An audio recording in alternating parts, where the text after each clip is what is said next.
The House by Christopher Lee, a seasonal episode starring Julian Glover as Charles Bannister and Timothy West as Dougal Baxter, with Sarah Bedell as Mary Bannister, Christopher Benjamin as Henry Colville, and Ruth Gemmell as Polly Bannister.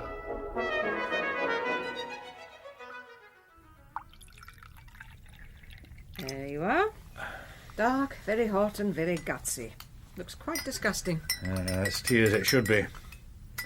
You know, during the war... Here we go again. Sailors would have put half a tin of condensed milk in this. Ah, lovely. After last night, I'd have thought you'd have wanted something a bit stronger.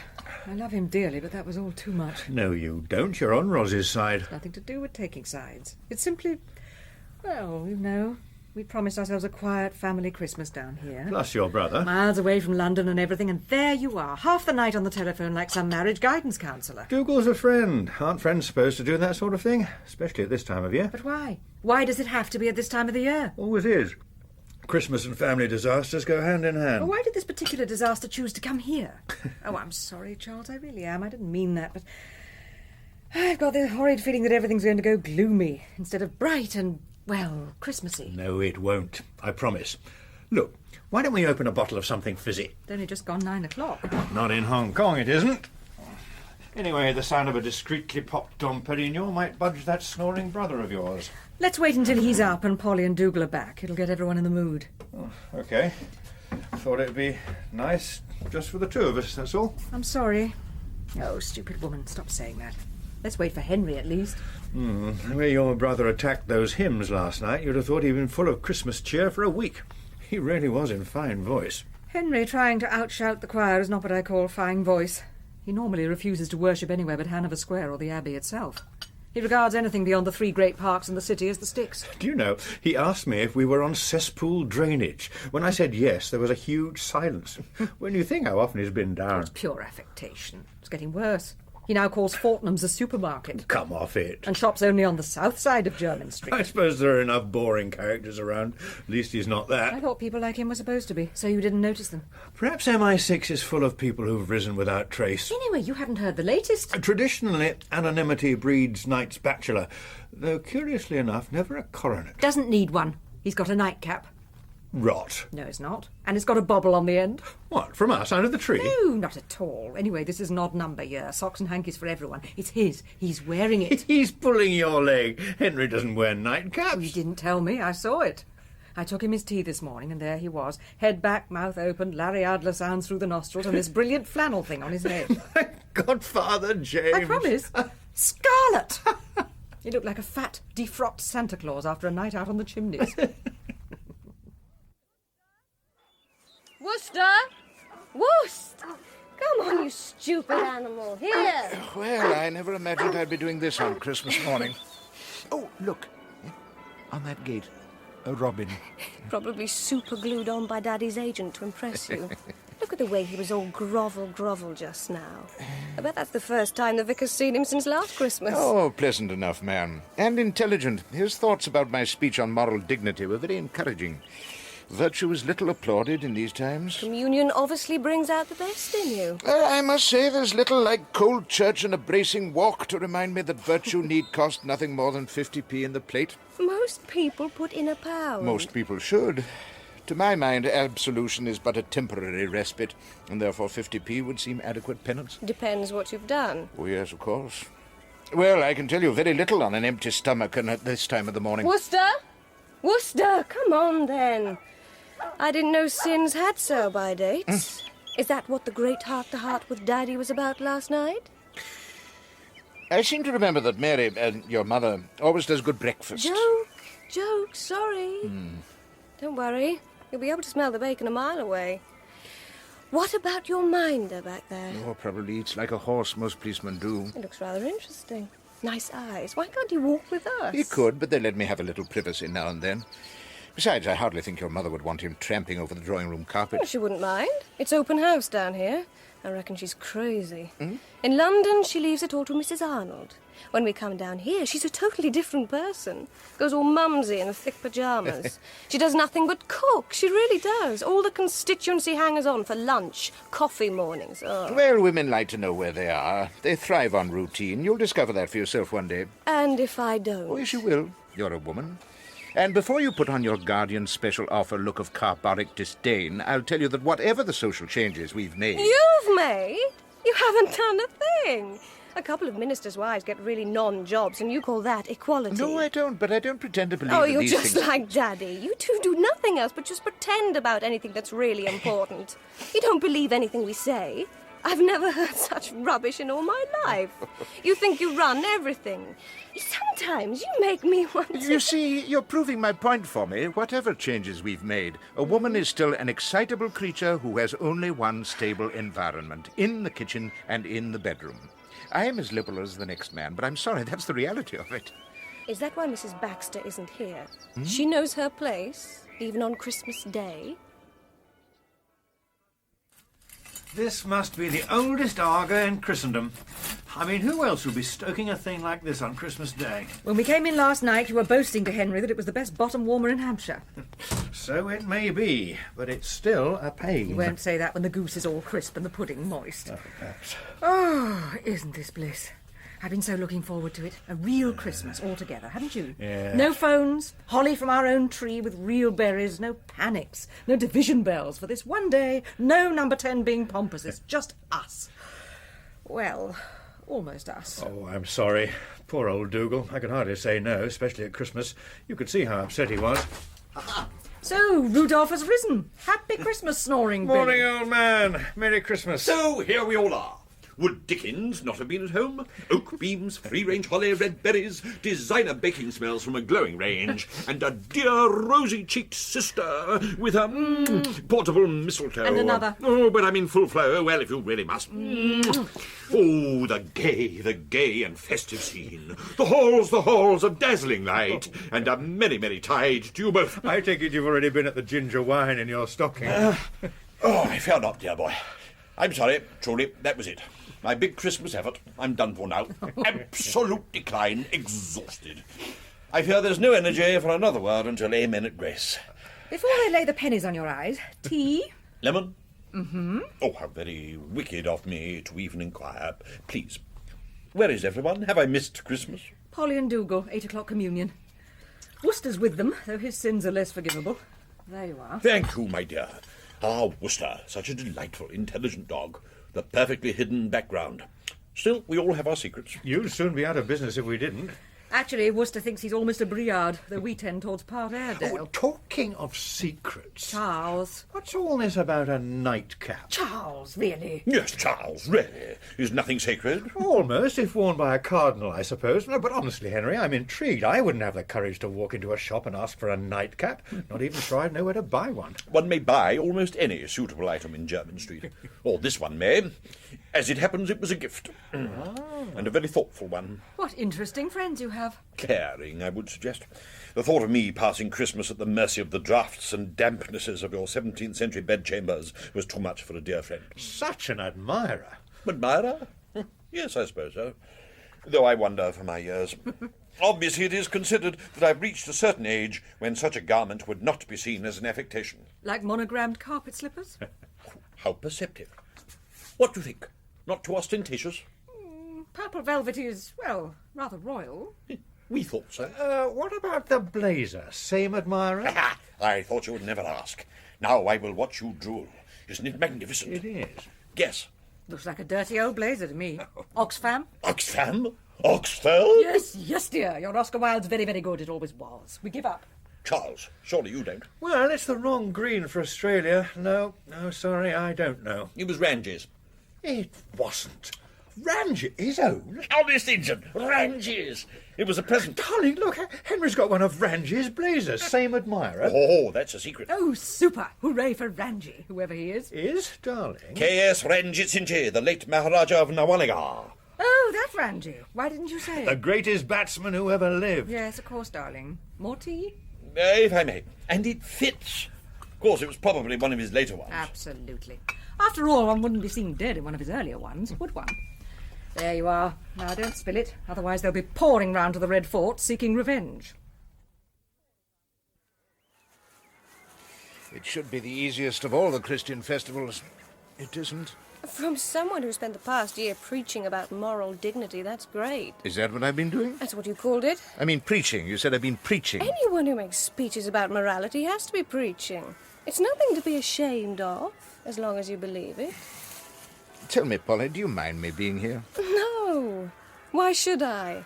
You're an old friend of Mummy and Daddy's, and you're obviously lonely. Happy Christmas. Me? Nonsense. Suit yourself, you should know.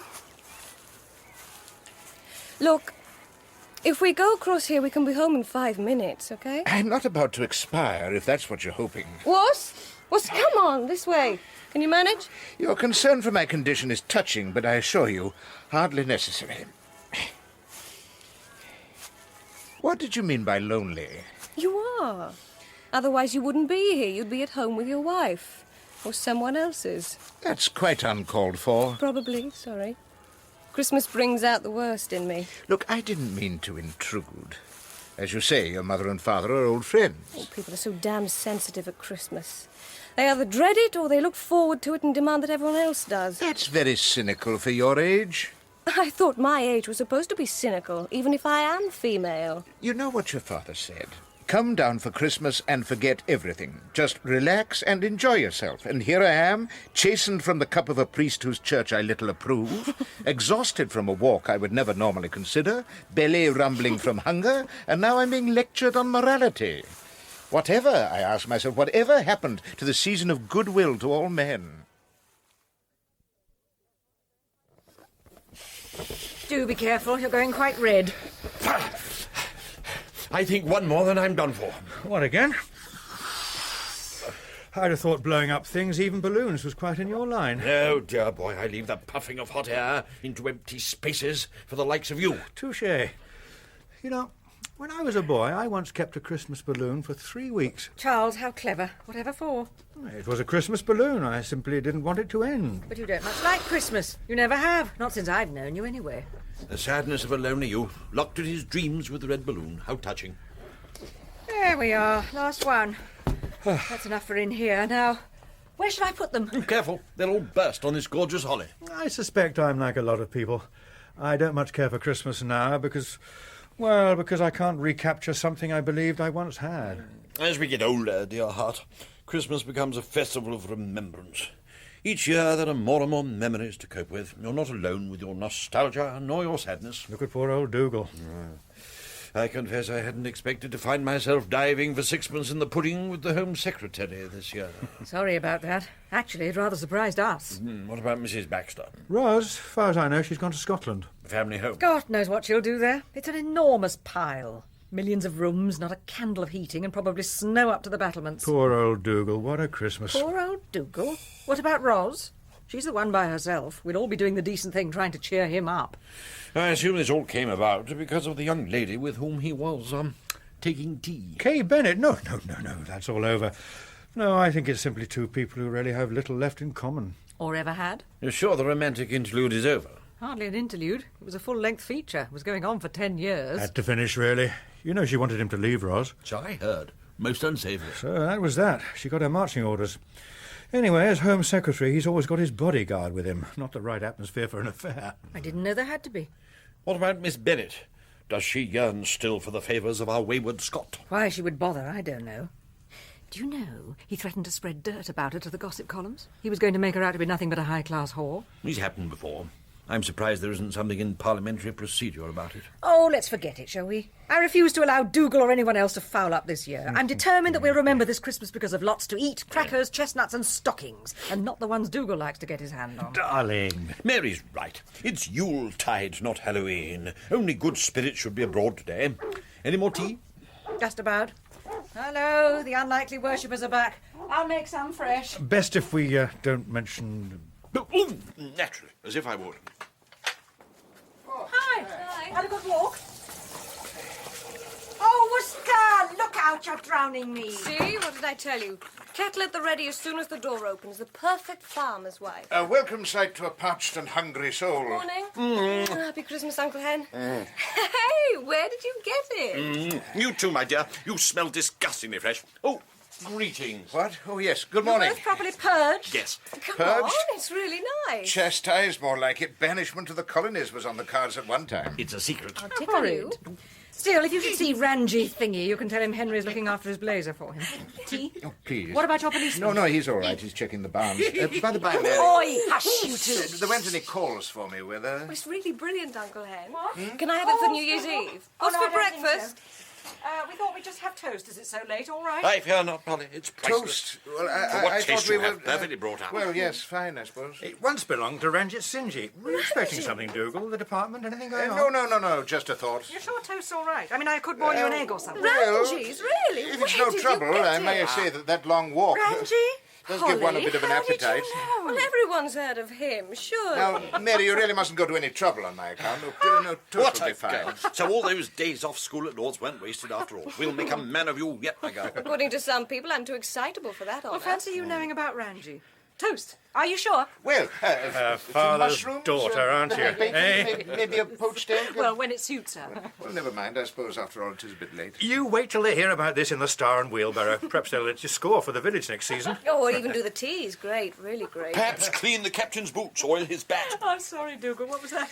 Just tea, you said? Aye, that'll be fine, if there is any, that is. Oh, we normally have a huge breakfast. Yes, so I seem to But remember. we thought something light. Yes, of course. And then perhaps you'd all want to listen to the Queen's broadcast. We haven't missed it, have we? No, 9:30, OK? Yes, I always listen, of course. Part of Christmas. Tea, did you say? Very Christian. I confess I always mean to, but usually forget. Oh, well, as you can imagine, I make it my business to do so. It's always important to hear what the monarch has to say. An old-fashioned sense of values, perhaps, but very real to me. Point of order, Mr. Speaker. Point of order. That's the way to Well, I do it. really don't see that that's Come particularly on, Dougal, funny. you asked for that. Relax, it's Christmas. Goodwill to all and sundry. I don't somehow think he's convinced, I. Now, if you want my opinion, I bet not many people listen anymore. We do. I most certainly do. There are some things Uncle worth Hen thinking with these doesn't. days. Oh, He said so. damned in a moment of my own weakness. I bet most people don't even know it's on. Couldn't care less. Dougal, I'm sorry. You still haven't had your tea. No, not to worry, unless you're making some fresh. They're either still in bed or wondering how they're going to pay for everything when the access bill arrives. I don't suppose she has that problem. Really? Yes, really. If you feel so strongly about it all, young lady, I'm surprised you're not working for Crisis at Christmas or in a soup kitchen instead of sitting here in comfort waiting for the turkey to arrive. Goose. The fact that there are soup kitchens proves Goose. my point. We're having goose, not turkey. We haven't done that for ages. Charles says it's a bit fatty, but I think it's so much more traditional, don't you? You remember, Christmas is coming, the goose is getting fat. Mummy, stop it. I wonder if I should change into something more formal for Her Majesty. Charles, I don't want to be a nuisance, but are you sure there hasn't been a call for Oh me? dear, whatever happened to church bells and What nice sort of crisp call? and There's even telephone. gutting Well, no, Wenceslas. never mind. I wonder what the royal family does. Do they all sit around the wireless as the monarch speaks? Well, tradition has it that they watch it on television after lunch. television in the afternoon. The royal family. I bet the Queen Mum makes them. She's lovely. Even if it is rent a speech. I think you'll find that the more reasonable and responsible in our society are aware of the deep thought that the palace puts into the broadcast. What did she say last year? Don't look at me. I'm a confessed sinner. I wasn't even up. Charles, don't you remember? Oh, come on, you must do. Yes, wait a minute. It was something to do with the family of nations in the Commonwealth, wasn't it? Was it? I don't know. It slipped my mind. Of course, I listened very carefully at the time. It was all about anniversaries, the Armada. was. 200 years of Australia, that sort of thing. Holly, how clever. Not really. I thought it was interesting. After all, you'd expect an Elizabeth to have something to say about the Armada, wouldn't you? Well, yes, of course, actually, of course, now you remind Bravo! me. Well done, my dear. Rangian royalty in one morning. Not bad. Obviously an imperialist at heart. Now, I must go. Ranjit Singhji's finest shall return to its mothballed box, and I to something more suitable. Please excuse me. I must change formalities. There's no hurry, Henry. I've got to get ready too. Yes, dear sister, but as you know, I take so much longer to dress than you. Old fraud. 3 suitcases he arrived with. He's only staying until Wednesday. Well, he's certainly an elegant dresser. Oh, you haven't heard about the latest addition to his wardrobe? Charles. Come on, Dougal won't say anything. No, of course not. I've long understood the sensitive coalition of discretion and knowledge. Carnal or academic? I don't think they know the difference.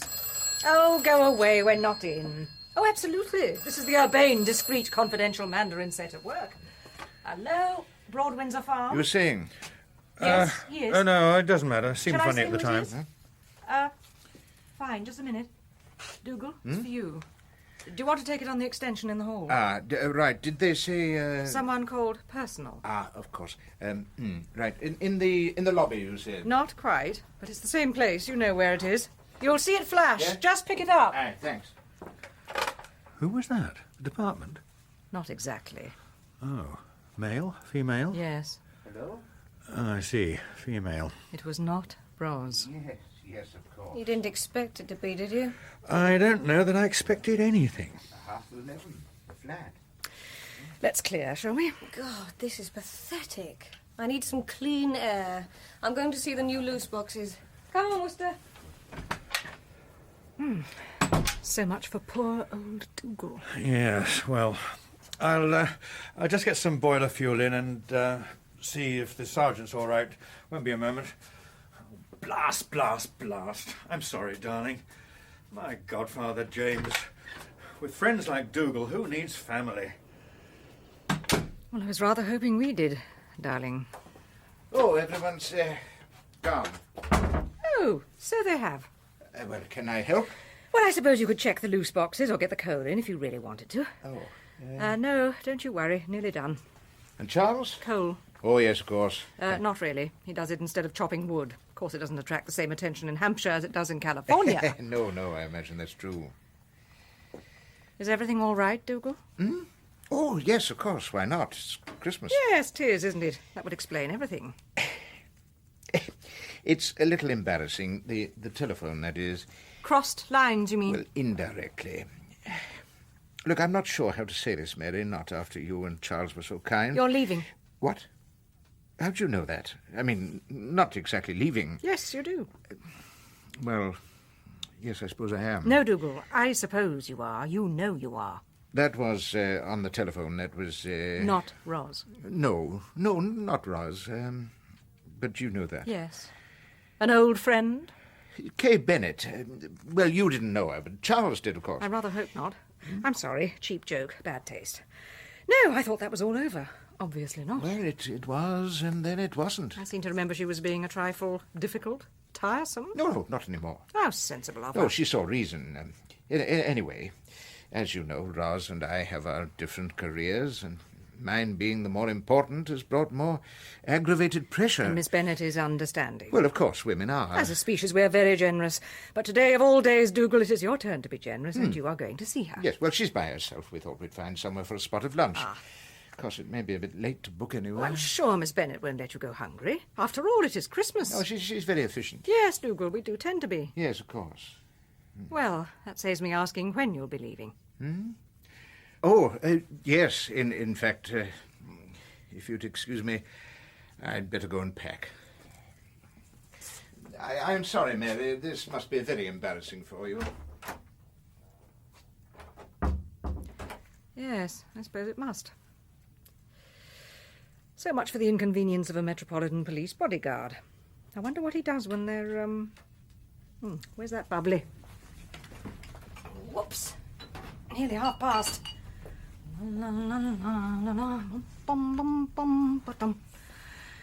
Well, ma'am, I'm not sure if this is a celebration or what. I hate to tell you, but your loyal government seems to be, otherwise engaged this year. Never mind. I'm all ears.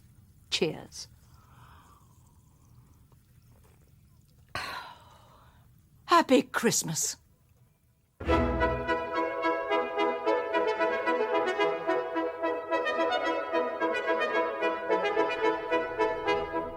that episode of The House, you heard Julian Glover as Charles Bannister, Timothy West as Dougal Baxter, Sarah Bedell as Mary Bannister, Christopher Benjamin as Henry Colville, and Ruth Gemmell as Polly Bannister. The House was written by Christopher Lee and produced by Martin Fisher.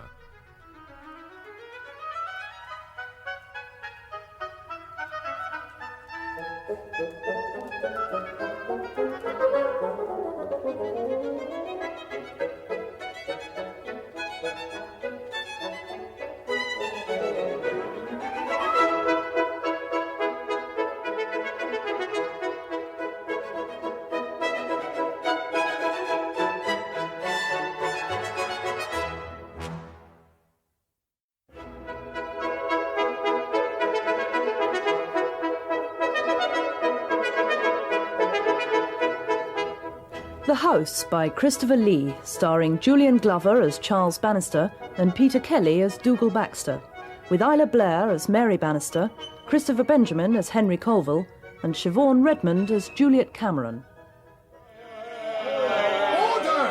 I must remind the House that many right honourable and honourable members have indicated their wish to speak. Interruptions of this kind really serve no useful purpose. Mr. Secretary Baxter! It's this very habit of time-wasting, Mr. Speaker, that is the hallmark of members opposite. And the country recognises this. Mr. Speaker, this bill provides for an immigration policy based on decency, compassion, and a sensible approach to what could, if it were not for this bill, be an unnecessarily volatile matter. I will give way to the honourable member, but then I must be allowed to press on. Mr. Speaker, will the Home Secretary explain that if this bill is based on, to use his own words, decency, compassion and a sensible approach, then why, Mr. Speaker, are so many of his own side going to abstain and vote against it? Charles, I must ask you, what the hell's going on? I'm told that 30 of them are abstaining. Oh, we've got 6 hours to go. We'll see. If you don't mind my saying so, Charles, that's a very relaxed attitude for a chief whip with a major rebellion on his hands. This amounts to a vote of confidence, not a 5-day test match. I don't think it's nearly as grim as you make out, Dougal. But let me tell you, the Prime Minister, the Bombardier himself, went into the tea room to talk a few of them round. Now, we both know what he thinks of the tea room. A sort of parliamentary booby trap. Wouldn't be seen dead in there unless it's an emergency. When the Bombardier regards a vote as an emergency, I would call the situation grim. And so should you, Charles. I'm not pretending everything's hunky-dory. That's very decent of you. There's no need for sarcasm, old man. But there's a need for something. That little baggage Cameron was right. Some of them intend voting in the wrong lobby at 10 o'clock tonight. It's your job to make sure that doesn't happen. Dougal, we've known each other for a long time, but I hardly think I need you to tell me my job. It's my responsibility as your friend, as well as a colleague in Cabinet, to tell you home truths. Besides, it's my bill that could go to the wall. How will I look if that happens? Oh, I imagine you'll think of something. In fact, I'm certain you will. Now who's being sarcastic? Let me tell you something else. No, let me tell you. For the past 6 months, I've warned everyone, including the Prime Minister, that we were heading for trouble. Tea room tattle, as Ten calls it, says too many of us are out of touch, including the PM. No successful Prime Minister has ever been stupid enough to keep in touch with the country. Oh, come on. The skill of leadership, Charles, is to get the country to follow you, not the other way round. It's not working, old man. We both know that. Of course, when the time is right, there are some of us who will be prepared to offer ourselves. As an alternative leader? For the good of the party, you understand. One must accept opportunity as well as responsibility. Oh, my godfather James. Here we go. Dougal, the ever-ready, the respectable face of opportunism. Politics are about seizing opportunities and converting chances for everyone's good. Especially yours, eh? Certainly. I'm a realist, Charles. A realist or opportunist? Suit yourself. Perhaps the realist can explain to me why we're shooting ourselves in the foot by bringing forward a bill that has little support in the country, in the House, and realistically even in the party. It's truth. I haven't seen it like this since just before old Mr. Barker died. Just these 3 to sign. I'll get them away tonight. 2 of them came in on crutches, remember? There. I'd swap that night for this one if I had the chance. Now, in the old days, a 3-liner was a 3-liner, wasn't it? Do what they flipping like, some of them. Hawkins reckons it's all those estate agents that got in last time. And what about you, Rose? Do you subscribe to the Arthur Hawkins School of Political Analysis? Don't knock him. He's the best Chief Whip's messenger. Assistant, please. Fancy title. He's the best in donkey's years. Knows what's going on. He knows who's getting telephone calls, messages, who's saying what, who's having quiet little chats in the Ways and Means corridor, the lot. That wasn't my question. He's right. Too many of the new ones are in it for a career. Good contacts, directorships and all that. But why, Rose? If we go down, a lot of them will lose their seats. Come on, 1:15. Is this the lot? I think so. Oh, Mrs. Bannister phoned. Said not to forget it's Polly's birthday tomorrow. Why the blazes should I forget? I'm sorry. Did you wrap it? It's in your briefcase. And the card. Don't forget to sign it.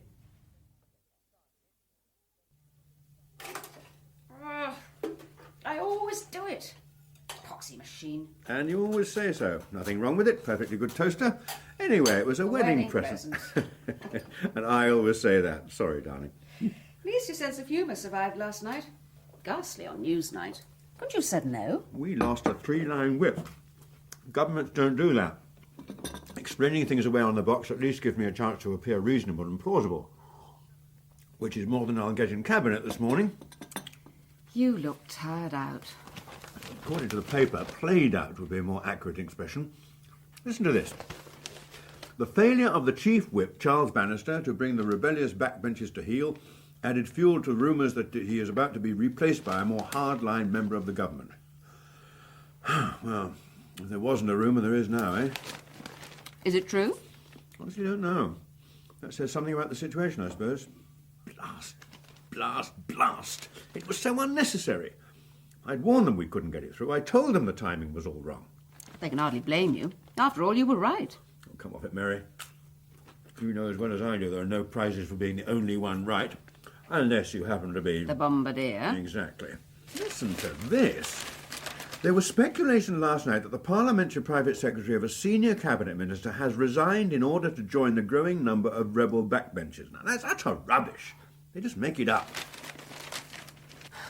Is it really worth it, Charles? All this hassle. Scratching and squabbling, being treated like some prefect rather at a minor public school. Late nights that get later and later. Look at you. You're washed out. And what for? Let's go. There you are. Exactly what I'm talking about. It's almost getting to the point where I have to make an appointment to see you. Well, thanks for your support. I didn't mean it like that. Perhaps you should have married someone with a 9-to-5 job. I did. 9 in the morning until 5 the next morning. Spare me the sarcasm, Mary. I'm getting more than my share at the moment. Anyway, what brought this on? I was in the house when we married, so was your father. There's nothing new, surely. It was fun in those days. Now I don't know if it's all worth it. Look, I really must go. I got my own post-mortem before Cabinet. I'm sorry. I was trying to be understanding. I know. How about lunch today? No can do.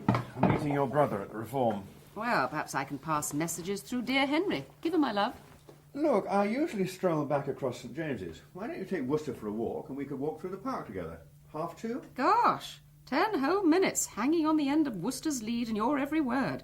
No, Charles. You have your clubby lunch with Henry and I'll see you tonight. Look, I must go. You haven't forgotten that we're giving Polly supper, assuming she ever gets up today. No, I haven't forgotten, and frankly it was hardly necessary to tell Rose to remind me of my own daughter's birthday.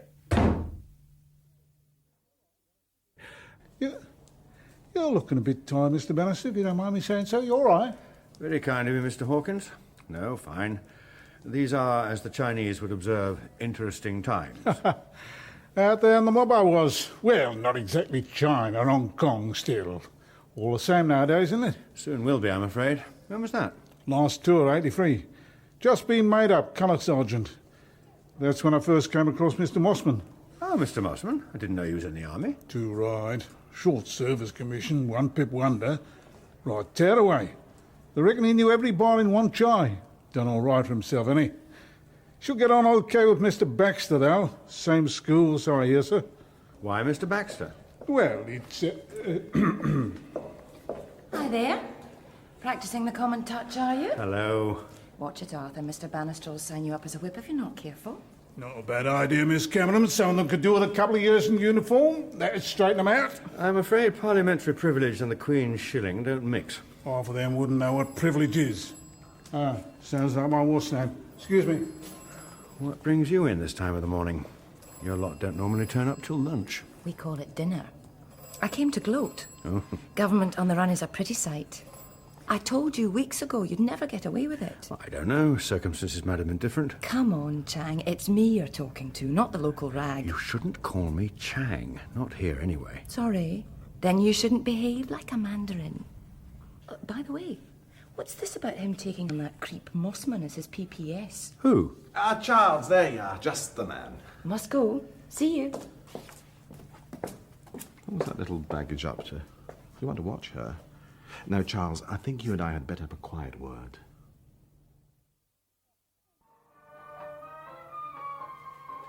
Henry, what a lovely surprise. Oh, a pleasure. Flowers.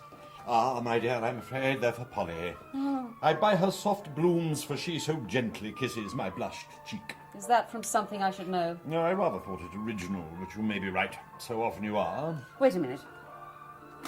Sorry. Am I to wait with one knee trembling to bend, or should I tap at her door? I should plonk them over there. I'm afraid your Lancelot act is wasted.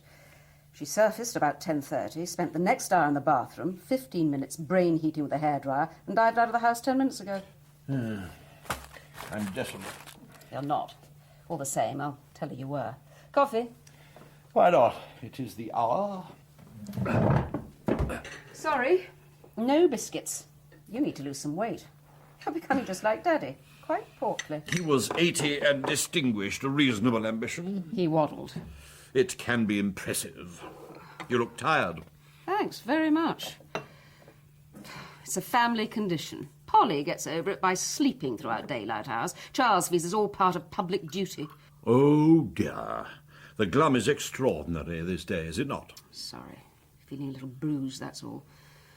I think that a good lunch at Overton's wouldn't have fixed. Then why don't you, my dear? It's a fine morning. Steak au poivre my own and a doggy bag for Worcester isn't at all what I meant. Well, what about Polly? Aren't you two lunching? After all, it is her birthday. You're joking.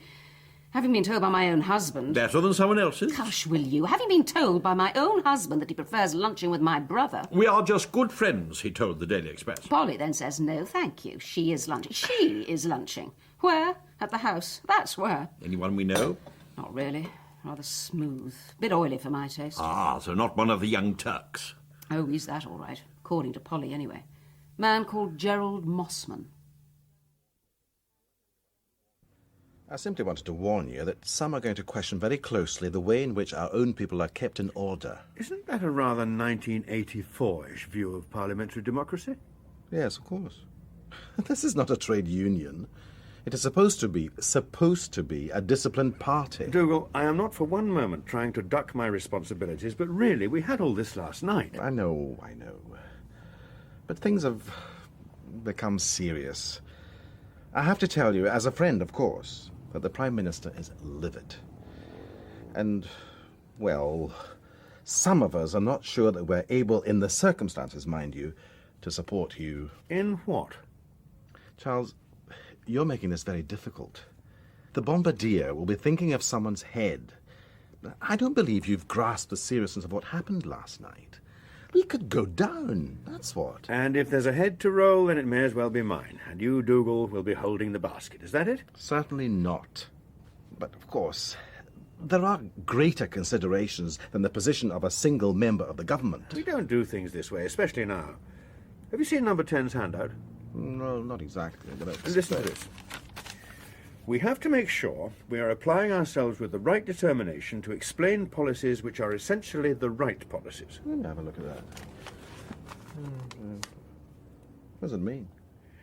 That if we present a bill, we have to make sure there's going to be enough support among our own people, and that it's not enough to play bully boys as they go into the lobbies. Or don't. As the case may be. I can't believe that's what it means at all. This may be a press release, but it's aimed just as much at our own people as it is at the voter. Read it carefully, Dougal. I'm right. It's telling our people they've been heard. Well, it'll not be enough. In these circumstances, it had better be. It's not my head they're looking for, and don't forget, it was your bill. I believe there are those who would support me. Come off it, Dougal. Even your own PPS ducked out.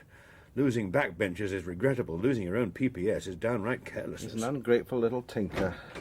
I had half a mind to drop him anyway. Excuse me, Mr. Bannister, it's getting on. Car's downstairs. 2 minutes, okay? I heard you had. Who said that? Private office says 12:30 wrap-up. Sharpish, they said. The kangaroo court is in session. Who mentioned it, Charles? Thought it was common knowledge, much, if I may say, to my annoyance. I have to say Got your folder here. Do you mind if I thumb a lift to number 12? Be right with you, Rose. What you call common knowledge is sheer speculation. Euphemisms. Struth. The place is full of them. That woman gets ruder every time I see her. Why do you keep her, Charles? She has no respect for anyone. Don't be deceived by Rose's appearance. Underneath that ghastly cardigan beats great loyalty. She's not liked, you know. Someone here, whose view I must say I respect, said she gives the Securitate a bad name. Who was that? Mossman? Gerald? It might have been. Why could you not have told me first? Well, I haven't exactly decided on an appointment. Yes, you have. You may feel you can't support me in Cabinet, Dougal, but I must tell you that I regard it as almost unforgivable for you to appoint a PPS without first consulting me. I am the Home Secretary. Whom I choose to appoint as a parliamentary private secretary is entirely my private business. Come, Charles. I'd have thought secretaries, parliamentary and private, were nothing more than tea-boys, mere serfs. Cheers. Your health, dear heart. Well, they work quite hard. It means they've been noticed. It's the first rung towards a junior minister's job. Maybe something in my office. An honour few might refuse, or even be allowed to. It's a matter of form to let me know. I have a considerable interest that the right people are rewarded for loyal voting. What does he actually do, other than get tea? Runs the house end of things, gets to know what's going on, reports back on the mood, makes sure his minister's in touch. Ah, I'd hardly recognised he was such an honourable beast. Actually, Henry, you've probably got a lot in common. Except, of course, you get paid for espionage, whereas for Mossman it's a pastime. Time for another? Yeah, then a little fodder, yes. I believe there's a recent bit of fish upstairs. I doubt it. Listen, about Mossman. If you were to... Take a little notice of him? How perceptive. A seaman-like precaution, nothing more. Unofficially, of course. Naturally, my dear, naturally. Come on, time for lunch. Then perhaps a stroll through St. James's. Yes? Aha.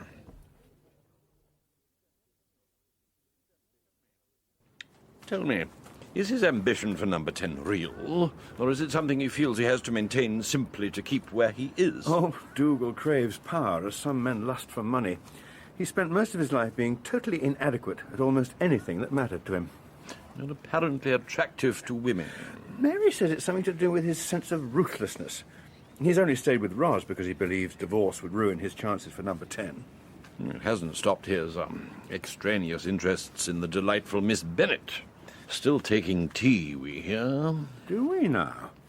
Well, there was all that business at Christmas. Well, you know you were there. Yeah, most disagreeable. But with her in Brussels now, I thought that was that.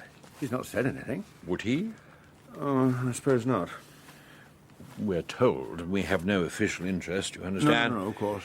We are told that ministerial favours are still bestowed. A small but charming cottage in France, I believe. Well, I never. Of course you didn't, Charles. Of course you didn't. Your days as a PPS are long since gone.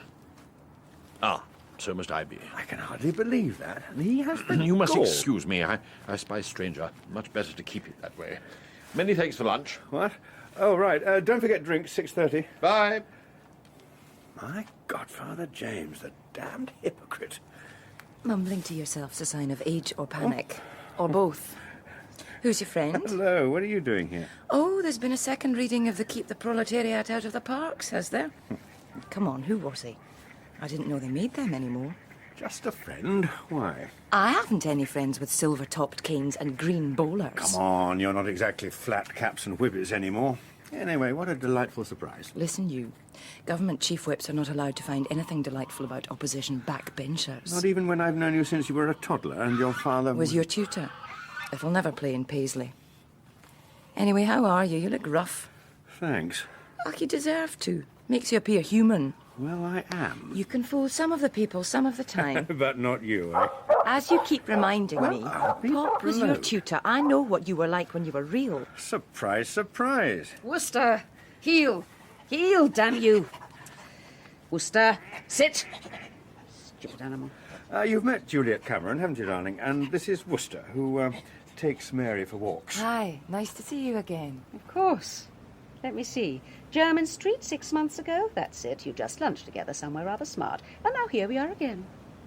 What a coincidence, darling.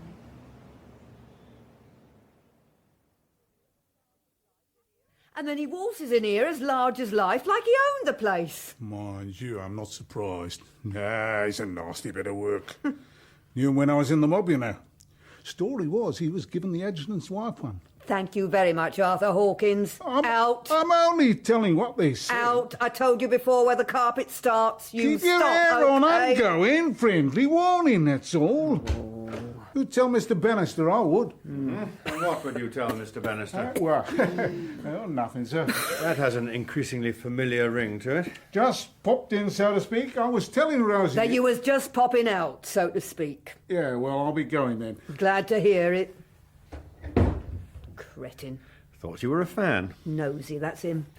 So, what are you supposed to tell me? Nothing. Mrs. Bannister called, said the table's booked for 8 o'clock. Is that all right? Yes, tell her I'll be home as soon as I can, but not before. Now, what's all this about? Is that Mr. Mossman? Oh, yes. Oh, yes, is about right. He's trouble, Mr. Bannister. Real trouble. Oh, he hasn't done anything bit rude, bombastic, really, but... Oh, there's something about him. I've seen it before. And now he's Mr. Baxter's PPS, well... It hasn't been confirmed. Oh, it has. He's already announced it to the papers. Here, you want to read it? Makes him sound like Al Pacino and Cary Grant in one. Mr. Cleverclogs wants watching... Ah, there you are, Charles. There you are. Indeed, and there you are, Dougal. I'd like a word. Mm-hmm. I'll take it in my office. I tell you, Charles, she's most rude. Was it important? What? Yes, of course. The Whip's office? I expect you can guess. This is the Whip's office, Dougal, not a game show. This morning. I can't for the life of me understand the PM's attitude. My feeling is that the public would like to see some sign that we're taking charge. You were less than tactful. I spoke my mind. But he didn't even wait to see if everyone agreed. Most unusual. You think they were going to? Telling your colleagues that the Prime Minister ought to have a public relations facelift is one thing. Announcing it ex cathedra in Cabinet is quite another. Ex what? But, Charles, I thought I could rely on you for support. Excuse me, Mr. Bannister. Just as I could rely upon you. Just a moment, Rose. Well, that was different, of course. Oh, really? Well, it had to be said, and it was for everybody's good. Dougal, I have known you for close on 40 years. During that time, you have never done a single thing for anyone's good apart from your own. That's quite uncalled for. First, you criticised me in Cabinet, more or less suggesting that the whole fiasco was my fault. Well... For which I accept part blame. But you do so because you're toadying the Prime Minister, so none of the blame falls on 10, where it should, and then you have the cheek and, if you'll forgive me, the stupidity to implicitly criticise him. And you expect me to support you? That's a simple explanation of a very complicated matter, Charles. I'm sorry, Mr. Bannister, but it's number 10. Now what? Evening paper's got you and Mr. Baxter here all over the front page. 10's going barking mad. Was that them on now? They say somebody's leaked this morning's cabinet, with Mr. Baxter saying power to the people or something. And you getting threatened with a chop. My godfather, James, who's leaked all that? They seem to think we should know. You said yourself you looked tired. There's a difference between being tired and not being able to cope. The Commons must be full of people who thrive on such pressure. I've always supposed Charles to be one of them. But he's not. I know he gives that impression, but really he hates conflict. He goes through agonies. I thought being Chief Whip was all about conflict. Certainly there have been moments when I've admired his decisiveness. Do you know why he's so decisive, as you call it? Pacifists stamp on spiders because they can't tolerate the agony of wondering what to do about them. Precisely. He hates conflict, so he goes into a shell and leaves the ruthless patrician outside on guard. Oh, dear. Oh, I'm sorry. What about a drink? Sherry? No, perhaps we'll wait a few moments. No, I need one. And where is he now? Polly's getting herself all dolled up, and her father's secretary calls, not even him, to say he can't get away until later. Well, surely there's nothing new in this. We were both brought up with it. It's a birthday. Yeah. Different generation, I suppose. And we were both away at school. Cheers. Cheers. Happy days. Now you feel threatened by it all. Charles's public image is the old school. Stiff, uncompromising, slightly grey, humourless. Party manager. That's his public image. You and I know the real Charles. The one I married. Rattling good company. What worries me stiff, Henry, is that Charles is disappearing for good inside the shell. All we've got left is the patrician. You want me to tell the driver half an hour? Chief Whip in there. On the other hand, I'll tell the driver to stand by. Ah, There you are, Charles. That is certainly possible, Dougal. You were looking for me, I hear. Well, I must say I was looking for you. I thought you should know. Well, Charles, please, is it true that one of your whips has been having words with Gerald Mossman? I object when a whip, any whip, interrogates my PPS without my knowledge. There was very good reason to believe that he leaked privileged information to the press. Between these four walls, I know that. Really? Of course. And if you'd asked me, I'd have told you. Instead, the word's halfway around the lobby. It'll be front-page stuff by the morning. I see. No, you don't. While you were playing your usual power game, and after you'd failed to hold the troops in line, I was running a very sophisticated ploy to get us all off the hook. You told him he could? No. I instructed him. Told him what to say. You're mad, Dougal. Mad. Leaking our discussions in Cabinet? Madness. Number 10 would crucify if they knew. You don't think I'd do something like this without the Bombardier's personal approval? But that was Cabinet privilege. Threats of Cabinet changes are highly confidential. But the fact that there was a threat to punish and make changes is a great confidence booster. The market's hardly budged today. The backbenchers are satisfied. It worked. I simply will not believe this is the way we should be behaving. You're fond of telling me how many times you've watched my back since we were at school. This time I watched my own. It worked. There's nothing like a little subterfuge. In fact, I quite enjoy it. You crafty bastard. That's what I thought. Well, I must be going. Got a theatre, you know. And Charles, kindly tell your Rottweilers to keep away from Gerald. He's a good man. You're slipping, Charles. You look tired, you know. Good night. The little... Mrs. Bannister's on too. Wants to know how long. Blast his eyes. Tell her I'm sorry. I'll have to scrub round it. I'll see them at the flat later tonight. Tell her something's come up at the house, or anything. Hello, Mrs. Bannister? Sorry about that. Mr. Bannister says he'll be with you in 10 minutes. OK. Have a good evening. Bye. Rose, if you're looking for the George Washington Award, you've come to the wrong place.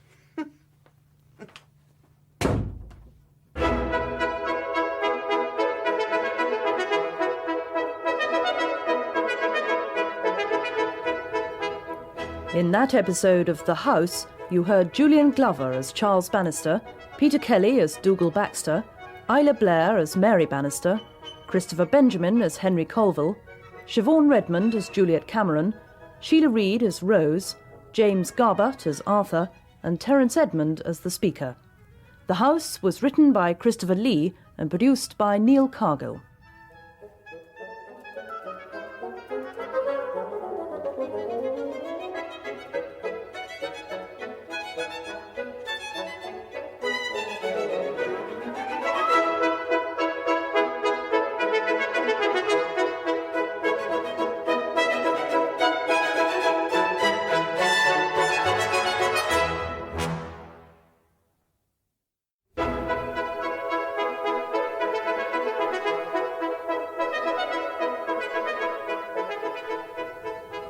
The House by Christopher Lee, starring Julian Glover as Charles Bannister and Peter Kelly as Dougal Baxter, with Isla Blair as Mary Bannister, Christopher Benjamin as Henry Colville, and Ruth Gemmell as Polly Bannister.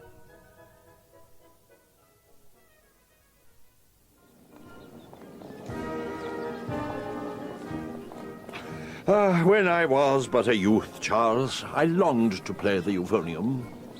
And one day I did. Oh, such a comforting sound. I could sit like this forever. I played the viola, you know. Quite liked it. Two of a kind, dear heart. Few thoughts of the limelight. No ambitions to dazzle as swordsmen sitting in the first violins, nor the pure hell-raising of the trumpets. Two of a kind. Temperament, I suppose. Mind you, don't euphoniums make a heck of a noise? Oh, an impression rather than noise. A steady, necessary impression. Except for brief moments mercifully unnoticed. Nevertheless, it is real, it is there. It has a humour and a purpose of its own. Probably. Anyway, you're certainly the right shape for it. Bravo, bravo, well done, well done. Yes, yes. And in our ways, we have continued to play euphonium and viola, have we not? You might have. I've heard the intelligence community called some odd things. The great British audience rarely notices the part we play. An impression, nothing more. An impression. What's on your mind? Oh, hardly anything. Should there be? You said no one noticed except for brief moments. What brief moments do you have in mind? As you bring the matter up, there is something that has crossed our minds. Our? Some of our minds. Officially? Really, Charles. I see. I'm afraid we have a slight problem. Oh, no. Oh, no. Not again. Not me, Henry. You have a problem, then that's exactly what it'll remain. Your problem, not mine. Then perhaps I should rephrase it. We have a problem. I preferred your first version. Now, I must be off.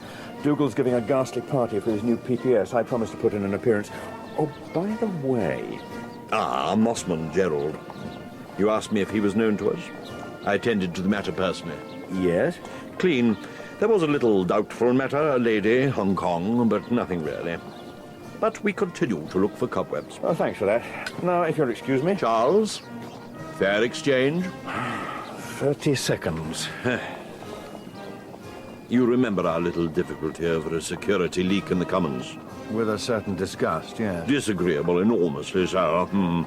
You will recall that the grand finale was the arrival of a visitor. Defector, you mean? I imagine I might.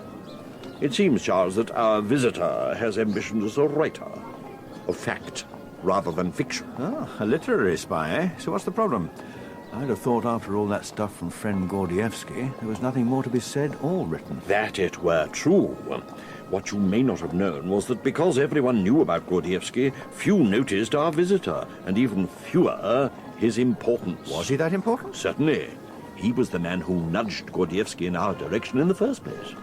You don't really think Gordievsky did it off his own bat, do you? I thought that one of your chaps turned him when he was in Copenhagen or some such place. 4 years before that, we'd been tipped off that he was ripe for turning. And the tipster was a Russian? This other chap? Certainly. Our very own fifth man, our own squirrel in their larder. So satisfying. I see. But not all, Charles, not all.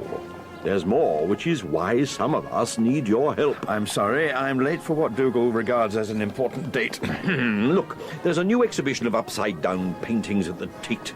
Why don't we smuggle our intellects into those dubious precincts? Shall we say 11 tomorrow? Oh, very well.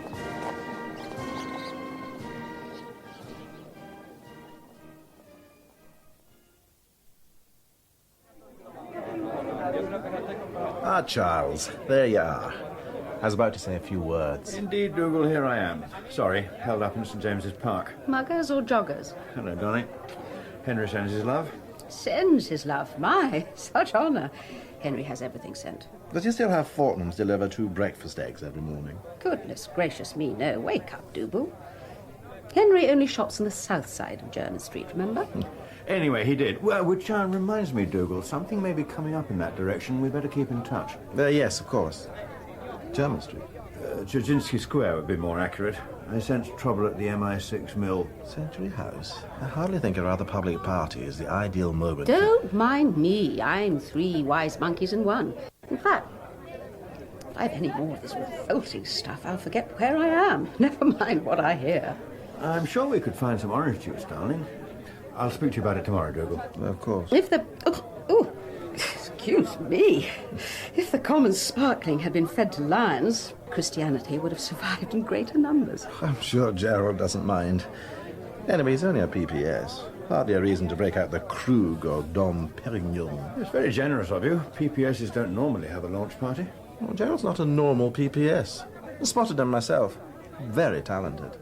He's already made something of an impression, I hear. Somewhat abrasively so. Madam? Well, Charles, that you're not still miffed about just him. prove I'm right. Sir?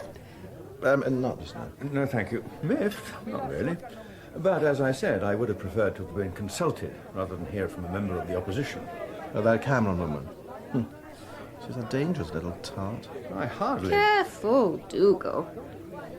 The leggy Miss Cameron's decrepit father was Charles's tutor at Oxford, wasn't he, darling? Look, I'm sorry, Dougal, but I've got to be in Hendon by 7. I'm doing that any questions thing. No, of course, Charles, of course. I'm just going to say a few words. You'll stay for that, won't you? Oh, absolutely. But then I'd better be heading for Hendon. With the delightful Miss Cameron. Oh, yes, please. Her? I'd have thought there'd have been a few questions about her rather than for her. Never ask me nowadays, Charles. Perhaps you'd mention it while you're there. No, thanks. Darling, don't you think... One has to have a full glass, darling, to drink the health of Dougal's protégé, doesn't one? Mary, please. Charles, you're repeating yourself. Hello, long faces. Polly! So, this is where Brinkley's Anonymous meet. What a lovely surprise. What are you doing here? Don't worry, Daddy.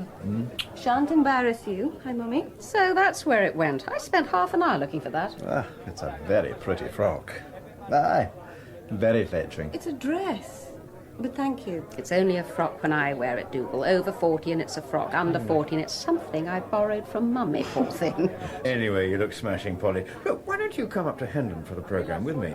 It'll be all over by 9. We could all meet up for supper. Sorry. I think I'm supposed to be doing something. Ah, there he is. I must go. See you. So, not only her party ticket, but also her meal voucher. She'll break a few hearts, that one. Not his, she won't. Gerald Mossman, she's with him? I think they're good friends. Or so I hear. Darling, didn't you know? Oh, we are slipping. I thought the Chief Whip was supposed to know everything.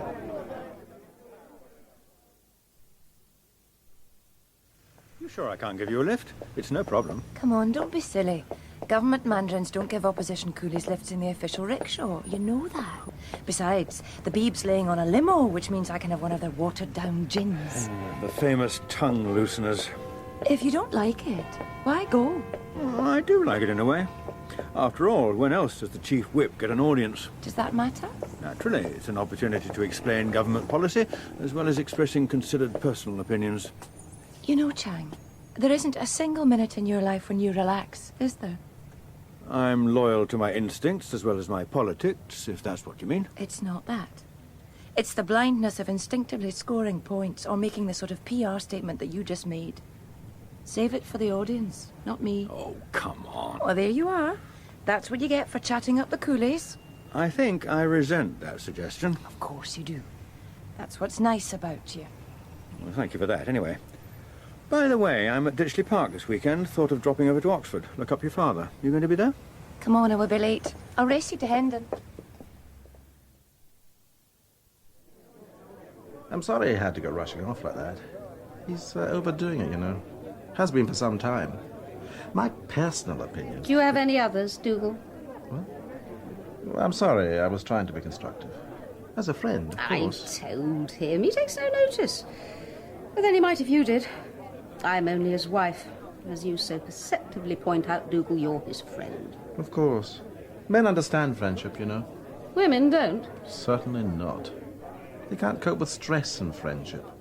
Women are so easily offended. That's why their friendships never last. Especially with husbands. Well, not their own. Dougal Baxter. Madam? Sir? Oh, yeah. Yes, please. Ooh, delicious. Oops. May I? Have this one. Oh, thank you. You know Gerald, don't you, Mummy? We met at... Brighton. Last year's conference. The Wednesday. Invaluable, a good memory. Polly, here a moment. There's someone I want you to meet. Will you excuse us? Well, Mr. Mossman, there can't be many PPSs who've been launched in such style. Call me Gerald, please. If you wish. I do wish. I'm sorry Charles couldn't stay. What do you call him, Charlie? No, he's definitely a Charles, huh? Second sons of 7th barons are invariably called Charlie, most of them baptised so very upstage in county. How fascinating. Not really, I made it up. You're very convincing. But then intelligent women often are, eh? Aren't you supposed to circulate? Get to meet everyone? I'm getting to know you, especially as you've been abandoned. Didn't you know? Cabinet wives, the last of the memsahibs. They wait to be called upon for official duties, provide clean shirts and, in extremis, clean sheets when others have been dirtied, and all with a smile. Polly is very like you, you understand? I must say it was very sweet of you to invite her to your coming-out party. She's very young. 20 is no longer very young, is it? It's less than half my age. Nonsense. You could be sisters. Oh. Can I get you a Harry Toffers? Oh, no, You have the same eyes. Very intelligent, but if you don't mind me saying so, very, very, to say the very, very least.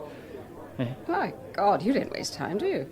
I wonder what Dougal's done with Polly. We really must be going. Actually, we had thought of supper somewhere. You see something of each other, don't you? Polly mentions lunch occasionally. You don't mind, do you? I might. As I said, she's 20. When you get to my age, you know how old that is.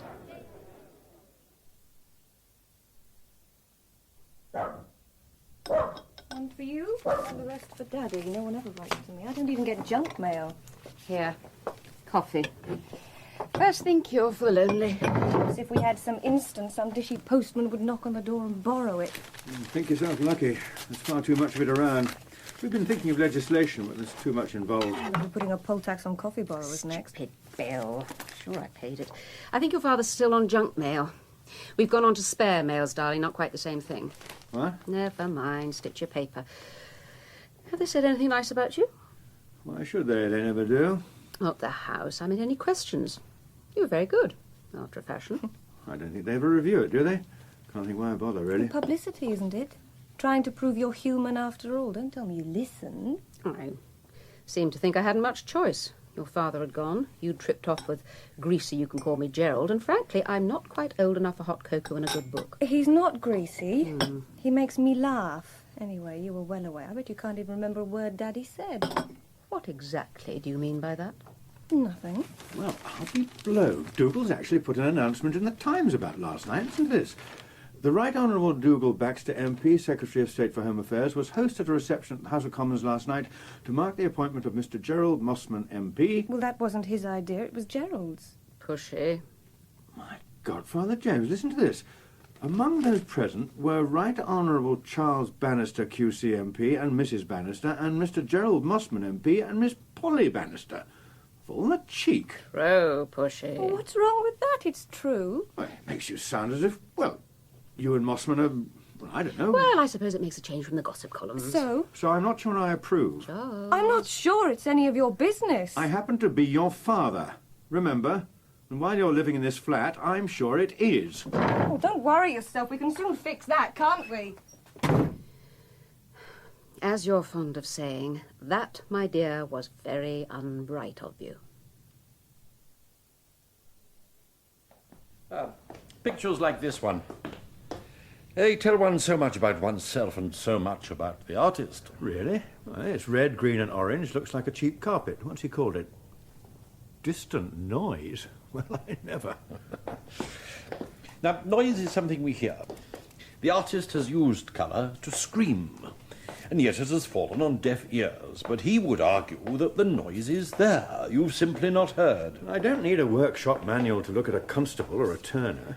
Now, this fine fellow... Don't tell me it's a voice crying in the wilderness. Not quite, but close. As it happens, I have two of his earlier works. They're now worth a tidy sum. Oh, I certainly wouldn't quarrel with the investment possibilities. That does appeal to me. I find that investing in something of which others little know does have advantages. If you get in early enough. Which we did. And now I take it that your particular artist has started to scream and wishes to be heard. A clear voice rather than a scream. He has a great deal to say that hasn't been said already by the Russian school. That should hardly surprise you, dear heart. But it does. I was given to understand that Gordievsky had rather tidied the lot. Fifth Man, Hollis, Wilson, who didn't kill Gateskill, everything. Absolutely. Such clear brushstrokes. Bold, incisive, clear colours. But few tones, few images behind the main theme. Your friend is different. Mm-hmm. He knew or knows more people, especially in this country. Unfinished business. People who were never in the mainstream. So understanding, Charles. Pupils, masters, craftsmen, all beavering away while the main characters gathered our attention. Perhaps wrongly so. Then what's the problem? What's going on in that Machiavellian mind of yours? Charles, I sense an insult. If I pluck your barb from my soul, it is to remove a misunderstanding. He said that? No, I did. But certain of our number need a little help from the state politic. Our artist has worked hard. The colours are modest but interesting. He clears up, as you called it, unfinished business. We need you to encourage your bombardier to agree to their public viewing. But we allowed Gordievsky to publish, so what's the problem? Sadly, my lord and master, the mighty sea, disapproves. We, that is, some of us, want him overruled.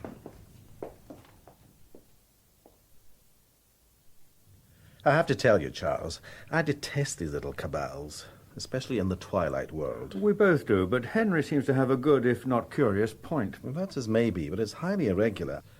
Why should C be objecting? Or is this another of your brother-in-law's fantasies? Henry hasn't experienced a fantasy since puberty. No. According to him, C was also against the Gordievsky publication, but was persuaded otherwise. We both know that the political climate changed between the decision and the book. It nearly backfired. I simply don't think it's important enough for us to risk upsetting the Prime Minister. I don't see what we have to gain. There's talk of unfinished business. People have got away with it. Not big fish, but that doesn't matter. Not according to Henry. Well, I'm inclined to go along with C. Frankly, the only reason to publish a book is to make a few bob for the stinking little toads. It has the attraction of reminding would-be defectors, doubles, whatever you want to call them. Traitors, that's what I'd call them. It has the attraction of broadcasting the message that the Brits look after defectors, so it's worthwhile coming over. Or so Henry says. Times have changed, Charles. The spying business is full of yesterday's men. You've only got to look around this place to see that. Talking of which, or even whom... Yes, Gerald? Excuse me, but we're top for questions in 20 minutes. Thanks, I'll be right there. Well, Charles... just a moment, Dougal. Gerald? Yeah? In spite of your newfound standing, will you remember that if you have need to come in here, then do so through that door and not this one. The corridor door is my private entrance, not yours. Sorry about that. Didn't fancy Puff the Magic Dragon out there, eh? If you mean by that my confidential secretary, then that is definitely the way in and out. Thank you. Why is it that about the only time we meet to talk is at meal times? I wouldn't call tea a meal. Most people are like that, aren't they? Perhaps I should become a backbencher, then I could table questions and talk to you that way. Chief whips don't answer questions. I thought you at least knew that. I'm sorry. Just me, forget it. How was your meeting this afternoon? Usual 2:30 whips meeting. Excuses, plots, counterplots. Storm warnings and excuses for plots and counterplots. All the prefects sneaking and toadying. Yeah, you could be right. There are times when I feel like the head boy, and nothing more. You know what Rose calls whips? My fags. Oh, yes? Don't be smutty. Actually, talking of sneaks and toadies, Polly's not keen on Mossman, is she? He has a certain charm. Blast it, she's 20. That's one reason why he has a certain charm. Well, I'm afraid it's totally lost on me. He irritates me. And he keeps saying, eh? Ghastly fellow. I would have thought Polly had better taste. What you and I think is hardly important. We're her parents. That's all we are. Charles, you've got to go easy on her. She's your daughter, not one of your backbenchers. Meaning? Take this morning. You treated her like a lager lout. I what? Of course you did. She's like you, totally unbending, and she meant what she said. She's quite capable of packing her bags, and it won't matter how many three-line whips you put out. She'll go. I know my daughter. And it's about time you did.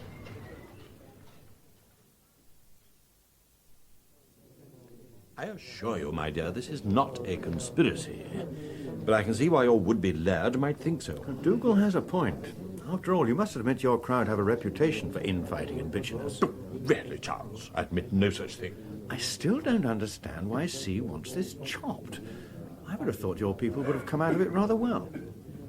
He belongs to the school of total anonymity. What about the book itself? Not all the names are in it, obviously, but the clues are hardly cryptic. So it would be obvious to any one of us who knew the rest of the picture? Exactly, Charles. And that's the cause of his rather dull dilemma. Publication will force government into taking action, perhaps even prosecuting. I'm not sure we'd be too keen. At the same time, I can't see the bombardier wanting to be saddled with a whitewash. Not with the state of this Parliament. Tell me, who are these people? You don't need to know. It could make all the difference to my enthusiasm for your cause. I don't see why. We're talking principle, not who's who. That's the main difference in the office. There's a group of us who believe that the unfinished business, I think you called it, should be finished. But for such anonymous creatures? No one remains anonymous, Charles. The monument to espionage is similar to that of the unknown soldier. To someone somewhere, the flame represents truth. Some are better than others at living with that truth. Treachery is hardly a form of truth worthy of a cenotaph. I not unnaturally agree, but for many of the names I would honour on that cenotaph, there are others who caused them to be put there. Vengeance? Unfinished business, Charles. Untidy. So disagreeably untidy. She shouldn't be long. She got back about half an hour ago. Will you have a sherry? Thank you, no. But that's very kind of you. Hardly. There's quite a lot left. I thought PPSs worked 24 hours a day. In Charles's time they did. We certainly didn't find much time for black ties. Nothing's changed, I'm afraid. This is official. The Secretary of State's hosting a bunch from the American Bar Association. How convenient. I would have preferred something less daunting than a Harrison Birtwhistle concert. I shouldn't let Polly hear you say that. Otherwise you'll be on ice cream duty for the whole performance. She adores Harry Birtwhistle. We both do. Oh, really? Oh, please don't get me wrong. I personally think he's wonderful. Are you enjoying PPSing? Personally, I'd have thought Dougal was the most infuriating boss in the house. He has his moments. How sweet of you to say so. You're very ambitious, aren't you? That's why we get into the house, isn't it? No. You get into the house because some people trust you enough to elect you. Or so I thought. In your case, I think there was something of a safe seat. I worked hard to get selected. I'm prepared to work hard to get anything I want. Ah, there you are, darling. Gerald was about to give up. Good evening. So formal. Come off it. Well, do sit down. Dougal would never forgive him if I didn't turn up. I have to tell him what the concert's about. He should pay me as a consultant. Well, you'll have lots to tell him tonight. I know you're going to love it. It's almost a whole evening of Harry Birtwhistle. I particularly asked that we should go when I heard who it was. You're joking. Birtwhistle. Oh, thanks a bundle. Are you serious? Well, yes. Actually, I thought you liked him. But the front 4 rows will be full of psychiatrists. You look. Me like him? Whatever gave you that idea? The attorney had them for lunch, and now I have to sit through some obscure trumpet concerto played by a Swedish bodybuilder. I thought I was drugs, hanging, prisons, boat people, and customs. Safe from this culture nonsense. You'll love it once you're there. Perry Masons and buskers and dinner jackets. I will not. I hate music. Never mind, you can use Polly as a crib and say all the okay things. Of course. You never have this sort of trouble. Chief whips never do. You wait.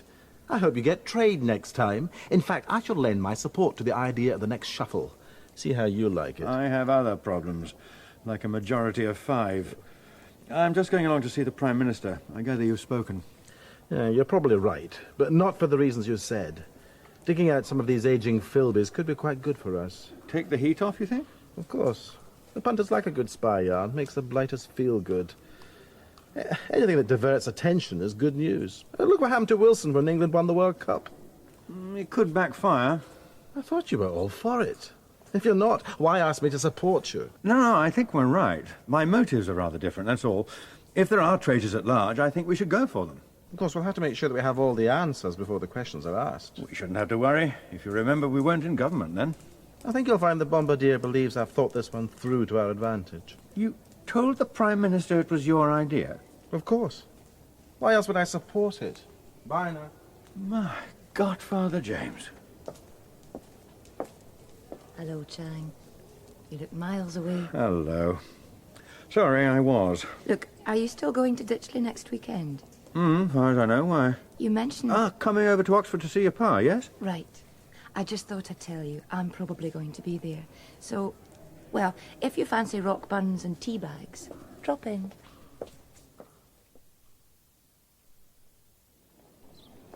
DG's known about most of them for some time. He's quite happy as long as there are few surprises. And as long as he's not on the list. Uncalled for, dear heart, in spite of his disgusting ties. I take it we're not to be embarrassed. Presumably the list will go to 10 before the JIC. You've got 3 weeks. Naturally, there's a procedure. As you know, Charles, We're the last people to break step or interfere with procedures. No, Henry, I didn't know that. Names? Does it matter? I'm like anyone else, intrigued. As Dougal says, we punters like a good spy yarn. Not yet, dear boy, not yet. Though I think there'll be one that'll amuse you.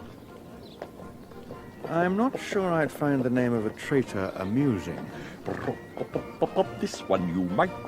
You know him. Or rather, you did. Dead? Not noticeably. I always imagined I had a good nose for treachery. Obviously not. Go on. Who? Oxford, dear heart. Your old tutor, Cameron.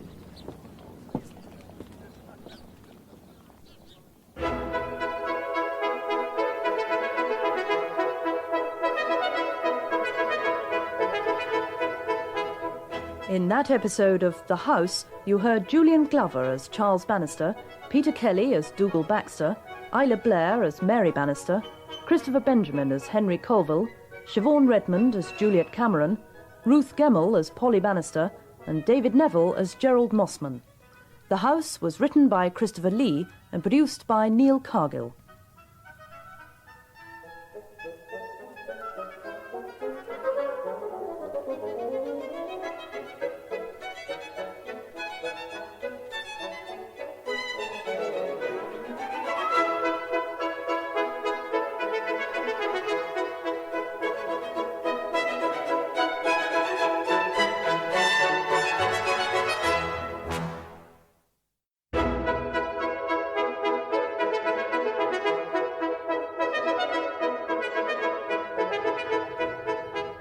The House by Christopher Lee, starring Julian Glover as Charles Bannister and Peter Kelly as Dougal Baxter. Steady. It's not exactly a Gainsborough, but careful. Now, let's stick it here while we shift this sofa thing. Then room to swing a cat in this place. That'll do. Now, give me a hand to get this one down. Steady now, girl. Oh, hey, mind yourself. Oh, hello, Mr. Baxter. What on earth's going on, Arthur? Don't tell me the Chief Whip's selling off the national treasures. We're having a bit of a swap around. Woman's instinct, sir, to have a bit of a move around. Leave well alone's my motto. Anyway, I'd hardly call this a treasure. Jigsaw puzzle ships as far as I can see. Not very good, neither. It's been there as long as I can remember. Where's it going? I ain't sure yet. But this other one came in this morning, so we thought, or rather Rosie thought, we'd do a bit of hanging, so to speak. Mr. Bannister wants it in here. I reckon this is about the only place to put it. So, the Battle of the Nile has to find somewhere else to hang. Ah, this is the famous portrait. Let's see now. Aye, I can see the similarity. The old judge was certainly a stern-looking chappie. You can see where Mr. Bannister gets his distinguished looks. Anyway, where is the son of the famous father? I expected to see him at lunch. We're not sure. Something about his knee, according to the private secretary. I thought he was at Oxford at the weekend. One of those Ditchley conferences. He won't be long. The Monday Whips meeting's at 2:30. He never misses. Did you mention I was looking for him? I couldn't. He's travelling.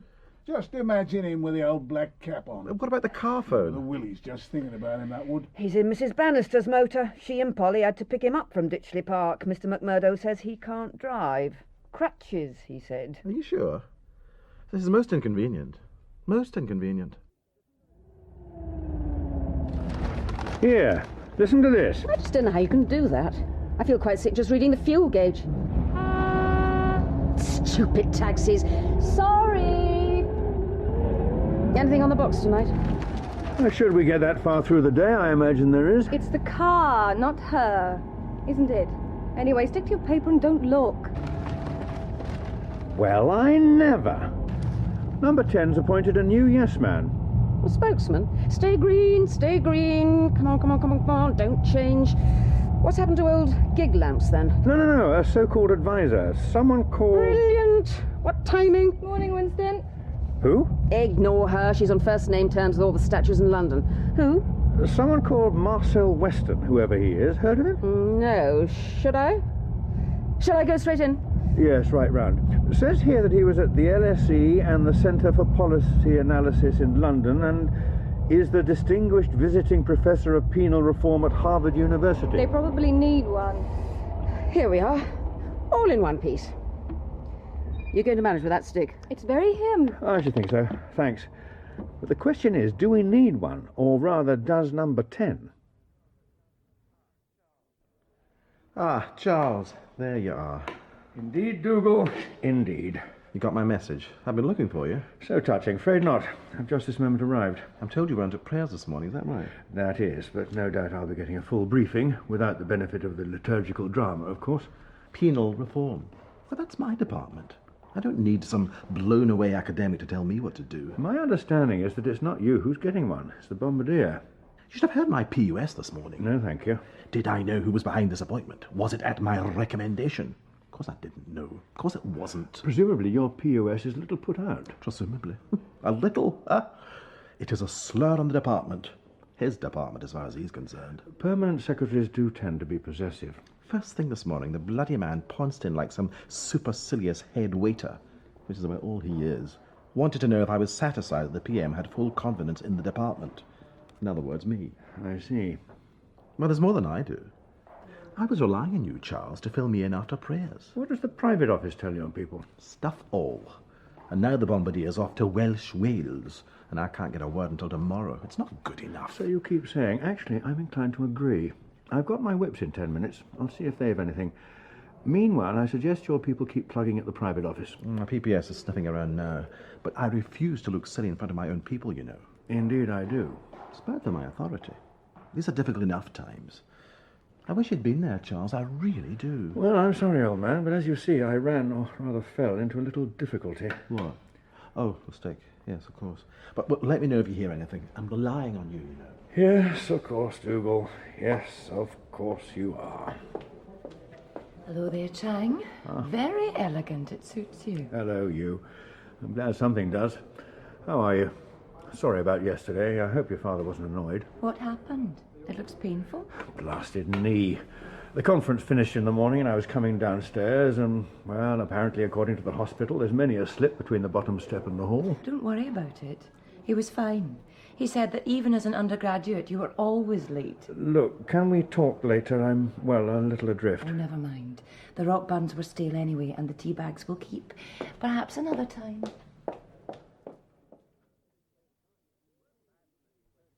You weren't bad on any questions, you know.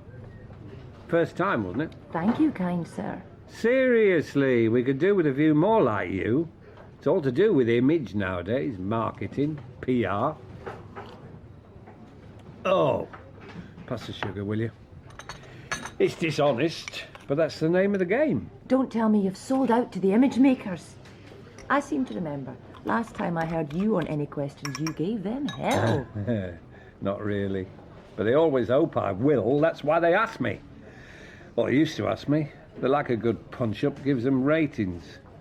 But it rarely happens. It's all thoughtful stuff now. They want the thinking people on. So the great Dennis Wigton's a dinosaur, almost extinct. Going that way.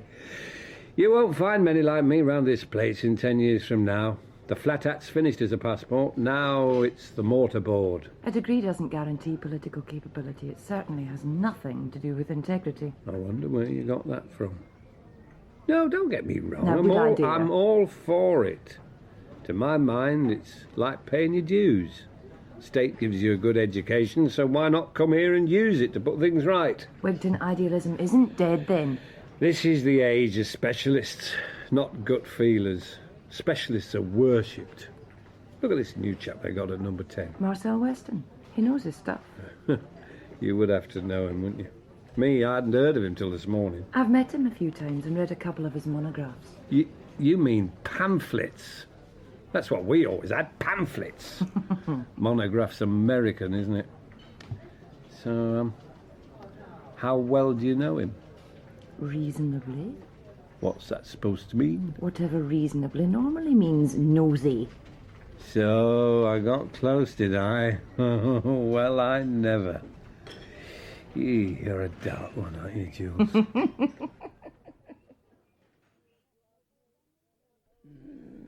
Bit low, if you ask me. Anyone sits on that sofa will bang their head on it. Oh, could have it on that wall. Or take it over to number 12. Doesn't matter. I'll leave it to you. I usually do. Oh! You sure you're okay? Absolutely, and I don't fuss. And thanks. What on earth would I do without you? According to that Mr. Mossman, plenty. You heard his latest. Arthur was telling him. When doesn't he? There wasn't enough room to swing his ginger Tom in these offices, and Mr. Gerald Almighty Mossman says the quickest way to save space is to give me the elbow. Don't take any notice. I run this office with the private secretary, not some wet-behind-the-ears PPS. Yeah, well, Mr. McMurdo's not exactly secretary of the fan club, is he? Me being over here means there's 3 of us in that broom cupboard of his instead of 2. I'm an anomaly. Oh, come on. Not civil service. We both know private secretaries don't like anomalies. Talking of which, anything at prayers about the new adviser? Did the deputy mention it? Not to me. But according to Arthur, Mr. Mossman was talking to him about getting a couple of days for a prisons debate. Mossman did? Ouch! Oh, blast, blast, blast! And blast that man. Parliamentary time's nothing to do with him. Arthur Hawkins may be a pillock on his good days, but he's not known as a good shepherd for nothing. He made sure that I heard about it 2 minutes after he did. You must understand, Charles, Gerald's an enthusiast. So was Che Guevara. I will not have him discussing private business with my messenger. It's not on. And another thing, I will not have him making remarks about the suitability of my personal secretary. I can't stop the man having personal opinions. Anyway, has he come up with anything yet? Shortly, I expect. He was lunching in the Harcourt room. Those who know were there. Very smart. But then, as I'm finding out, he's something of an Harcourt habitué. Peanuts, green cocktails, and strong-fingered harpists. I think Polly's expression would be naff. You mustn't let your personal feelings into this, Charles. I'm more concerned with Polly's personal feelings. They are seeing rather a great deal of each other. He never mentions her. If he was serious rather than ambitious, he would. Then there's nothing to worry about. But as I say, don't let it get in the way. That's your personal problem. This business of Western is far more important. To you? Of course. And it should be to you. Charles, I've mentioned this before. Some of us are concerned that you're losing your grip. Don't. That's vaguely insulting, even from you. No, it isn't. We've known each other too long for it to be. Don't forget, I know about insults. Weston's an insult. Instead of arguing about a miserable PPS, we should be deciding how to stop this nonsense before it goes any further. It has no further to go, old man. The Prime Minister has the right to appoint anyone as adviser on a temporary or permanent basis. In theory, of course. Come on, don't be naive. In practice, of course your PUS is put out. He wants to know what you're going to do about it. The Army call it leadership, Dougal. We call it politics. Very clever, Charles. Then what do you suggest? You could resign. You're out of your mind. There are ways of starting rumours that you're so angry you're considering it. That's very risky. Do you think the Bombardier would back down? Do you? Who knows? We both do. It's extremely unlikely. I prefer to keep empty promises for elections. If I threaten to go and the Bombardier ignores me, then I'd have to resign. And what precisely would I get out of that? There is precedent, Dougal, and in somewhat similar circumstances. Mr. Speaker, we on this side of the House welcome what he has to say on a commission of inquiry. But it raises a difficult question in my mind, and, Mr. Speaker... Come on, you little baggage, out with it. I am sure in the minds of the public. Does not this morning's news that the Prime Minister has appointed a personal adviser on this very subject of penal reform suggest that the Home Secretary hasn't any ideas of his own? Furthermore, Mr. Speaker, would he tell the House if he has read the latest monograph written by this unelected member of the Cabinet? And, Mr. Speaker, would the Home Secretary tell us exactly what contribution he expects Professor Weston to make to his department? Mr. Speaker, I've already told the House I have today established the terms of reference for the Commission of Inquiry into Prison Reform in the light of recent events. Order! The Home Secretary... Order! The Home Secretary must be allowed to answer. Mr. Secretary Baxter! A copy, Mr. Speaker, of those terms of reference has been placed in the library for all right honourable and honourable members to see. At the appropriate time, I will make a further statement. This, Mr. Speaker, as the honourable member opposite well knows, is not the time. What's their tongues? Or their stomachs, more like it. Mr. Speaker, will the Home Secretary tell the House if the Prime Minister consulted him before Professor Weston's appointment? And if the answer is no, does this mean that his department, like the Treasury and Foreign Office, is now being run from Downing Street?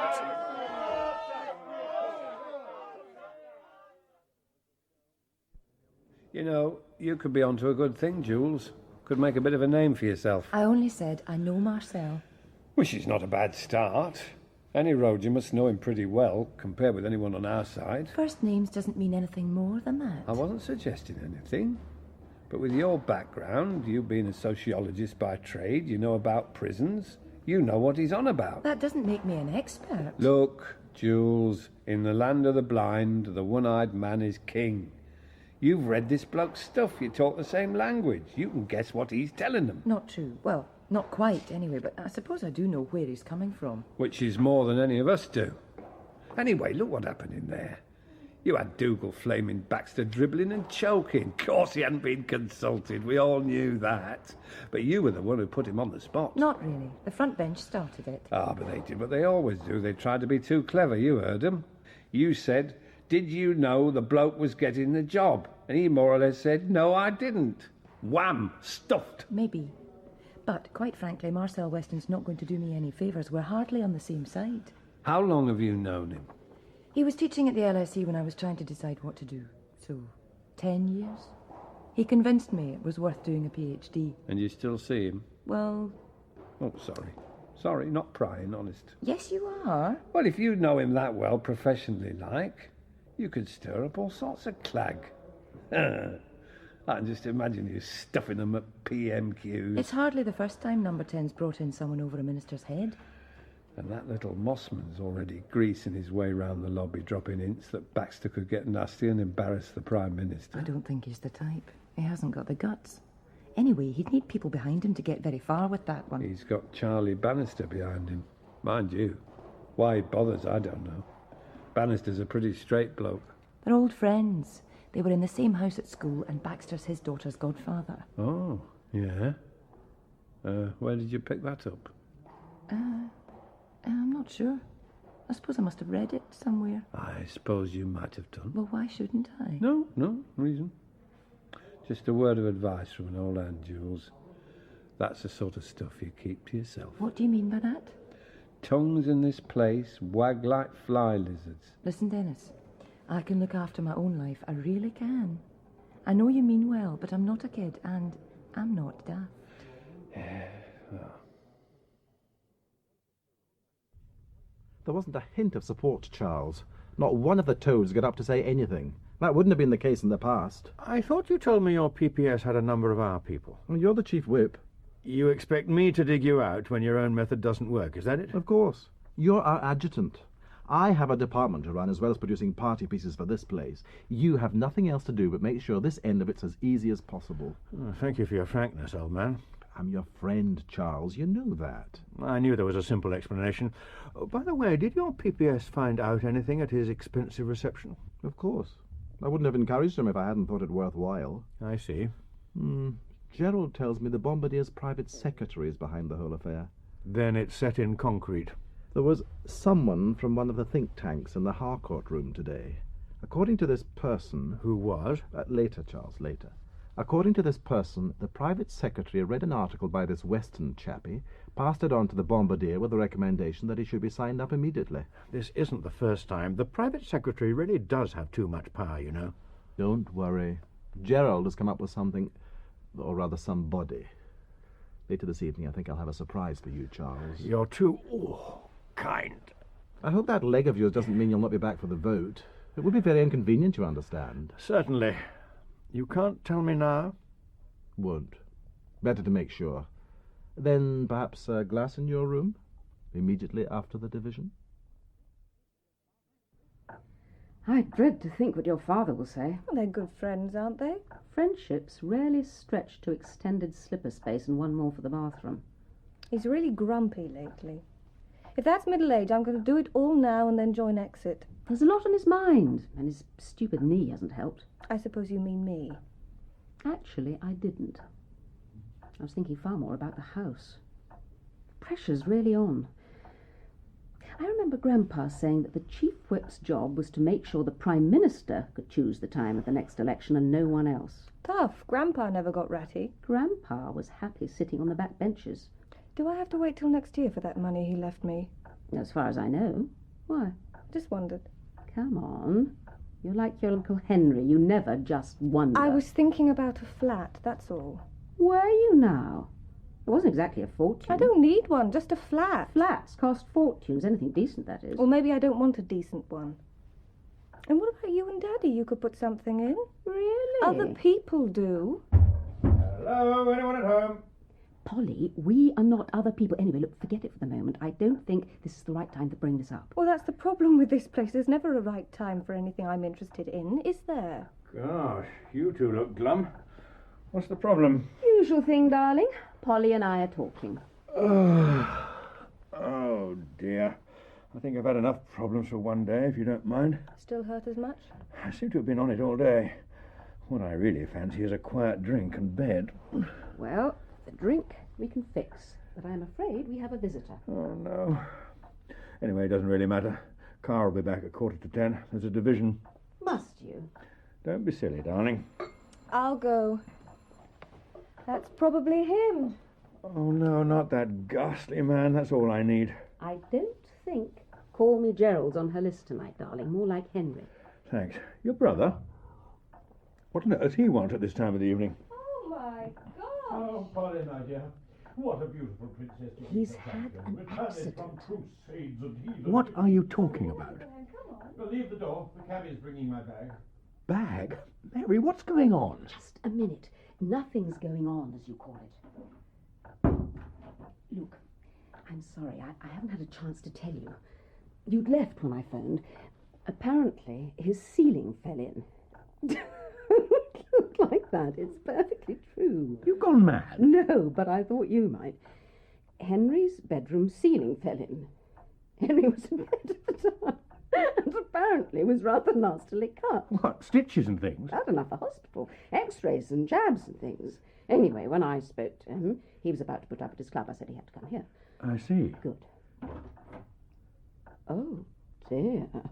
My godfather, James. Henry, what on earth have you been doing?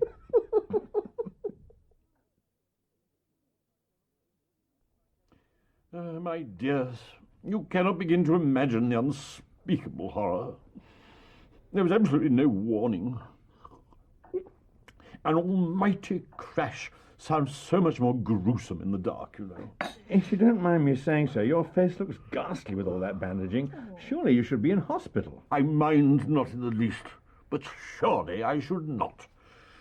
They succeeded in breaking my nerve. They'd shown in the menu, but you can't order quail's eggs and St. Thomas's, can you? Well, I'm sure you were in good hands, even if it was only one night. They do things with foul-tasting thermometers. They have perfected the most embarrassing ways of washing one beneath the bedclothes. No.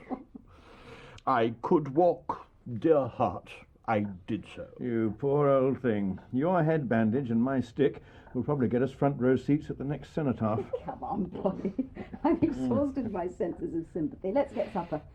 Boiled fish and milk pudding, be all right? Let's not forget the stewed thermometers. I must say, the sight of the Chief Whip huddling behind a limp suggests trying times in the People's Palace of Democracies. Sympathy voting has never caught the parliamentary imagination. You know, in a strange sort of way, my tumble was fortuitous. Well, perhaps. There's always an element of perhaps in fortune. Old Cameron. A whiskey? Oh, seriously. What you didn't know was that I'd arranged to see him for tea after Ditchley on Sunday. If I hadn't done this, well, I would have. Injudicious.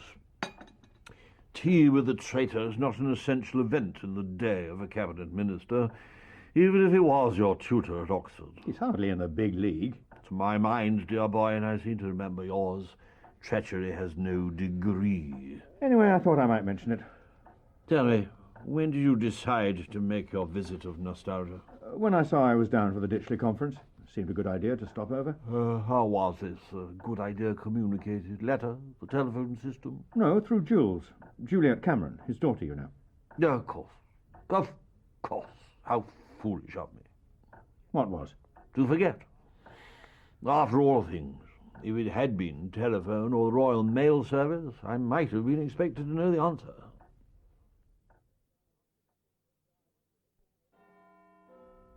Just didn't look right hanging there. Too big.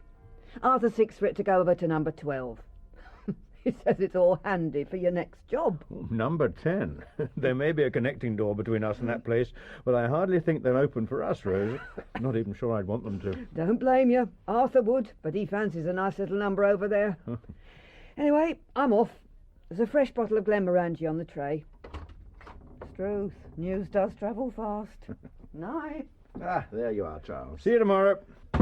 Still so, Dougal, as ever. Whiskey, I take it your appearance means it's in order. Oh, let me. A Glenmorangie. Only the best and only right. The hospitality tray has its value at this time of night. We pay for our whiskey in here, Dougal, all of it. Quite right, too. I've been thinking of having a similar rule in my own department. Naturally. Thank you. Cheerio. Cheers. Well? It worked. It took a little thinking through, but it worked. We have turned, or we're about to turn this whole business to our advantage. By that you mean your advantage? Of course. And? And in some small way, Charles, I have you to thank. I am overwhelmed. Guess who gave Gerald the information about Weston? Go on. Tell me. Who? Kay. Kay Bennett. Kay Bennett?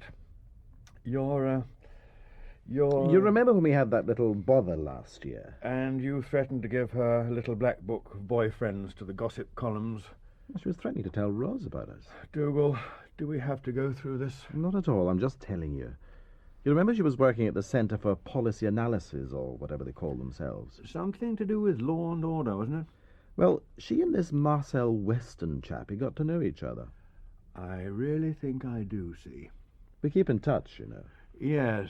So when Gerald came back, it was obvious. I mean, it was his idea, but it needed my, guiding hand? And if Number 10 can hire an outside advisor, why shouldn't I? Miss Bennett is joining your department. On a temporary basis, of course. To give you and your staff advice on something on which you are supposed to be an expert? Officially, yes, but not really.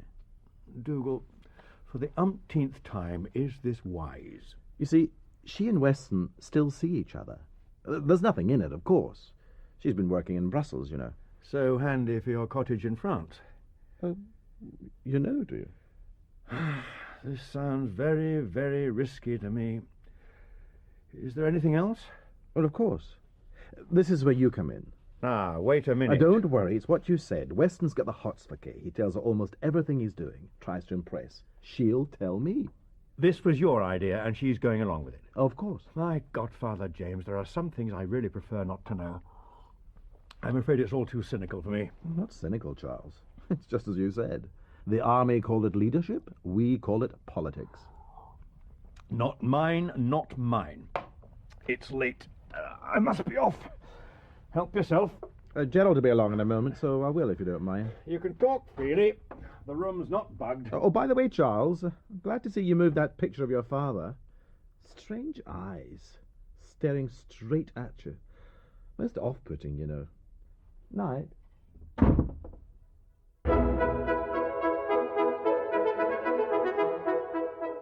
In that episode of The House, you heard Julian Glover as Charles Bannister, Peter Kelly as Dougal Baxter, Isla Blair as Mary Bannister, Christopher Benjamin as Henry Colville, Siobhan Redmond as Juliet Cameron, David Ryle as Dennis Wigton, Sheila Reid as Rose, James Garbutt as Arthur, Ruth Gemmell as Polly Bannister, and Terence Edmund as the Speaker. The House was written by Christopher Lee and produced by Neil Cargill.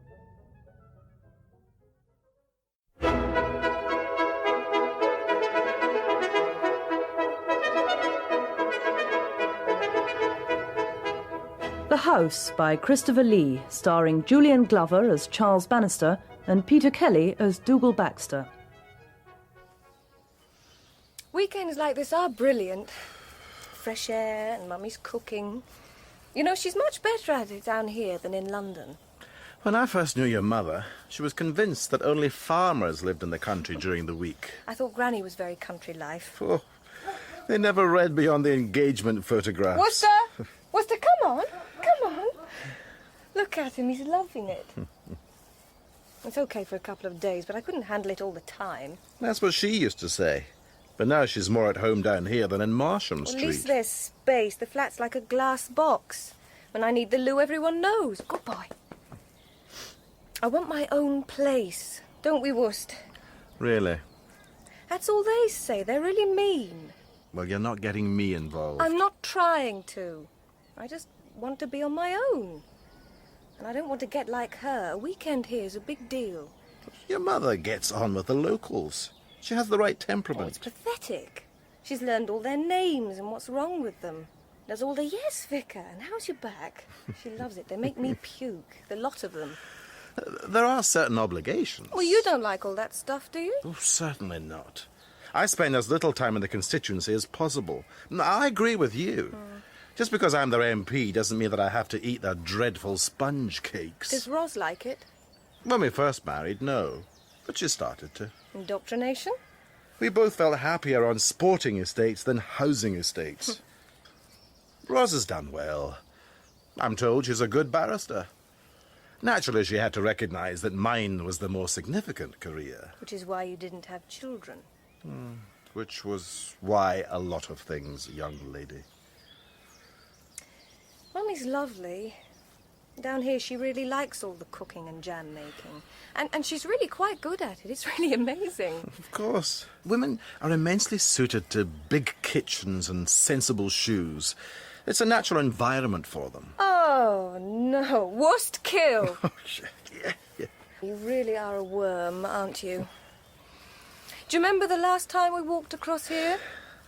Christmas morning, and you deliberately left the gate open because it would annoy your father. And you did exactly the same then. Tried to wind me up. You're really prattish.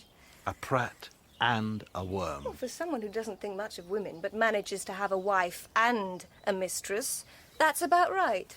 Is that so? I'm not knocking it. You can handle it, then that's your lookout. Well, what is it that I'm supposed to handle, as you call it? Well, all this thing about Kay Bennett and giving her a job.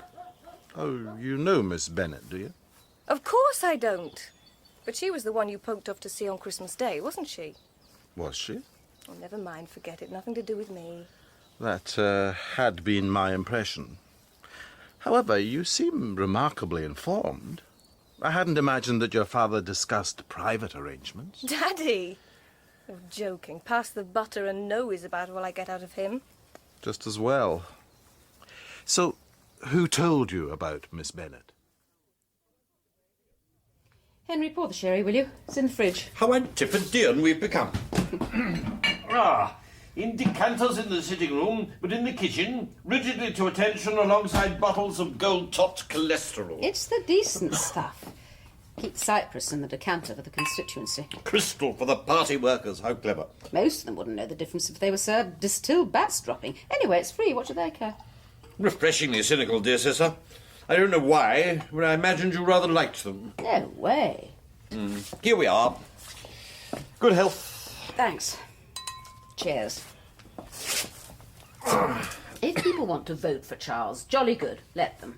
But most of the party faithful are just hangers-on. But without the workers, there would be no hive. My goodness, have I been so naive for so long? No, you're right. It's me, not them. I suppose I resent doing something because I have to. I'm hardly the ideal MP's wife. Or you are. That makes it worse. Hi. What's worse? Oh, I see. At it already, are we? Nothing, darling. Yours is on the dresser. Do sit down. That knee of yours isn't going to get any better with you jumping around. Great. They're just coming. Oh, that's better. Dougal's having a word with his minder, and I suspect Polly's trying to get his telephone number. I'd have thought she'd had enough of Call Me Gerald and tow. Am I missing something exciting? It's Mary's name for Gerald Mossman, Dougal's PPS. She thinks he's a creep. An understatement. And Polly's? They're friends. I wish they weren't. Yes, well... Hi. Good walk, you two. Starving. When's lunch? Yes, thank you, Mummy. It was A, jolly nice, or B, quite dreadful. Delete whichever does not apply, and thank you very much for asking. Sorry. That's better. Very pleasant, thank you. Well, not something I normally do before... So you're starving too? Half an hour. It's pig. The beef looked awful, and I really can't be bothered with Yorkshire pudding. Is that all right? Remind me not to hire you as my head of character assessment team. Worms don't have them anyway. Ooh. You two normally talk in code? Well, I was telling Dougal how much you loved them all here. Oh, they give me the creeps, especially that lot last night. Well, they were rather jolly at dinner. Obsequiously so. Who's this? Here you are. Don't spill it. The Pratts from the constituency. They wouldn't go home. Thank you. No worms, only Pratts. Honours list. Next week's final recommendations. In a not very subtle way, they're reminding me how to spell their names. You have the same thing, don't you? Of course. But then I'm as subtle as they are. I make it clear I want to know what they're doing for me before I do for them. That's disgusting. Certainly, but it saves a lot of misunderstanding. Cynicism is rarely far beneath the medal tray. Was that not the reason why everyone's father knew Lloyd George? But they know it's cut and dried. So why all the heavy hinting last night? That's important to them. They know it's the Treasurer's turn for a CBE. Then he'll get it. Absolutely. Then the year after next, there'll be something for the chairman. Bubonic plague would be quite appropriate. It's the only recognition they get, so why not? It's corrupt. If they really believe in the party, they shouldn't want paying off with cheap gin and enamel brooches. It probably costs us all a bomb just to make them feel happy. Actually, it costs nothing at all. We make a profit. Are not medals like lunches? No such thing as a free one. Yes, of course. But I was talking in purely financial terms. Take your constituency treasurer and his grubby little CBE. How much is it? £200? £220? Multiply that by goodness knows how many twice a year, and it soon comes to thousands. But think the whole process through, Charles.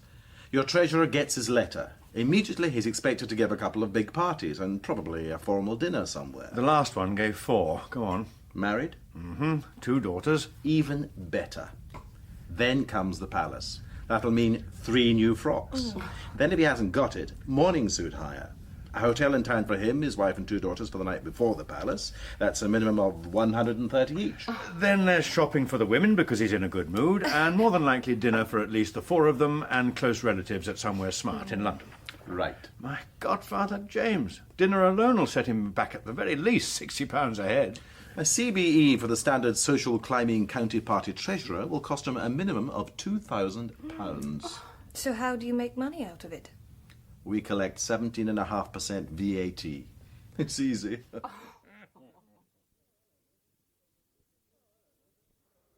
You're across here early, Charlie. Oh, hello, Mervyn. Got some business then, or nothing to do? Good weekend? Oh, usual grind. Surgery on Saturday morning. Bloody council by-election speeches in the afternoon. Constituency supper, then chin-wagging all Sunday. Glad to get back, I was. Remind me not to ask in future. Have we, got any problems? We haven't, Charlie, but I couldn't speak for your people, could I then? Seem to remember you normally hide yourself over at number 12 till after lunch. Got the elbow then, have we? I sometimes wish that were true, Mervyn. There are moments when I long for a snooze on the back benches. Oh, don't worry. From what the polls tell us, it's coming your way. Yeah, but you're right. It's not the best job in the House. Never has been. If the vote goes the right way, then everyone expected it to. If it doesn't, they still expected it. This is true, Charlie. We shoot ourselves in the foot. Cabinets shoot us in the back. Old story, boy. Makes me weep to hear you tell it. Save your tears, you old rascal. I'll survive, and we'll go the full term. Be a struggle, but we will. No, you won't. But keep telling them, Charlie. That's your job, isn't it? Talking of jobs, I hear the Home Secretary's got himself a new talent. Gerald Mossman? A couple of weeks ago, Murphy, you're behind the news, slipping. I was thinking about the floozy. K something, isn't it? Were you indeed? Indeed I was. Giving her one, is he, Charlie? I beg your pardon? Mossman. Got a bit of a reputation in that quarter, so I hear. Just wondered. Murphy, you should know that there are times when I find your Celtic folksiness a little trying. Oh, don't take offence. None was intended. Just odd that Mossman gets a job with Baxter. Next thing, she's got her pretty knees under the desk. Just odd, that's all. Fine. If I hear any more... Yes. It'll keep until I see the PM. Shan't be a moment. What? Prayers tomorrow morning. Bye. Hell's teeth give me strength, Dougal. How is it that every member has a special reason, a totally exceptional case for putting up a friend, a acquaintance, business associate, departmental servant, almost anyone you can name for the honours list? Sorry. Sit down. How are you? Fine. Your knee? See, the stick's gone. More trouble than it was worth. Kept tripping over it. Of course. Well, something in particular? Well, no, not really. Just dropped by to say thanks for yesterday. I've written to Mary, of course. There was no need. No, but there you are. Dougal, you're sure there wasn't something on your mind? I'm certain. Good. By the way, Charles, I've been making a few inquiries, unofficially, of course. About what? Well, actually, I've been wondering who we might be thinking of giving knighthoods to this time. We? It's not uncommon for one or two of our more senior backbencher colleagues to be recognised. May I ask what sort of inquiries you've made? I'd have thought it rather indiscreet of you. Of course. I was hoping to be, as you put it, discreet. Indiscretion has never inhibited your parliamentary ambitions, Dougal. You disappoint me, Charles. I have good reason for asking. I'm certain your disappointment will be short-lived. Then in no time at all you can get back to practising your own peculiar brand of intrigue. My brand? Now you flatter me. You know as well as I do, nothing in this place is straightforward. If I may say so, your choice of PPS is testament to that. Well, let me tell you, since Gerald joined my office, I've had a better feel for what people are thinking. Just as you used to. He talks to people. And he doesn't keep it to himself. I know what's going on. He's far too pushy, I'm told. Is that to your advantage? He's forceful, yes. I'll grant you that. But he keeps his ear to the ground, which is what a good PPS is supposed to do. And he's not frightened of ideas. Like Miss Bennet? Oh, purely fortuitous. If the Prime Minister happens to pick an advisor who happens to be a good friend of someone I know, then, well, I'd be a fool not to take advantage of it. You'd have done the same thing. Don't moralise me, Charles. Not on this of all offices.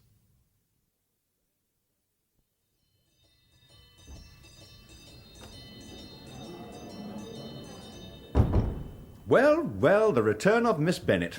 And already hard at work in the committee rooms, I see. You have a habit of haunting this part of the palace, Mr. Bannister. I seem to remember it was exactly here we last met. The committee corridor is one of my battlements. After all, I do have a legitimate interest in its workings. Meaning I don't. No, meaning I do. Look, I must say I was rather surprised when Dougal told me you were joining his office.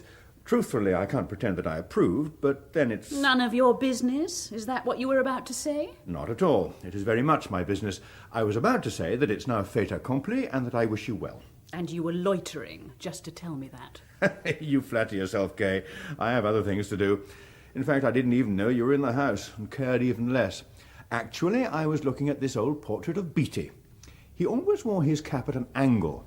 Admirals are allowed to do that. How fascinating. When you're in a senior position, you can get away with quite a lot that you can't when you're younger. Are you trying to tell me something? Or does the government chief whip really have nothing better to do? When BT was only a captain, he appointed a very clever and very junior officer as an ADC. Oh, my God. The appointment went to the ADC's head, and he upset the Chief of Staff's office. The Chief of Staff had the young man sacked. It was his privilege, I suppose? BT didn't lift a finger to protect him. He was very ambitious. Oh, is this the start of a queue? I wouldn't have thought the Home Affairs Committee was that interesting, eh? No one's queuing.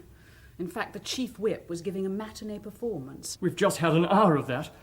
Weston's giving evidence to the Home Affairs Committee in there. By God, he's sharp. And the committee isn't. You're so right. Mind you, Juliet Cameron knows her stuff. She was really giving him a hard time. I see. I think she knows him as well. As well as what? As well as giving him a hard time. What else did you think? Keep tabs on the old opposition, eh? Got a bit of competition there, sweetie. But mind you, with your looks, no contest, or so I'd have thought. That's something you do often. I must say there's little evidence. Oh, Very touchy. Don't know what to make of her. Mind you. Well, never mind, as they say. Perhaps we should not.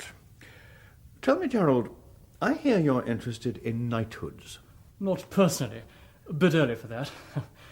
Seriously, though, yes, I am. Naturally, I wouldn't expect any of the inside info. Not unless you thought it worth your while. I take it there's an exceptional reason for your treading the grounds of confidentiality. Right. Between you and I, it's a bit of a scheme I came up with, and the Home Secretary rather cared for. Unofficially, of course. I see. Oh, of course. Idea's pretty simple. Find out who's about to get a "you can call me sir" letter, then drop a mega hint that you, rather Dougal, was the one who put his name forward. The guy then owes you a favour, or thinks he does. Does he now? Knighthoods only go to senior backbenchers, ergo or whatever, so you're buying in some pretty high-powered support, eh? And Dougal approved this idea? Absolutely. Fact is, it's so simple, I really don't understand why no one's come up with it before, eh? Don't you? That would explain a considerable number of things. Well, where is he now? Someone must know. According to Hawkins, he's due back at 9:30, but he doesn't know where he's gone. What exactly did that Cameron woman say? She didn't exactly say anything, but the message was loud and clear, eh? Apparently, there's quite a few of them who want to get back to the old system. I don't know. That little baggage is too clever by half. You're sure about this? I don't know her brilliantly, but I think she, well, gets on with me. Bit of the old charm works wonders, eh? I reckon we're getting a signal. But why now? A lot of them well browned off ever since the old days. Handing out a few MBEs is an easy way of paying off debts. Nothing else to offer them, have they? Especially in opposition. Are you receiving me? There's a private dinner party at his flat. He'll be back later. You're sure? His messenger told me he knows everything. Hawkins, he told me he didn't know where he was. He would.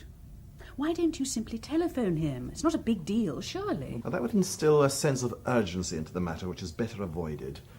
If their lot's interested in getting back into the honours game, there are some advantages in being the messenger of these tidings. Then call him. You'll soon learn, sweetie. It's a matter of tactics, eh? If the Chief Whip already knows this, then he's not impressed. We look second-rate. Not all of us. If he knows and is keeping it to himself, perhaps it's because he's negotiating. Then he won't thank us for letting the cat out of the bag, eh? I thought we were all supposed to be on the same side. Or at least you were. I think perhaps a casual suggestion later this evening that the time might be right to approach that little Welsh turd Edwards. If he's done so, we're up with the game. If he hasn't, we're ahead. Got it, sweetie? I still don't see the point. And why Mervyn Edwards? He's opposition chief whip. He can negotiate. If Gerald's right, they're either playing a game or they're about to dump another of their high and mighty principles. Whichever way, Charles ought to know. And wouldn't it be a good idea for us to be the people to tell him? What happens if you're wrong and she's setting you up? I think I've got the measure of her. She's got those sort of eyes.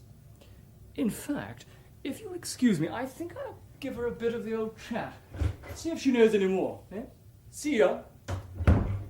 Oh, he is remarkable.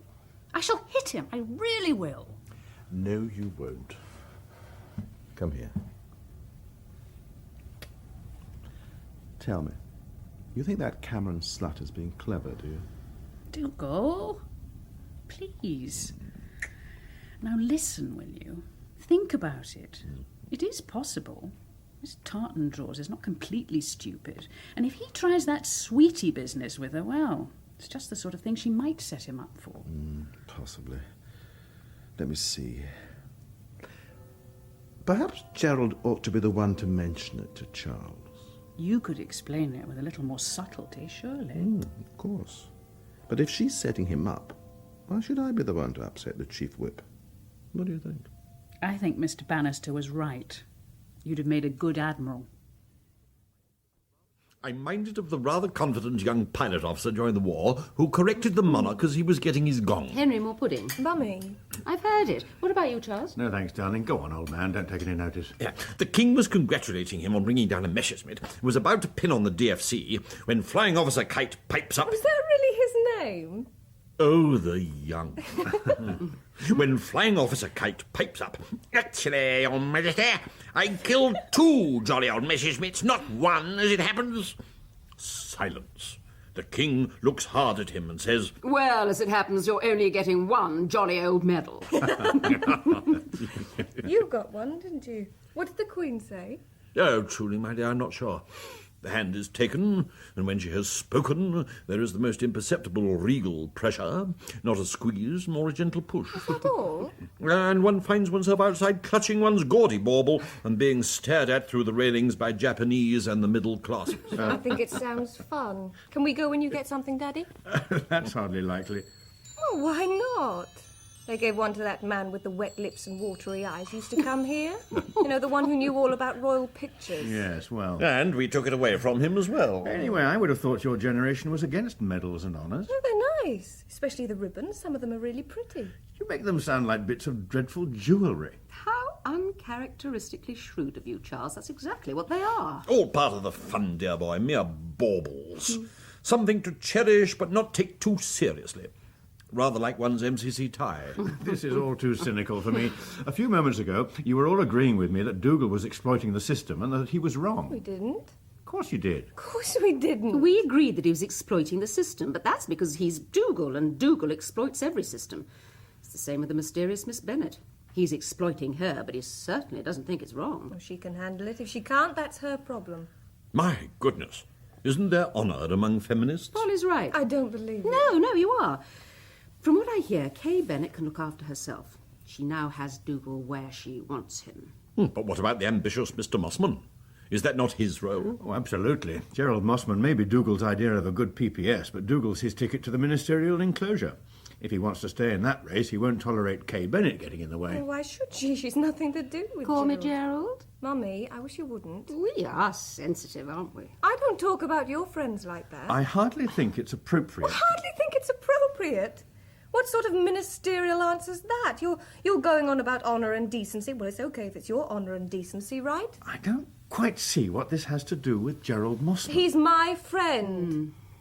You don't like that for some reason? Okay, fine. But I really get poked off when she tries all that clever stuff about call me Gerald. He's just nice. But going by your friends, you wouldn't know about that. Very few of my friends give my daughter lunch and dinner and goodness knows what else, and then as soon as her back's turned, chat me up as if I were the next available in line. Oh, don't kid yourself. Not at your age. Oh. Oh dear, oh dear, oh dear. Oh dear, as much as you wish, Henry, but this is the other Polly. Your niece has become one of life's tantrums and door slammers. She tells me she's looking for a flat. More accurately, she's looking for us to finance one. And if I have much more of this, I'll be very tempted to do so. And the further away, the better. You see, Charlie, there are some things we can discuss and some we can't. This we can't. Informally? No such thing, you see. Personally? What's the difference, then? Well, speaking personally, I happen to be in favour of the honour system. But you people invented it, Charlie. Christians and Christmas, nearly the same thing. I wouldn't put the British honours system on nearly such a grand pedestal. But be fair, Murphin, you went along with it until the 60s. Well, a quarter of a century ago, that. Things are different. Oh, haven't you caught on? In heraldic and chivalrous terms, a quarter of a century is nothing. And I seem to remember that not everyone said no at the time. Mostly those who were about to get something in the tins, eh? A nice little billy-do from the palace and a bit of something to wear at flashy dinners. Didn't like it when we put the lid on. Well, I can't say I blamed them. So, and this is nothing more than a personal thought, I would be wrong if I thought your people might be thinking of coming in from the cold. You would you? You're not against honours. Can be good for morale. Very cheap. Can be bad. When some are not recognised. And some are. OBE, yes. Other buggers' efforts. And occasionally a knighthood for a worthy alderman, a generous thank you that money cannot buy. Not always, Charlie. Life peerages are not exactly taboo, are they? You telling or you asking? Life peerages, well, that's tactical. Yes, tactical. Tell me, Charlie, what made you think we were going soft? Oh, I wouldn't call it soft, simply tactical, as you said. I heard a rumour that you were perhaps rethinking policy. No, rumour, was it? And when did Charlie Bannister take notice of rumours? In the old days, you was the one who started rumours. The rumour's wrong, is it? Slipping, boy. That's what you are. Slipping.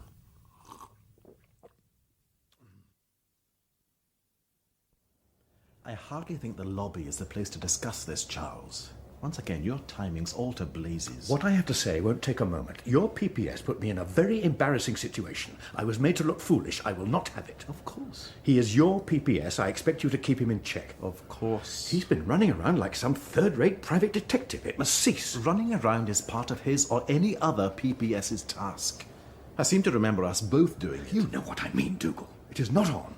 If I hadn't checked what he said, I could easily have been tempted to bring it up with the Prime Minister at this morning's prayers. That would have been unwise, would it not? But you weren't and you didn't. I really don't see why you're so upset. I'm upset because against my better judgment and because of our friendship, I allowed myself to listen to him in the first place. If he'd been right, and we're not entirely sure he wasn't, if he'd been right, then you'd have been telling me what a splendid chap he was. He wasn't. In future, he must behave as other PPSs. Unfortunately, Charles, I knew nothing of this. You didn't? Of course not. I'd have hardly allowed him to come to you with such a doubtful yarn without making my own inquiries. That makes it worse. I'll speak to him. I trust you have already. Certainly not. I have told you. In future, he keeps his distance. This has been made clear to him by one of the juniors. You know, Charles, this isn't the normal way of doing things. We don't do things this way. From now onwards, Dougal, we do. And another thing. If I hear that he's sniffing around the honours list, there'll be further trouble. Oh, that's all settled. I'm glad to hear it. It was simple. I just congratulated the 4 most likely candidates, and one of them thanked me and said he thought it was supposed to be confidential. My godfather, James. But you only convinced him that I must have had a say in his. And which blithering idiot was this? So, there's more than one. Come on, who was it? Charles, it's privileged information. You must know that I couldn't possibly tell you.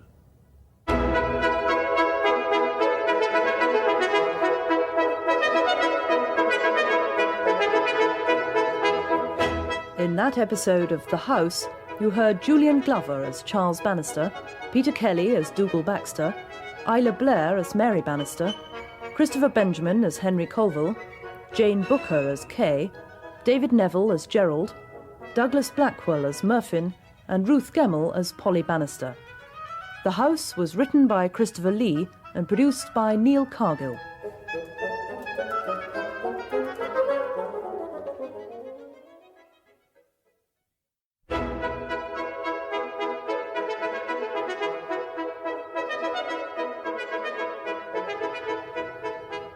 The House by Christopher Lee, starring Julian Glover as Charles Bannister and Peter Kelly as Dougal Baxter. Followed by, on the stand side, Minstrella, and a very bad run by Mies. She's really boxed in and she can't. They haven't get out. even mentioned Tricky Monsoon. Her passage has been barred. Perhaps he's pulled up. Hardly going like the wind, was he? Perhaps they should have called him Drizzle. Ah, there you are, Charles. Glued to it, I see. Yes, you do, old man. Another fiver down the drain. You're not betting on the GGs, are you? The owner's a friend. A loyalty bet, you could call it. £5 for loyalty, eh? Sounds cheap. You'll have to let me know how it's done. I'd have thought you'd be watching the rest of the news about that brother of yours. Caused quite a stir, he has. I'm off then. You don't need me, do you? No, thanks, Rose. Just hide my wallet next time George calls with a hot tip. I did. Night. Did what? Hide your wallet. Oh, hate to spoil your misery, Mr. Bannister, but I didn't back it for you. You sure? Me and Hawkins had a look at his form. No chance in that field. Anyway, the going was too firm. Surprised they ran him. Night. Right. Night, Mr. Baxter. I bet he was furious.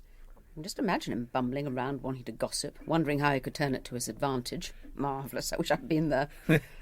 Yeah, poor old Dougal. He simply has no sense of humour. No sense of humour doubles the frustration. Especially as all he really wanted to discuss was this nonsense about Rex. Is it nonsense? Oh, how disappointing, dear heart. An Archbishop of York in the family would be, well, somewhat reassuring. According to the news, he's the compromise candidate. Didn't sound like nonsense. But he hasn't been a bishop 5 minutes. Surely not. Did they have him on? Did he say anything? Of course he didn't. You know your brother. They showed him at the cathedral, but I think the pictures were taken last Easter. Oh, it's just a rumour. Well, if it is, then it's rather strong. It'd be rather splendid sport. Yes, dear boy, you must encourage him. Then you could swap jobs every 6 months. I'm sure the temporal and spiritual benefits to us all would be enormous. I hardly think it'll get that far. Anyway... Don't! You make me do it. Bed. Where's that damn dog? Worcester's where he always is until Polly gets home, on her bed. At this time of night? Where the blazes is she? I haven't a clue. When I ask her, she reminds me she's 20. Meaning? Meaning, Charles, she is 20. Especially when she's in one of her moods.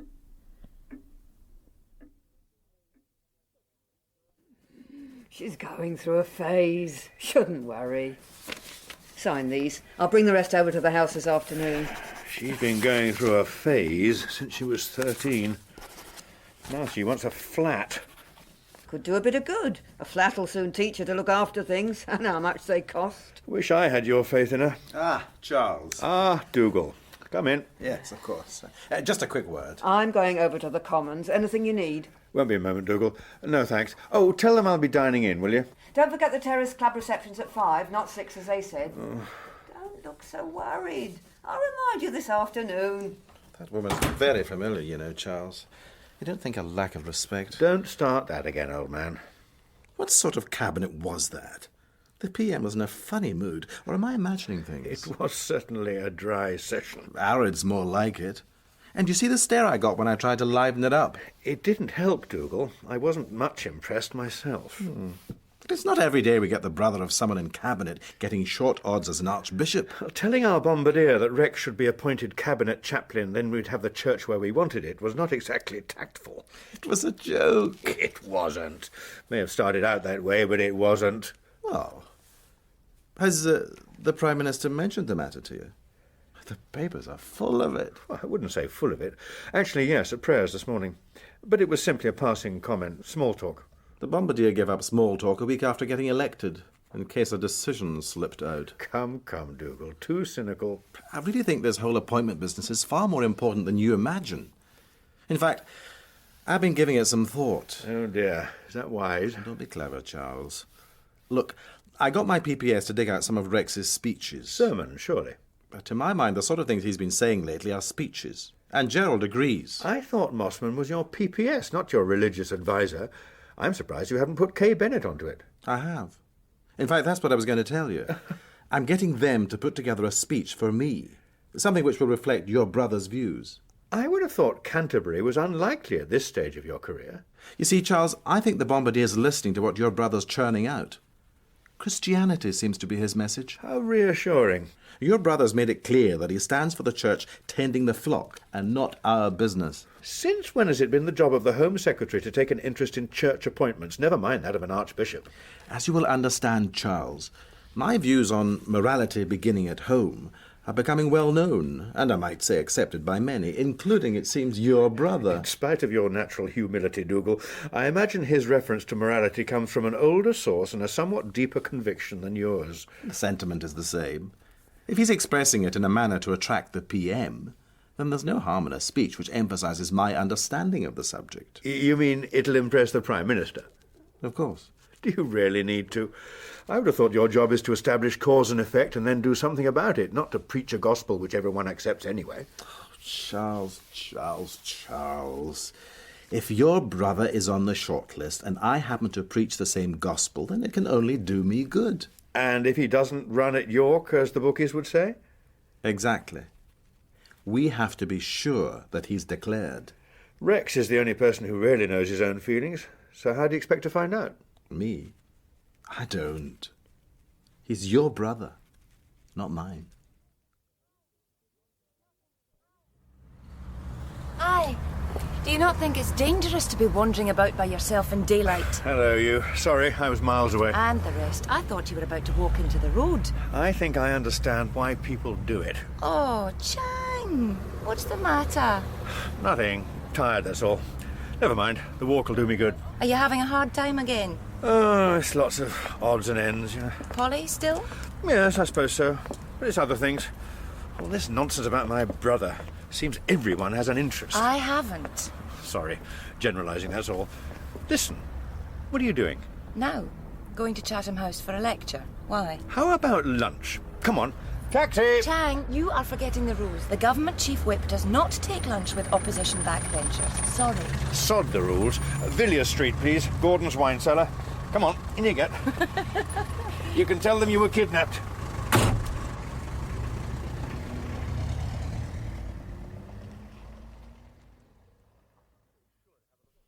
We really should have a look at these answers now. We're top for questions tomorrow. Well, you're the PPS. Make sure the brief is packed. I don't want any nasties back. That's your job. Go on, man. Now, Kay, read that last paragraph again. Is it not All time right. that... I'll ship in a couple of "I hope to be making a statement shortly." That'll hold them. Mm-hmm. Are we doing this or not? Of course. Go on. Pacey, pacey.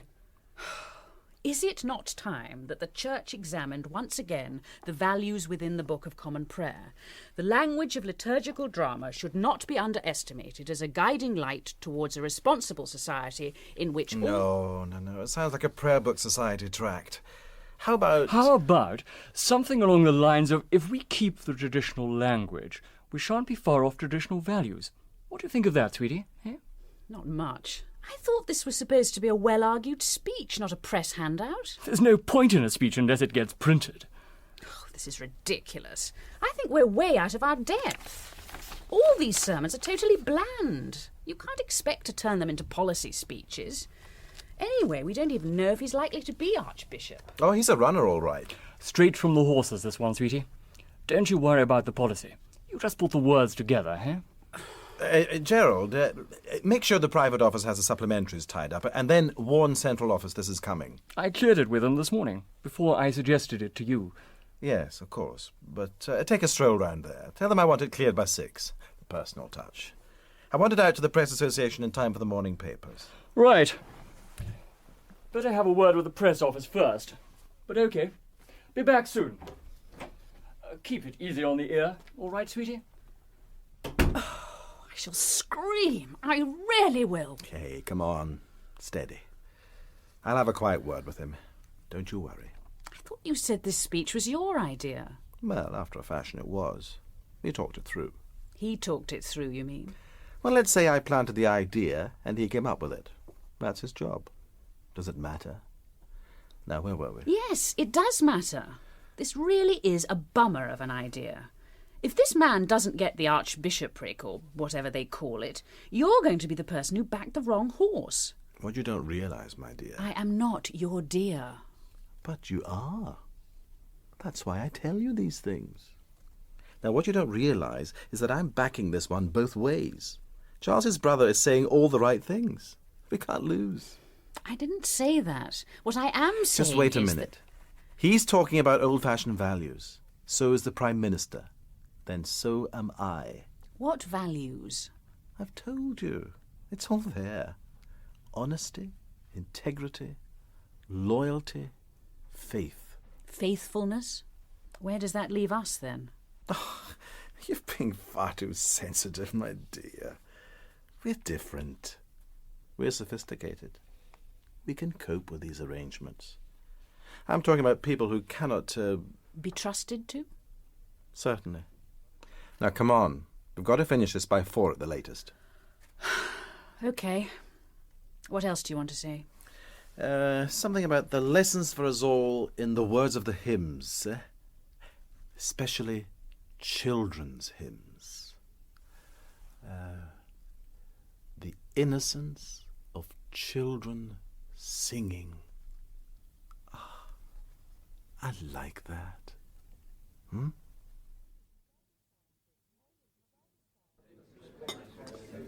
Hey, steady, Chang. This is lunch, not an end-of-term binge. Wish it were. I hadn't realised he was your twin.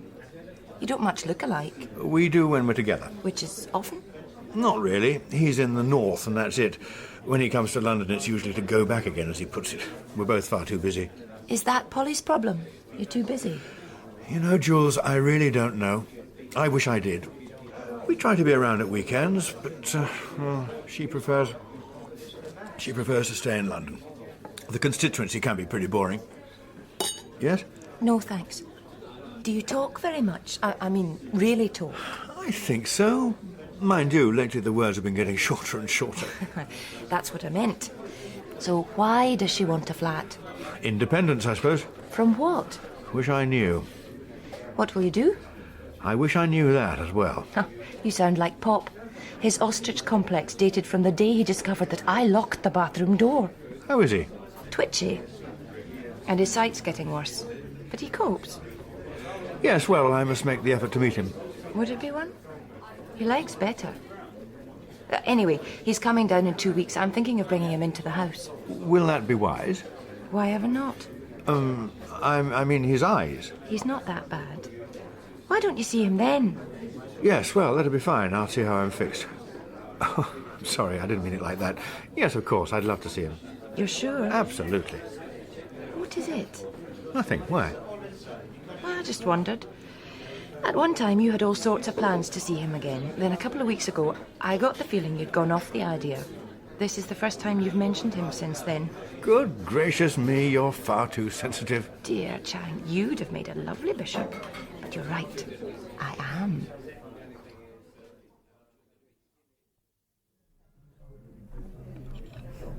She's rather more posed than poised, isn't she? I always thought harpists were tea time, not luncheon. Perhaps she does the afternoon turn in the Commons. In the famous Harcourt room. They do themselves rather well at Westminster, don't they? Charles hardly tears himself away. Isn't the Chief Whip supposed to be there most of the time? Yes, I suppose so. It would be rather nice to see him more often. Breakfast's a pretty unsociable occasion as it is. He seems tense. I take it he's worried about Polly. Of course he's not. Angry, yes, but not worried. That's half the problem. There's something else on his mind, and you know, Henry, for the first time, he won't let me in. Perhaps there isn't. Perhaps, my dear, you're being oversensitive. That's the problem at the moment. Everyone's so sensitive. We're all on top of one another.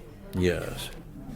Oh, no, Henry, I'm sorry. I didn't mean you. No, not at all, not at all. In fact, the flat's nearly ready, all dried out, ceilings back, paint disgustingly fresh. But you're not moving back yet, surely? Well, indeed I am, dear sister. It is my home, after all. Besides, as generous as you are, it's time I left you all to your own devices and desires, as Brother Rex would so eloquently intone. Oh, I feel awful. All this has nothing to do with you. I'm modestly wise, my dear. I'm also set in my ways. Let us say that I'm not insensitive. Oh, well. The bishop's field, Mary, not mine. Not yet a while. You'll stay to the weekend, though, won't you? Not really. I've arranged a few days at my club. After all, we bores are by definition creatures of habit. It's hardly mine to outstay my welcome. I'm getting dirty looks and snide comments from Gordon. Of course. Private secretaries don't like being outside. That's why they're private. He's a bit of a plonker, isn't he? No, he's not. He's very bright. Probably be a PUS one day, so be careful. Which reminds me, you and Kay. Oh, she's all right. She's learning. I think you'll find, Gerald, that she has a few things to teach you. Go easy. Try not to be so patronising. Less abrasive, perhaps? She's so bloody superior. Why don't you take her down to Annie's for a drink sometime? Introduce her to a few of your friends. Get to know her. I really can't be doing with all this animosity. I have enough concerns, you know. You'd think she'd be grateful, considering I was the one who really got her the job. After all... Kay, there you are. We were just wondering where you'd got to. Right. I've been talking to the press office. They were moaning that no one had shown them anything. The private secretary said he hadn't even seen it. I thought you were supposed to be looking after that. Don't worry, sweetie. All taken care of. They know it's coming. That's not their version. I take it you've shown them the final draft. No problems? They raised a good point. What happens when the papers ask if this means you're backing the Blessed Rex officially? They're waiting for an if-asked answer. Tricky. Very tricky, yeah? I'd better get on to them. What's the line, then? Just a minute. Yes? Charles, there you are. I've been looking for you. What? The boss has got another idea. Okay. A follow-up to this. Now listen, mine, that really. speech. But he thinks it's his, eh? What? Yours? Well, I thought you'd like to know, that's all, Charles. Gerald's coming over to the house in about... just a moment. 5 minutes. 10? He'll be with you in 10 minutes, with the draft. There are no surprises, of course not. get it tied up tonight so we can start on it in the morning. Basic guidelines, I think we're asking for trouble. It's not worth it. Any news? Don't you worry about the strategy, sweetie. How about a wee drown, as he calls it, when we're finished? Something bubbly over in the house, here? With you? No, thank you. Come on. Strictly business, of course. No, thank you. I'll see you this evening, then. Oh, yes. Bye. I'd better square away the press office first. But if the old newspeak should fix it, eh? What do you think? They've got a point. Am I backing him or not? Don't worry. I'll think of something. The answer is that you are not backing him. The Home Secretary's views reflect the thinking started last year in his Law and Order Begins in the Home speech. Should the Church and any of its bishops find this attractive, they are free to develop the idea within their own communion. Ends. Exactly my view, of course. Not bad at all, sweetie. Give us it here. I'll tot it up and give it to the press office. You're satisfied with it? Certainly. I've given it to the private secretary and he's sent it through to the press office. They're both happy. I'm not sure you have the authority, sweetie. You'll soon learn that it's protocol that oils this place. As an expert on greasiness, you're probably correct. But the private office was angry. The press office was tearing out its hair. We need to keep them in, not out. Absolutely. But it's a good point. Gerald, why don't you take the draft copy over to the Chief Whip? Then everyone's happy. Will do. Thanks. Any time. You're sure? It reflects my sentiment. Why not? Okay. That was very cruel, my dear. Yes, wasn't it? Won't hurt him. Pity. You know, the little creep asked me to have a drink with him this evening. Oh, really? What did you say? I told him to get lost. What would you have expected me to have said? Yes? No. Mind you, it might be worthwhile. Get to know each other. Clear the air a little. It would take more than a drink. Oh, that ghastly aftershave. Must get it at a garage. I'll think about it. I'd be interested to know what sort of things he talks about in private. You know, Dougal, you really are a bastard sometimes. Of course. It's better than being a fool.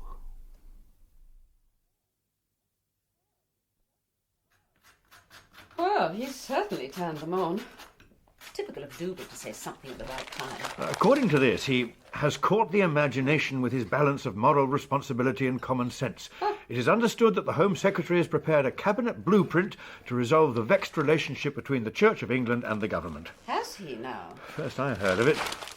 You should have heard him on the radio. He had the cheek to tell them that this didn't mean he was officially backing Rex, but if he wanted to use any of his text, he wouldn't charge royalties. It's amazing. The timing is perfect. He's got a statement this afternoon on the Prisons Commission. They're bound to have a go at him. And give him even more publicity. Exactly, and the more they shout at him, the more reasonable his argument will sound. He's done it before, and they still fall for it. I have to tell the House, Mr. Speaker, that if members opposite believe for one moment that Christian values are the prerogative of the Church, then their views are even more narrow than I suspected. Mr. Speaker, we're on this side. Understand that humility is a basic tenet of Christianity. Hence our surprise at the Right Honourable Gentleman's religious conversion. Mr. Speaker, sir, will the Home Secretary, a member of the Church of Scotland to boot, tell us why he's been chosen for the government to publicly campaign for this particular bishop? And why indeed, Mr. Speaker, the government should be so obviously showing its preference for any of the runners in the Archbishop's case. Order! There is no point in the House making it clear that it was an answer, and making it difficult for one to be heard. Mr. Secretary Baxter. Mr. Speaker, there is no campaign. There is no preference. The views referred to earlier by the Honourable Member for Oldby were my personal views. If, Mr. Speaker, those views are similar to those of reasonable Christian principles, then so be it. I am proud of those principles, wherever and by whomsoever they are held.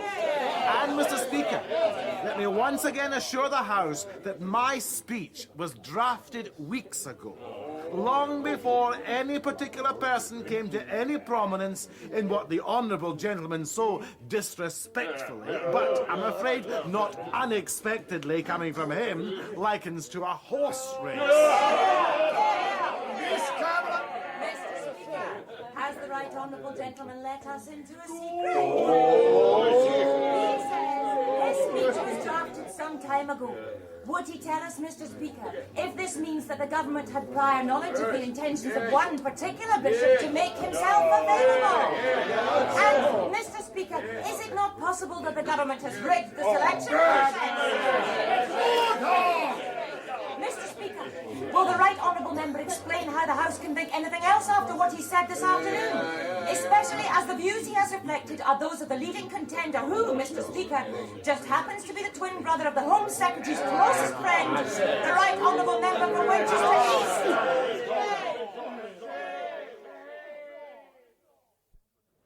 That was a little uncalled for, wasn't it? Come on, Chang. Don't hide your sense of humour behind that waistcoat.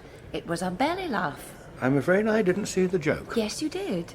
You just refused to laugh. I've told you before, you take yourself too seriously in here. Anyway, I was right. Of course there's no campaign. Why should there be? We chose the chairman of the Crown Appointments Commission. If we wanted to rig it, we'd make sure the right chairman got the job. Perhaps you did that as well. My God, Father James, that's more than far-fetched. So are most things. By the way, and you don't have to say yes or no yet. I beg your pardon?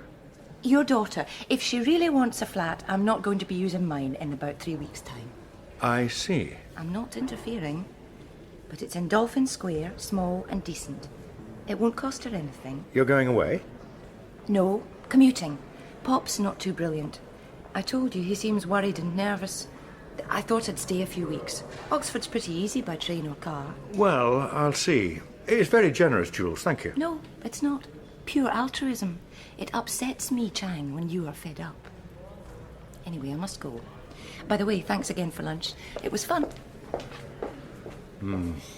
Yes, it was. Ah, Charles, there you are. I hope you gave that little baggage a piece of your mind. No, Dougal, she gave me a piece of hers. What?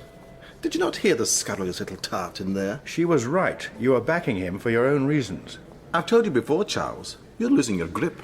It seems today is a day for everyone telling me something that they've told me before. My memory is perfectly sound and my grip is as strong as ever, okay? Incidentally, I've been meaning to tell you all day your fly's undone. What? And you'll be relieved to hear that my sense of humour, Dougal, is intact.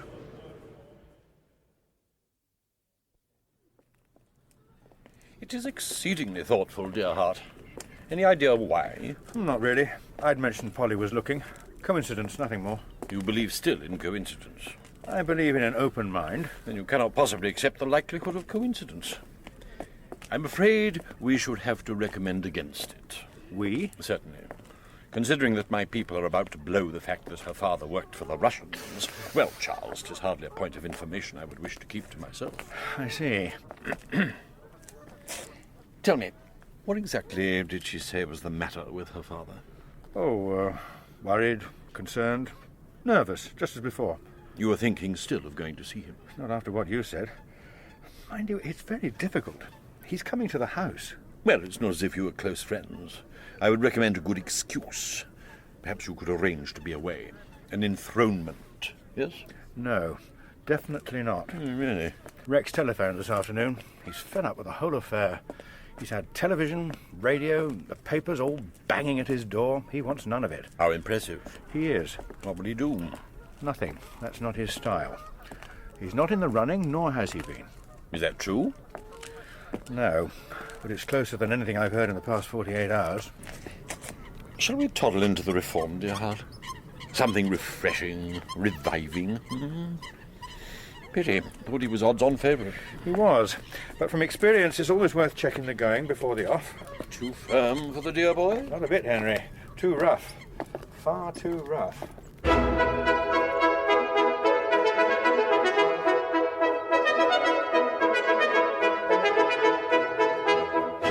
In that episode of The House, you heard Julian Glover as Charles Bannister, Peter Kelly as Dougal Baxter, Isla Blair as Mary Bannister, Christopher Benjamin as Henry Colville, Siobhan Redmond as Juliet Cameron, Sheila Reid as Rose, Jane Booker as Kay, David Neville as Gerald, and Terence Edmund as the Speaker. The House was written by Christopher Lee and produced by Neil Cargill.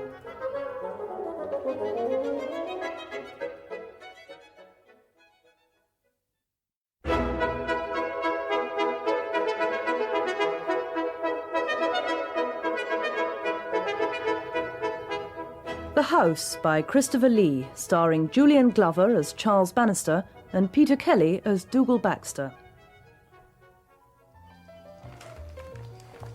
I'm sorry, darling. I really am. I was beginning to worry. What happened? I came out of Harrods, grabbed a taxi, and the rest is an everyday story of city folk. I would have thought the underground smarter, especially at lunchtime. With all this lot. Hi. Hi. How are you? Can we get you something from the bar? We have Nigel's special Monday Blues cocktail today. Well, it's getting late. Do you have large ones? Sure, that'll be no problem. And you, sir? No, thanks. Are you sure, darling? Absolutely. I wouldn't miss one of Nigel's specials for the world. By the way, what's in it? I don't rightly know, but it's very friendly, okay? Okay. Be right back with you. Where do they get them from? How exciting, Charles. Drink into the unknown. Look, I don't want to be a killjoy, but I don't think I've time for lunch now. You don't think you have, or you know you haven't? The PM shifted Monday prayers to 2:15. Sorry, it was going to be tight anyway. How disappointing for you, darling. Just imagine having to go back to your stuffy old commons when you could have been lunching with a girl of your dreams. Oh, come to think of it, even me. I said I was sorry. Here you go. One special. My Godfather James, it's blue. Even the lemon's blue and a straw. It's more like a Knickerbocker glory. Sure I can't get you something, sir? No, thanks. I'm fine with this. Mm-hmm. Why you like this place, I really don't know. It's fun. And it's Monday, Charles. Everything's blue, including Polly. Not bad. It looks disgusting. If she's not gone into college today, we have a tummy upset. Oh, I see. Hardly. It's not one of those tummies. This one is convenient. For what? For flat viewing. Oh, not again. I thought we decided. No, Charles, you decided, which is not quite the same thing. So you keep saying. So I do. Look, it's nearly 2. I must go. Have to. In case you forget to ask, it's Docklands. I've made it perfectly clear, no. If the Queen can get bolshy with the Prime Minister, surely a mere commoner's allowed the same privilege. I really don't see the connection. Anyway, you didn't believe that rubbish. Of course I did. I shouted bravo. Don't tell me it's not true. Absolute twaddle. Anyway, if Polly thinks I'm paying out for some yuppified warehouse, then she's got another think coming.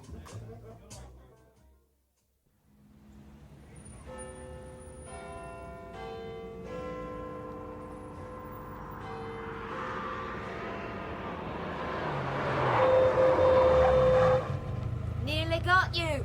You were miles away. You almost did for my no claims bonus. Getting run over in the safe precincts of the house is not something I normally worry about. Sorry. Anyway, where did this little beast come from? It's Pops. He's more or less stopped driving, so now I've joined the Oxford commuting set. I thought, why not? Easy parking, cheap on petrol. Very green. Naturally. Good weekend? So. How is he? I don't know. He's still very nervous. He worries me. Okay. I'll tell you about it later. I think he wants to talk to you. Sod it. Sorry. Oh, by the way, I see number 10's about to recite the throne room in the tower. Don't believe all you read. But I do. See you, Chang.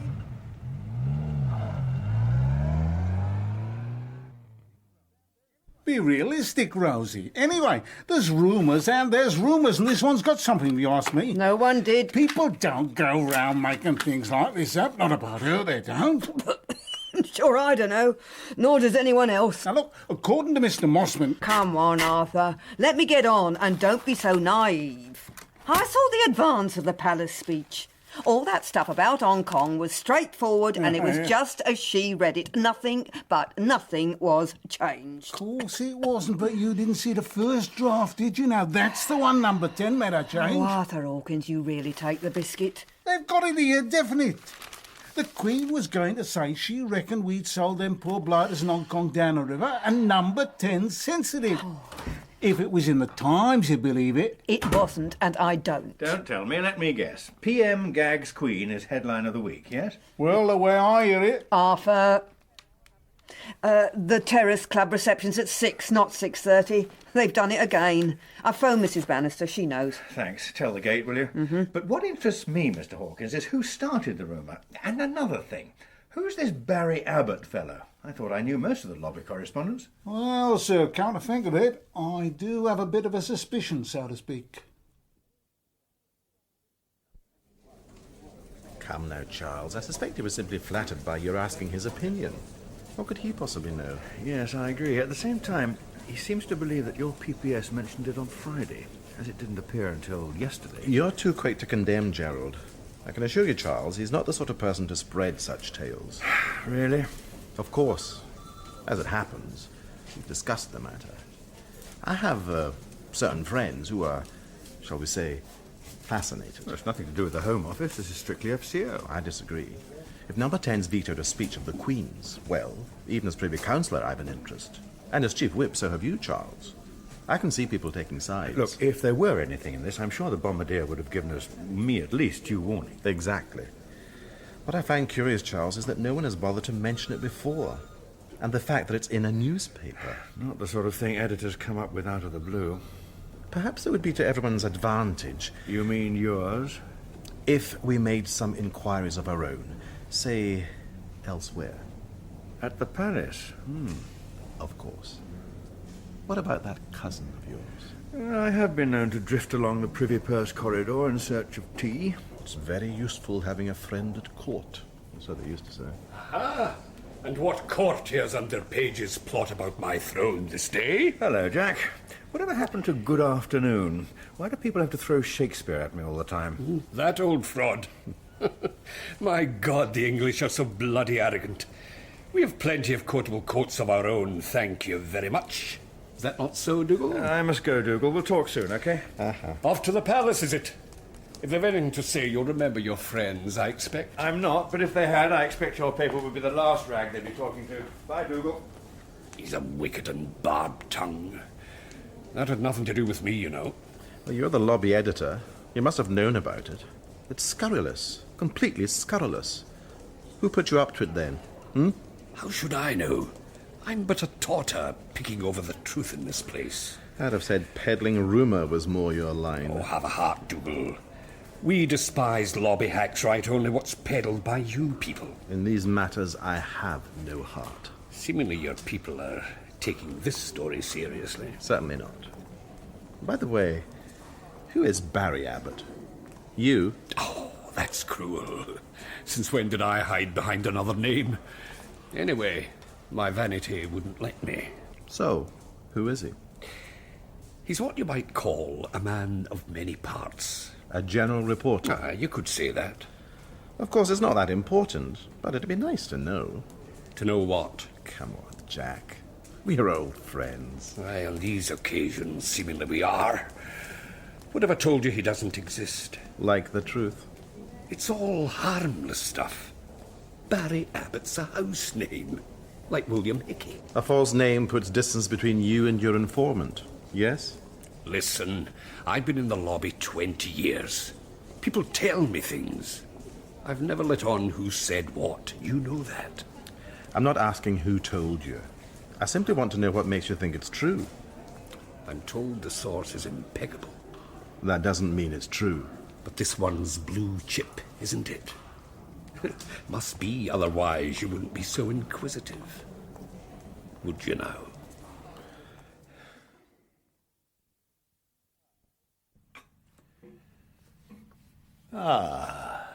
Thank you so much, Linda. Just leave it there. We'll, do for ourselves. Yes. I'm sorry to call on you at such short notice. Not at all. We appear to have mutual interests. There we are. Have a ginger nut. No, thank you. Yes, I remember you don't.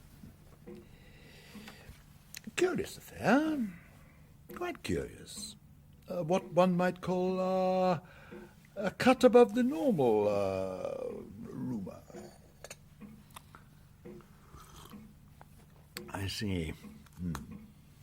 I I take it, Charles, that you, don't know the source of the, speculation? It could have been passed on by Jack Ross, their lobby man. There is some suggestion that Ross may have picked it up from Dougal Baxter's PPS. I don't think I know him. Gerald Mossman. A sound man? Oh. Oh, dear. And, Mossman, you said? His source? I hadn't thought that far. Well, I wish you would. You don't seem surprised. May I take it that there may be something in this affair? Biscuit? No, thank you. Some are more gingery than others. We buy burnt rejects from a lady baker in, Dorset. They're really rather good. It would be useful to know. Prime Minister? Nothing's been mentioned. Private office? Said it was nonsense. However, one likes to hear both sides. This is a private visit. Some of us feel that it's a constitutional matter. So it is. Someone must have started the tale. Clearly. Here? I really couldn't say. I would have thought it unlikely. Would you imagine the matter would be raised on Tuesday? At the audience? Quite possibly. On the other hand, quite possibly not. Precise. If you forgive my saying so, that is not precise. Perfectly so. It really would be useful to know if you believe there is anything in this. My dear Charles, useful? To whom? What's more, Madam Deputy Speaker, what's more, nowhere in this bill are the provisions for the hundreds of miners in those valleys guaranteed. What about those determined men, Madam Deputy Speaker, who electrified this nation by their brave action in the Lewis Merthyr pit? Here, here. They surrendered Electrified be buggered. Nobody took any notice of them. Anyway, what were you saying? I don't think it's daft. Why shouldn't she say something like that? Nonsense. She knows the score. She's been around longer than most of us. She's an anachronism. It's exactly what he's talking about. It's a good enough reason to send her and the rest of them packing. Nothing wrong with some anachronisms. Can even do some good. Pity she hadn't gone ahead and said it. I wouldn't mind betting that there's something in this. It had too much authority. Yeah, timing's all wrong. Why now? I tell you something, Jules. Whoever set this one up knows that. They knew there'd be a row, and that means people taking sides. You can't have the Windsors getting involved in policy, not even theirs. We should be making something of it. Tell the voters that when we're in, she's out. We'll be pushed to find another chance like this. If we did that, we'd be inelectable for 50 years. Mind you, I think you're right on one point. Whoever wrote that thought he knew what he was talking about. I'd like to know why. People are fed up with flag waving. There's a new mood. People are realists nowadays. Flag waving. Aye, that could be it. Come on, this daft bugger's going on all night. Let's go and have a drink. I think you've got something. We are not talking about anachronism. I've PP'd all this morning's letters. There's nothing else unless you want to look at the list. Anyone special on it? One or two. Anything on this speech, Lark? No, not really. People are asking. A couple were wondering why there hasn't been a denial from 10. No need. These crosses. Presumably they think they shouldn't be on the list. Oh, no. They're the see-me lot. If they don't turn up to vote, then they're listed. They know what they're in for. I suppose the marginals are understandable. They're nursing their seats. In the old days, a lot of them would be nursing seats, all right. You mean I'm letting them get away with it? Chief Whip's office? Right. Thanks a lot. Mrs. Bannister's arrived. She's gone straight to the terrace. Blast. I'd clean forgotten about it. I suppose I'd better look in for a couple of minutes. I forgot to tell you earlier. She says Polly's seen the flat and wants you both to go and look this evening. I haven't got time to chase round Docklands. Did she tell you about it? Oh, sounded fun. Did it? Huh. Well, I wonder if Polly will think it funny when she has to find the rent. £350. I know it sounds a lot, but it's rather nice. A month? Do you hear that, Dougal? Well, I'm afraid it's the going rate. I must say, Charles, it seems reasonable. For London, that is. It's appalling. For one room. One room! Then she has to pay something towards the telephone and the rest of it. Rest of what? Heating, electricity, that sort of thing. Well, that can be expensive. How many of them there? 3 others. 3 of them are paying $350. The other girl owns the flat. So they're paying her mortgage? Oh, yeah, that's very clever. Perhaps she should give up music, become a landlady. What sort of room is it? Charles, what a brilliant idea. Yes, sorry enough. Daft Apeth. Hey, look at that skirt. Wondered she could walk, never mind balance a tray. If you hadn't been staring at her legs, you'd have seen the rest of her coming. Now then, my girl, I'll have you know I'm a happily married man. Now, where was I? Flag waving. Right. I think someone's trying to screw us. That's better. That's the Dennis Wigton I know and love. A juicy conspiracy beats a cock-up any day of the week. Well, just work it out for yourself. Someone floats the idea that the Queen's eyeballing number 10. Straightforward challenge. Queen knows best stuff. Right, she likes Hong Kong. It's empire and cheap mahjong sets. Listen a minute, will you? They get all indignant and say it's a plot. Who they? That lot, the government. Right. We fall for it. We're caught between saying she's quite right And that she's interfering and has to go. and one of our front bench clowns leaps up clutching his party card. The last in Europe. Shouting, "You bloody reeker, what a good idea. Let's get rid of the old lot and put the money into hospital beds." Why not? Wait a minute, will you? Then the Prime Minister gets up and says, "Will our boy disassociate himself and the party from Republican loonies?" And he's on the spot. Right. If he says yes he will, then he's got the loonies on his back. If he says no... He's got the public on his back, and we don't get elected for 50 years, according to you. See what I mean? Mm-hmm. So who started the rumour? They did, of course. Number 10.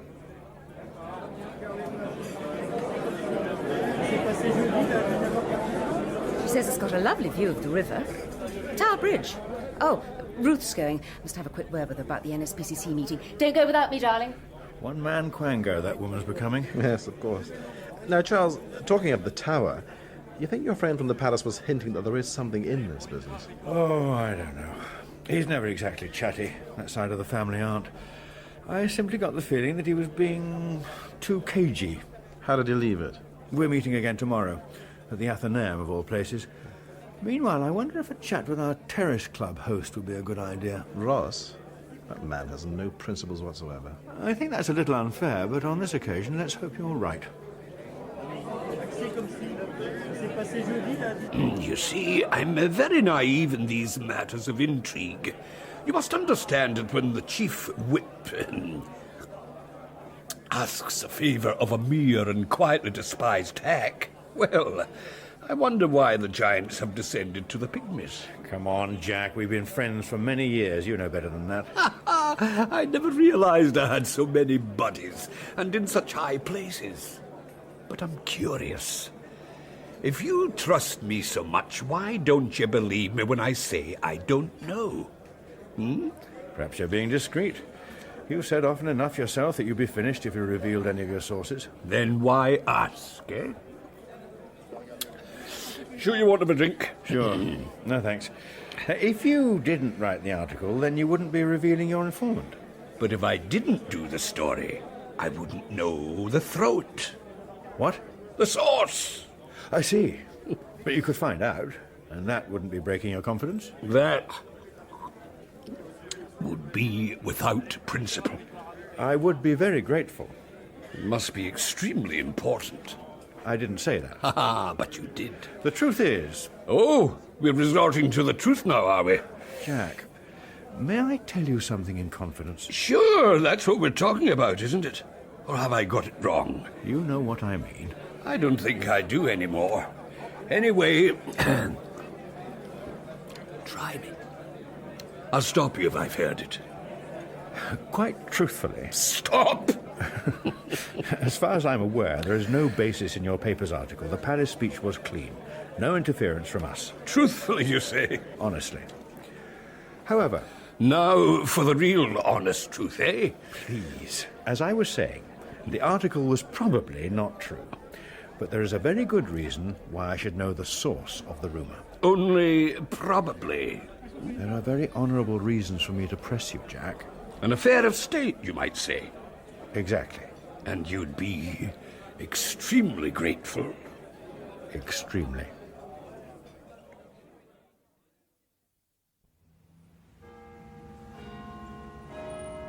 You sure I can't? It'd be no trouble. No, don't worry, Dougal. It's very sweet of you, but there'll be a cab in a minute. It's just as easy. Pity Charles couldn't have got away. Yes, isn't it? There's an important matter at the moment, you understand? One does. Mary, I hope you don't mind my asking. Yes? Well, things are all right, aren't they? Everything's all right. Good. Yes, isn't it? I wasn't prying. Yes, you were. For the right reasons. Yours always are. Sorry. You apologise too much, Mary. Sorry. Of course. Tell me, you think Poddy'll get this flat? You get on rather well with her, don't you? Which is surprising. You're very different. She's my goddaughter. That doesn't always follow, especially as you're a heathen. I'm certainly not. I'm sorry, of course you're not. You simply behave like one. When I come down, we always go to church together. I take my duties very seriously, you know. What do you think, then? About a flat? Well, it's not for me to say. You take your duties seriously. Surely it is. This is yours. And I suppose it depends why she wants one. She wants to do what we used to call our own thing. Does she have to leave home to do it? Depends on what she thinks it is. Maybe. She's 20 and wants some freedom. From what? From being 20, I suppose. Gets to us all in the end. Give her my love. I will. And Mary, take care, won't you?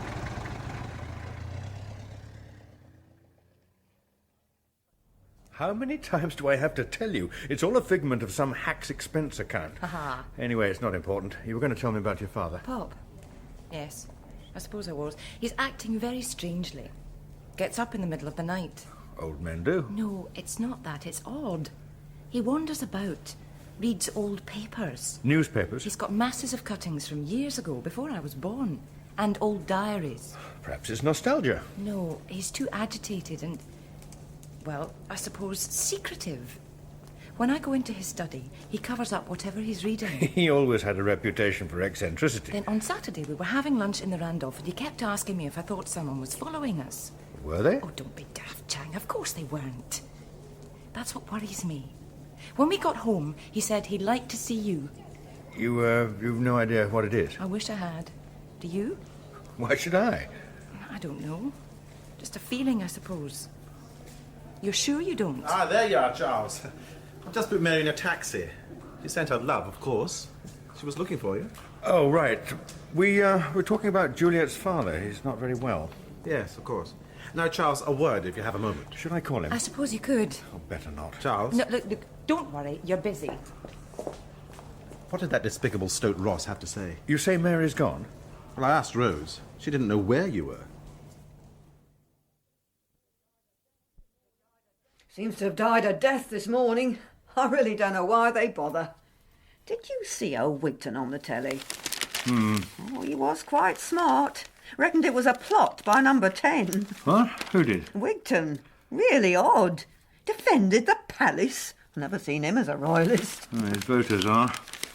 Look at these flats. Do you realise that people are charging more than $1,000 a month for 2 bedrooms? 1,000? What was the Docklands place like? I really don't know. I didn't bother to go. A lot of nonsense, and expensive nonsense at that. Is she serious about it? Of course she is. It's her own fault. She thinks money grows on trees. Oh, beg your pardon. Didn't realise he was busy, sir. Amazing what some people don't realise, Arthur Hawkins. It's that Jack Ross, sir. He was in the lobby just now. Said something about nothing to declare or something, whatever that means. Anyway, he thought you'd like to know. Where is he now? Well, I thought I saw him heading for the Lords.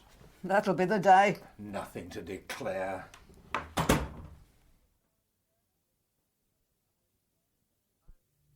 I assume that even though this person is rarely to be trusted, he is on this occasion telling the truth. What he believes to be the truth, yes. It's apparently rare, whatever we might think, that the paper's editor gets directly involved. Hence the nom de plume. According to Ross, the paper's planners, I think he called them the backbench, were simply handed the article by the editor and told to publish it. Which, of course, they did. Which, indeed, they did. The implication is that this wasn't some local gossip in the Commons or on the stock exchange. The source must have been very well established. One would think so. He's not a fool. I telephoned him. He was charming but adamant. And confident? I think so. It's very difficult to detect the difference between confidence and bravado in an editor. Possibly. And by the way, the Prime Minister raised it at prayers today. And had he any thoughts on the matter? We pointed out that the palace is the most powerful opposition in the country. And at an election it would be unwise to have it publicly against one. We said as much. You didn't mention our meeting. It seemed unnecessary. Misunderstanding, so easy. But do you think this matter will come up this evening? Do I? We shall not raise it. You wouldn't suggest that the leak, if that's what it was, started in, say, 10? I would not. You would not suggest, or you know it didn't? Yes. I see. You know, I don't believe this was simple journalistic speculation. Possibly. I'm rather keen that our interest remains a matter between ourselves. Absolutely. Well, thank you so much for tea. Now I really must be getting back. Not at all. I'm glad you could come. Yes, so kind. You know, there was a temptation to wonder that if the rumour was not started in the normal places, then it might have begun in the palace. Such clever cakes they do here. And I really have done rather well. That, of course, would be rather bothersome. And such sensible teacups. It would explain also why the paper had so much confidence and why no one checked with the press secretary. Such good weather. I think I might walk back. It would be construed as deliberate interference in government policy. One can never be sure this time of the year. I have a coat, of course. An attempt to set public opinion against us, quite unconstitutional. So nice to have seen you. I imagine you have on more than one occasion talked to the editor himself. I imagine I have. You really must allow me to give you a lunch sometime. Love to, Mary. Bye. In that episode of The House, you heard Julian Glover as Charles Bannister, Peter Kelly as Dougal Baxter, Isla Blair as Mary Bannister, Siobhan Redmond as Juliet Cameron, David Ryle as Dennis Wigton, Sheila Reid as Rose, James Garbutt as Arthur, and Brett Usher as the Welsh MP. It featured John Grieve as Jack Ross and Richard Caldecott as the Queen's private secretary. The House was written by Christopher Lee and produced by Neil Cargill.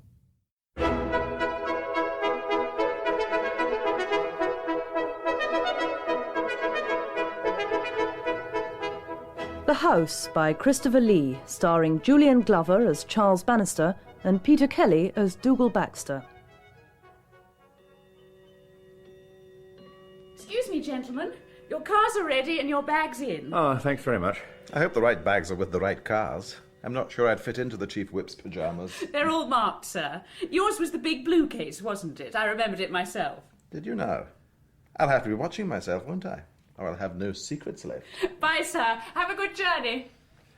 Pretty little thing. Yes, there's something about a wren.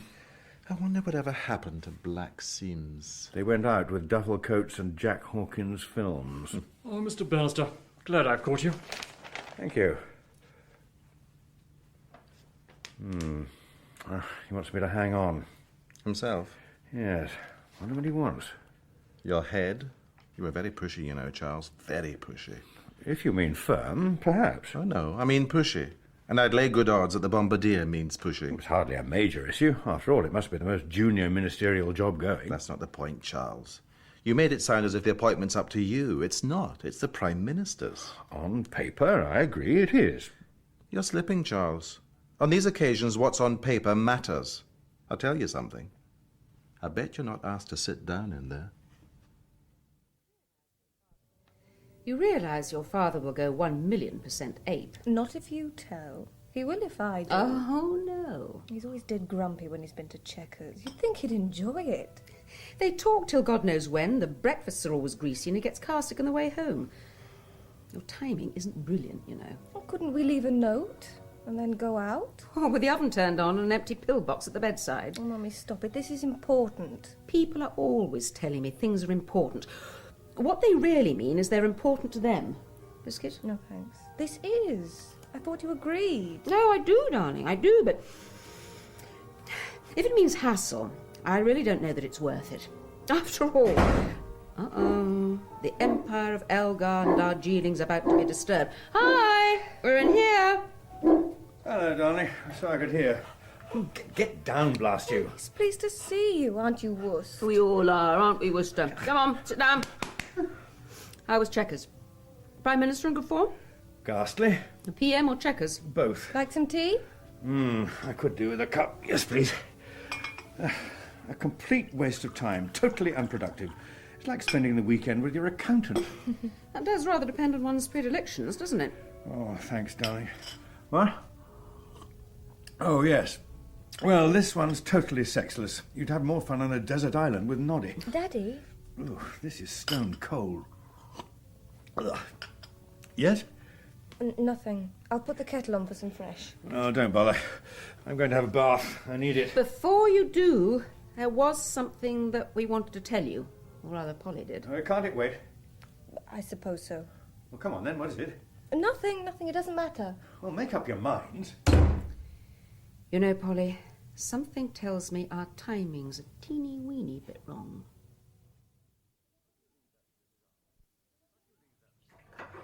Can't you leave that for Mrs. Arnold? Certainly not. Don't pay her $3.50 an hour to wash up the breakfast things. Well, can't you put them in a dishwasher? 3 plates, cups and saucers? Too expensive. Anyway, what's the great concern? Do my red raw hands embarrass you? No, just the thought, that's all. That's quite a lot, actually, Charles. How nice. There's no need to be sarcastic. Sorry. And for goodness sake, there's no need to be sorry. An innocent remark, an observation, that's all. I thought you said it was just a thought. You know what I mean. I suppose I used to, at one time. And what's that supposed to mean? Oh, nothing. Forget it. It's just me at the moment. It's all hormonal. I see. Look at the time. I must be getting to the house. So you must.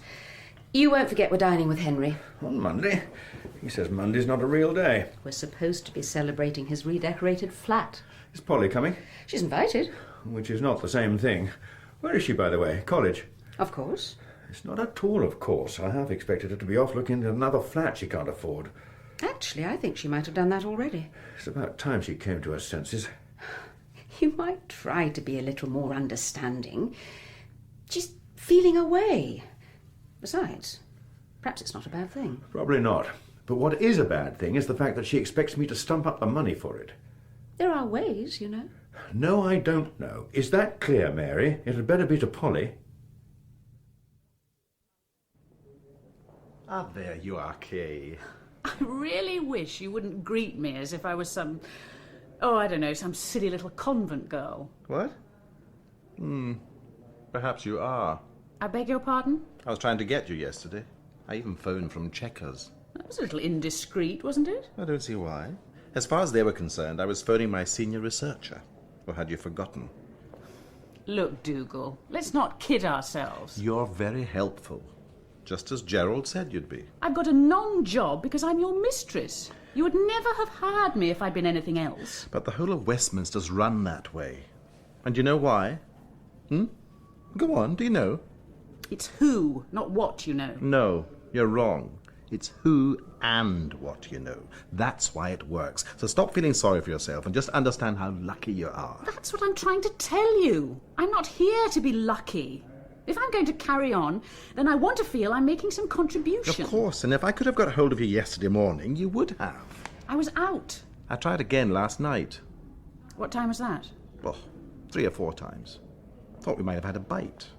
I even phoned Gerald to see if he knew where you were. Why did you do that? Why should he know? He's my PPS.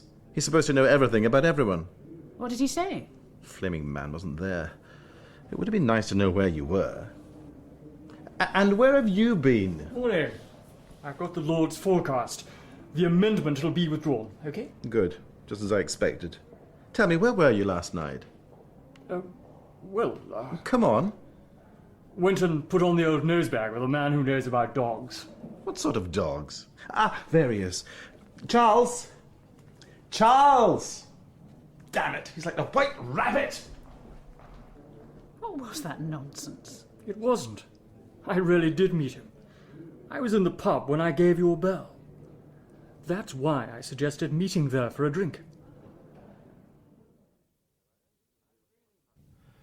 I really must say that I don't see what all the fuss is about. There's a junior ministry. I want it for one of my people. Of course.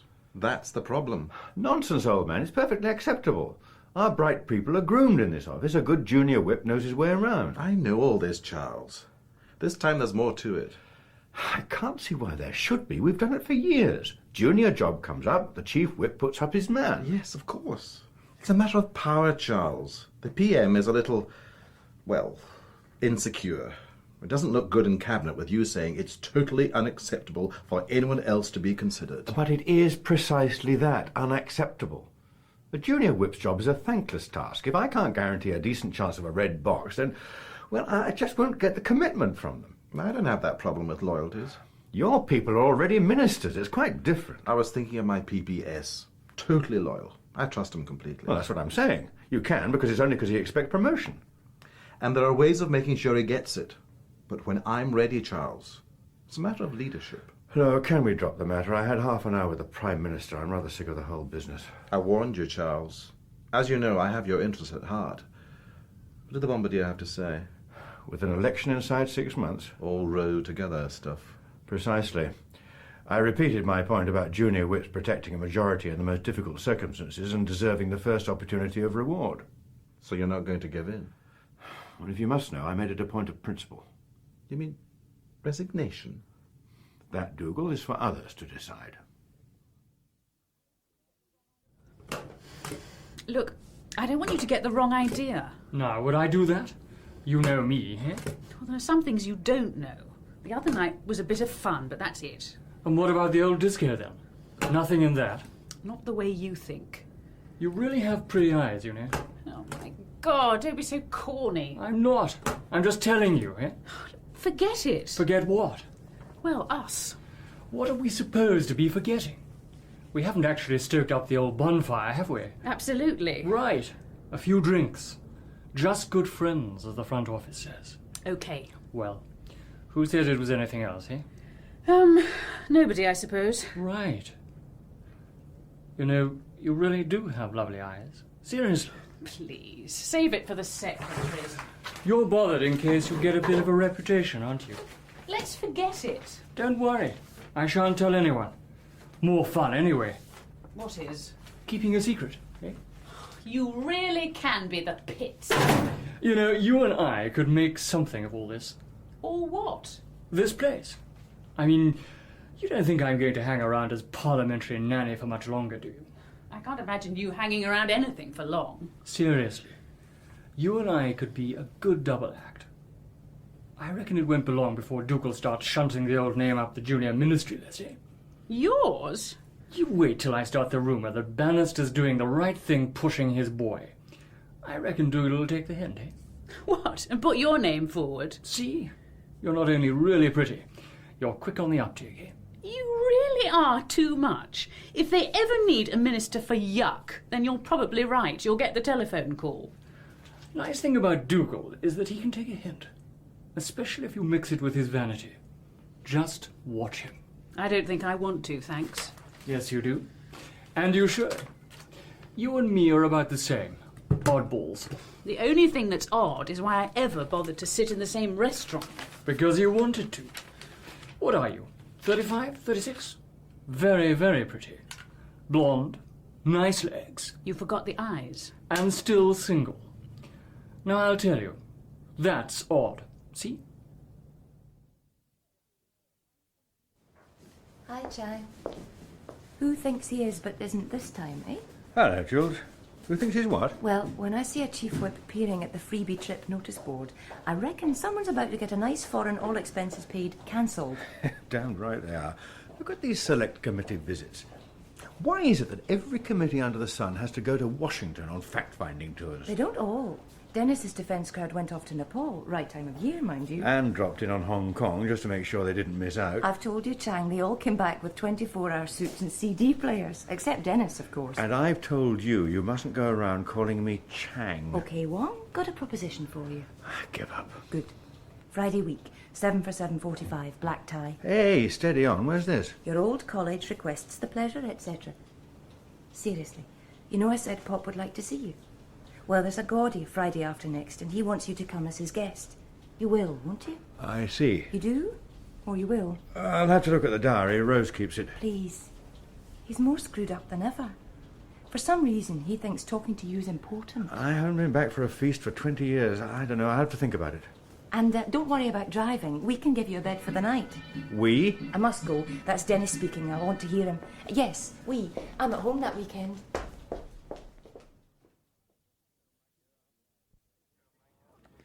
You know, my dear, there is a sense of gloom descending. I feel my brow furrowing. Yes, furrowing. But what on earth am I expected to do? This will be the 6th or 7th time that I've made an excuse not to meet him. I can only tell you that we are about to move on the Cameron of Cameron. Well, clearly he knows that. Clearly, I wouldn't have thought so. It seems obvious to me. She keeps telling me how agitated he is, gets up in the middle of the night, hiding old papers and notebooks, that sort of thing. Does he? I wonder why. You know jolly well he does.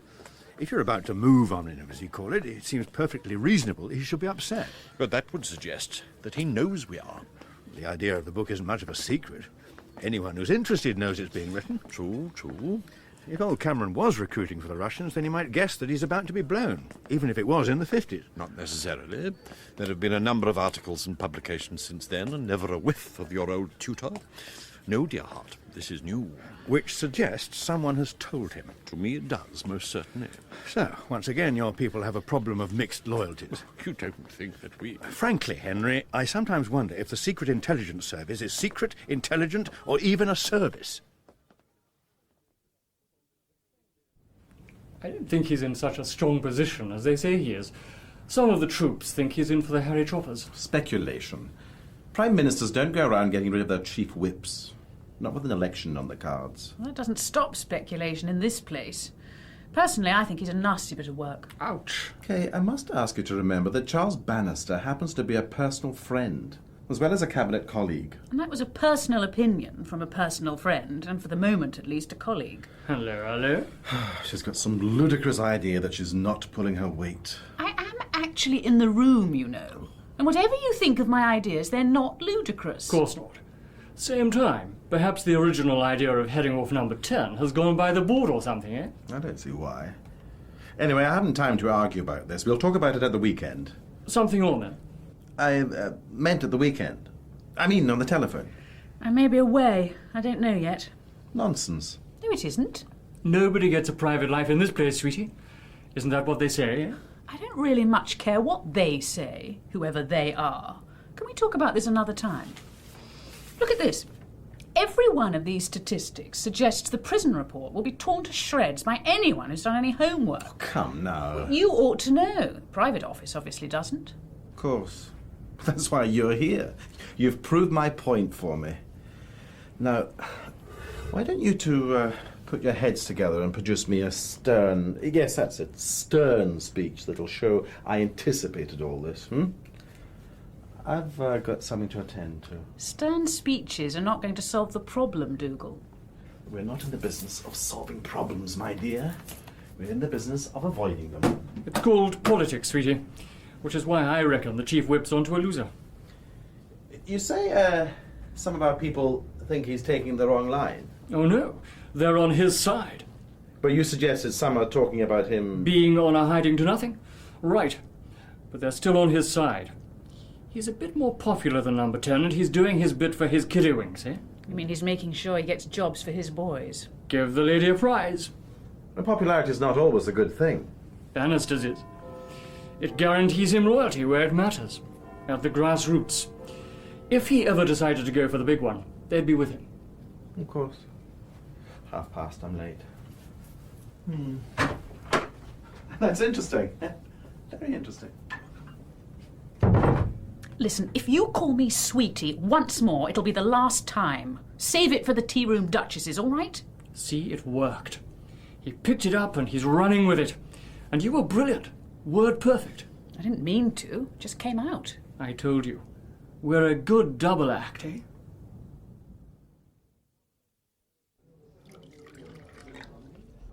No, thanks, not for me.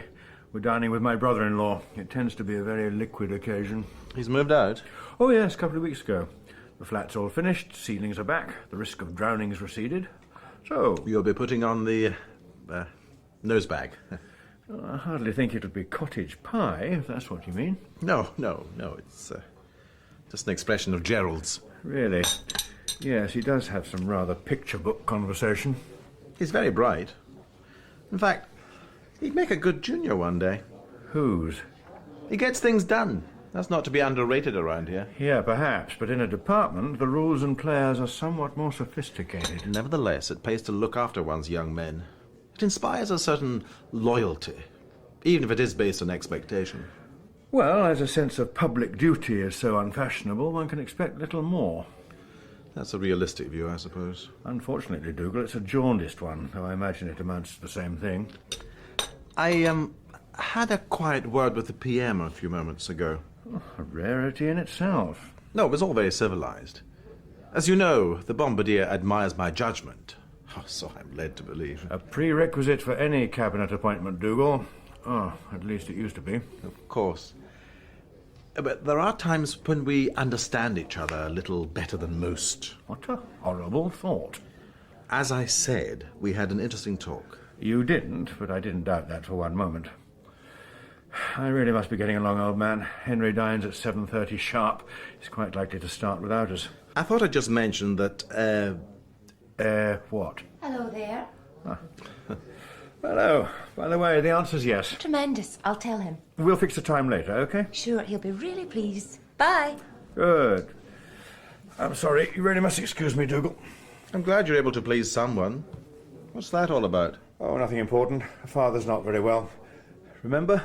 Thought I'd pop up to Oxford, see how he is. Oh, of course. Very touching. What does that mean? What I said. I didn't know you were friends. We're not. Haven't seen him in years. That's partly why I'm going. I didn't mean the father. You were saying? Oh, yes. Well, I mentioned to the Prime Minister that in my opinion, well, I thought that my PPS, Gerald, would be a preferable candidate for the junior ministerial job. That's all.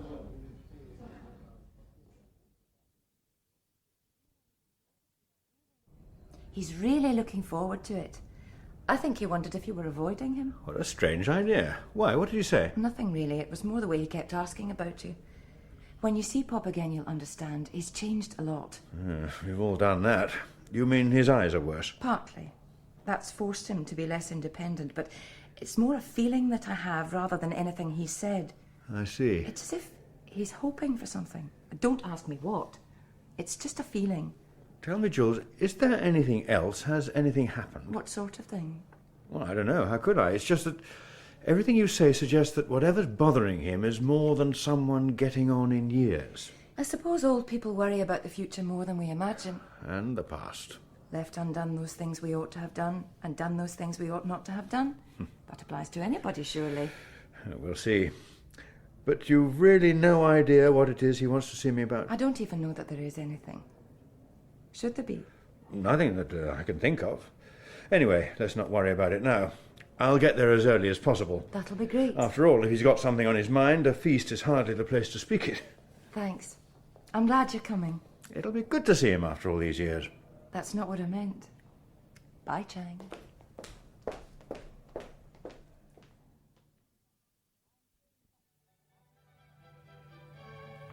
I'm playing butler tonight. The terrible twins are concocting. They're in a huddle in the blasted heath Henry calls his kitchen. I must say, it doesn't look any different. It is in there. New ceiling, new curtains, new everything. Don't tell me he's discovered Regency bedrooms. I'd describe it as early Holiday Inn. It's appalling, but don't tell him. Including music. No water music. That was Polly's idea of a joke. Oh, I see. After the deluge. It's very funny. Not really. Very Polly, perhaps. Do your butler's duties extend to a whisky? Oh dear. Refuge is, after all, decanter-shaped. As long as you tell me you had a good day and you're in an even better mood. Yes, no different from any other. Oh dear. That bad? Not really. Another row with the bombardier. A couple of senior members who should know better started muttering about time for change. Here you are.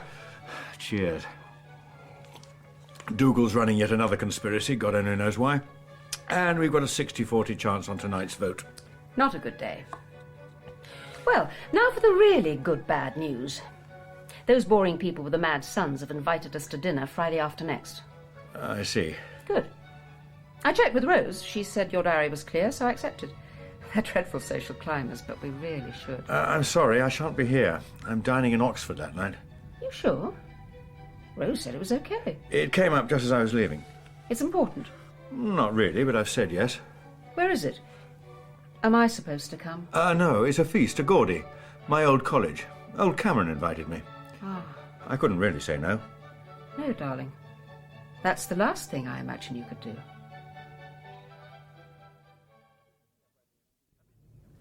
I've been thinking of writing a piece for the Times, you know. I didn't. Of course. Something on penal reform, starting a debate, that sort of thing. When? Oh, soon. I was thinking we could have a bite of supper this evening, discuss it, you know. Book a table, will you? Actually, I'd rather not, if you don't mind. All right. I'll do it. Where shall we go? I meant I'd rather not go anywhere. Well, I suppose I could come to your place. It's not really a good idea, though. Do you mind if we give it a miss tonight? I'm tired. I thought I'd get an early night. Anything wrong? This is rather important, you understand. Nothing. I'm just tired. Put it down to a bad Monday. Yeah, of course. You're sure there's nothing wrong?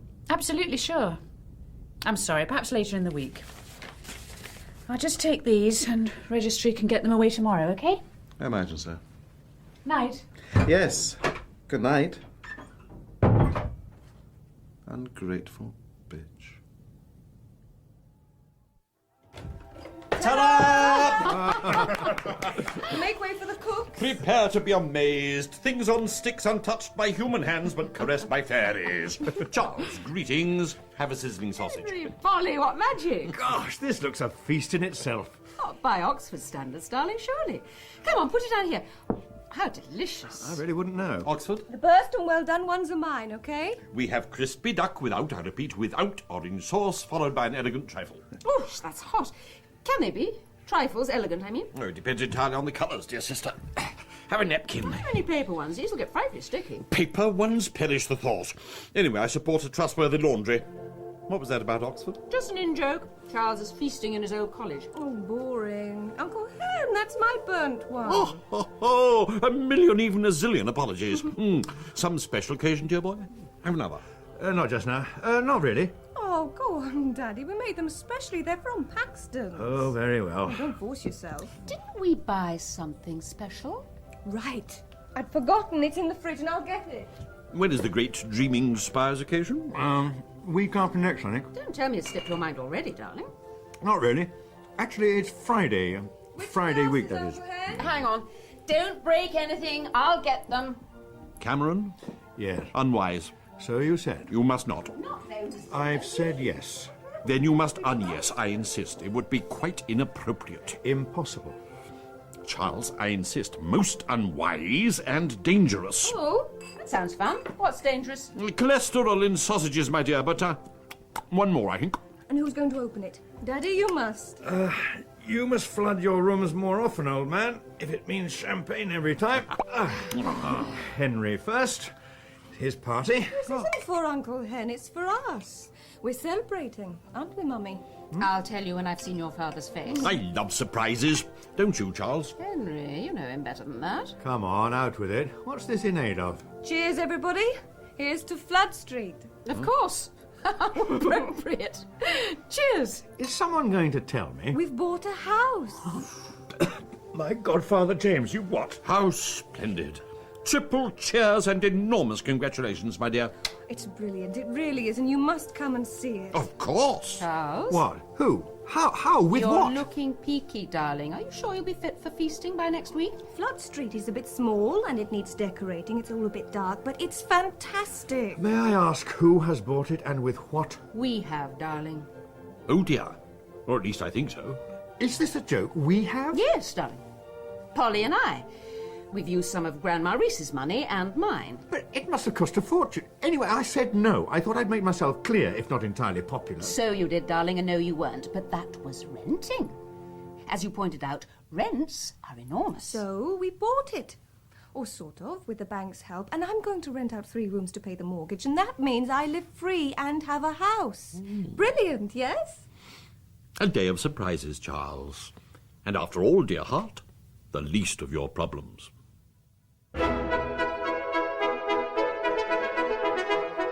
In that episode of The House, you heard Julian Glover as Charles Bannister, Peter Kelly as Dougal Baxter, Isla Blair as Mary Bannister, Christopher Benjamin as Henry Colville, Siobhan Redmond as Juliet Cameron, Jane Booker as Kay Bennett, David Neville as Gerald Mossman, and Ruth Gemmell as Polly Bannister. The House was written by Christopher Lee and produced by Neil Cargill.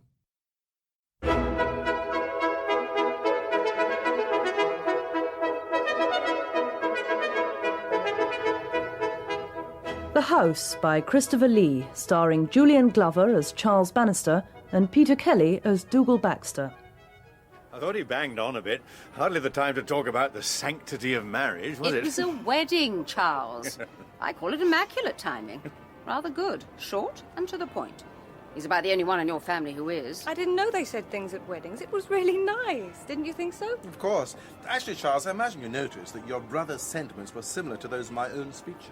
Such a comfort, Dougal, when a bishop catches up with one's moral standard. I must tell him. Personal relations are sacrosanct, in my opinion. How's your wife? We haven't seen her lately. Polly, stop staring. That's quite all right, Mary. Polly and I have long had an understanding. I don't take her seriously, but she does me. Isn't that right? If you say so. Exactly. Oh, by the way, Mary, what happened to your brother? I thought I saw him earlier. He's over there. Normally he wouldn't be seen dead in anything but a cathedral. Some hope. In fact, if you'll excuse me, I must have a quick word before he goes. Uncle Hen never goes. He disappears. These matters always end in tears. A weeping mother of the bride is but a precursor to wretchedness of infinitely worse proportions. Stepmother, actually. Experience weeps in families, however tenuous the connection. These are indeed sad times. For all of us, Charles. Cameron? It was quite unwise for you to meet him. So you said, but, well, his daughter asked me. He's in a terrible state. Oh, hardly surprising, dear heart. The man is a traitor. He's about to be uncovered. Was. It was 30 years ago. Is. Treachery is forever. Frankly, I'm not sure how much more he can take. How touching. He knows someone's written a book, but not who, but he does believe he's about to be blown. So you discussed it with him, and he admitted it. Well, that's progress. He's never done so before. Of course I didn't, but it was pretty obvious what was bothering him. Bothering? That's an understatement. He's a complete bag of nerves. We'll soon see. Charles, there you are. Blast. What do you mean? Some of the details in the manuscript have been leaked to the Sunday Times. It'll be everywhere by the weekend. Charles. Who leaked? You? Why, Charles, surely that doesn't offend your refined sense of idealism?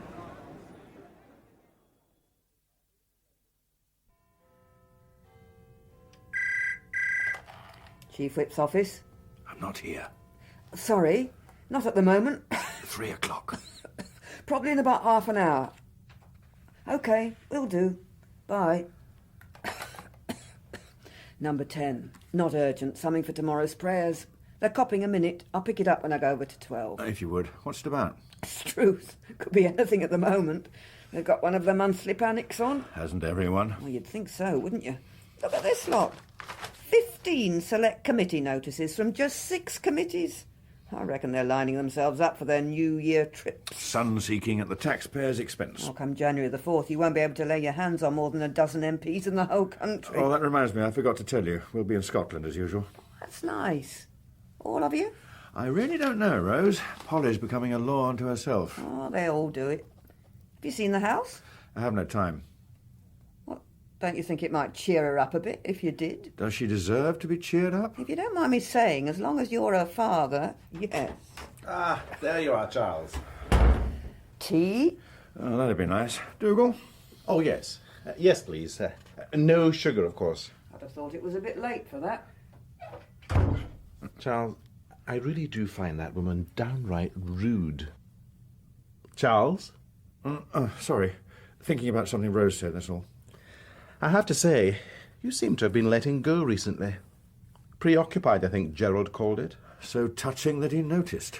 I've said before, you underestimate him. Now take this nonsense about your junior ministry. A ministerial post, Dougal, is hardly nonsense, however junior it might be, and I reserve my right to recommend anyone I wish for the job, and I expect my wishes to be respected. I suspect that when the department's reorganised, the job will go altogether. I know for a fact that's in the PM's mind. Are you sure? Of course. The Prime Minister and I understand each other far beyond our ministerial terms of reference. Then one had better plan for a reshuffle. There won't be one. The job will go. Frankly, Charles, that's why I didn't push too hard for Gerald to get it. I see. He knows it, too. I've explained. He believes I put up a case knowing that when a real job comes up, the PM will feel obliged to accept my recommendation. So Gerald will have his day. Oh, I didn't say that. He believes he will, certainly. It's known as sustaining his loyalty by preserving his level of expectancies. I'm impressed. I hope he is. Of course. The difficulty, Charles, is for you. Winning is not a difficulty I'd easily give up. But you didn't give up. Placing one of my junior whips on the ministerial rung has a certain value, old man. It also maintains the precedent that the chief whip is a source for career-minded MPs. But you see, Charles, the Bombardier was forced to back down. I'd have said concede a point. If you hadn't made it in Cabinet, you might be right, but it was very public. A warning, as an old friend, of course. However else could I take it? You made the PM bleed. I hear that your head is being demanded. I'm hardly the Baptist crying in the wilderness. Very clever, Charles. But if you're interested in the wilderness, take my warning. The back benches are heaped with the bones of yesterday's men. That's very thoughtful, old man, but I think not. When it's time for me to go, I'll choose my own time and my own method. You're not hearing me, Charles. You've become too powerful. According to 10, that's not allowed. What about this one? Bit bright, isn't it? It's cheap. Well, you'll have to live with it. There's enough there to do some cushions as well. I want big ones all over the floor. Sounds more like a squat than a house. The sort of people you want aren't going to pay Flood Street rents for Earl's Court tat. Well, maybe Daddy knows some MPs who want rooms. I mean, they get loads of allowances and things, don't they? Oh, no. Not a good idea. I don't think refugees from Annie's bar at midnight looking for exotic things to do in the shower are exactly the tenants you need. Oh, this is nice. I like greens. Gerald said he knew a couple of people who might want to share. I thought that was all off. It is. I still see him sometimes, though. I hope you haven't any bright ideas in that direction. You're joking. I rather thought I wasn't. He's all right, but don't worry. Anyway, he's got something going with Dougal's friend. Kay Bennett? Rubbish. Oh, yes. I've seen them in the grapes, in rules. Why do you think I was winding him up?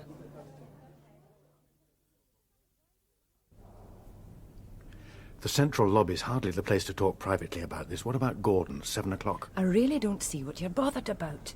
He was much easier after you left. That was the first night's proper sleep he'd had for weeks. Hello, Charles. Good splicing. What? Oh, yes, fine, thanks. Good. Look, I really do need to talk to you. This is like Piccadilly Circus. If it's about Saturday, don't worry. I'm a big girl now, Chang. Anyway, I'm not the kiss and tell type. No, it's not that.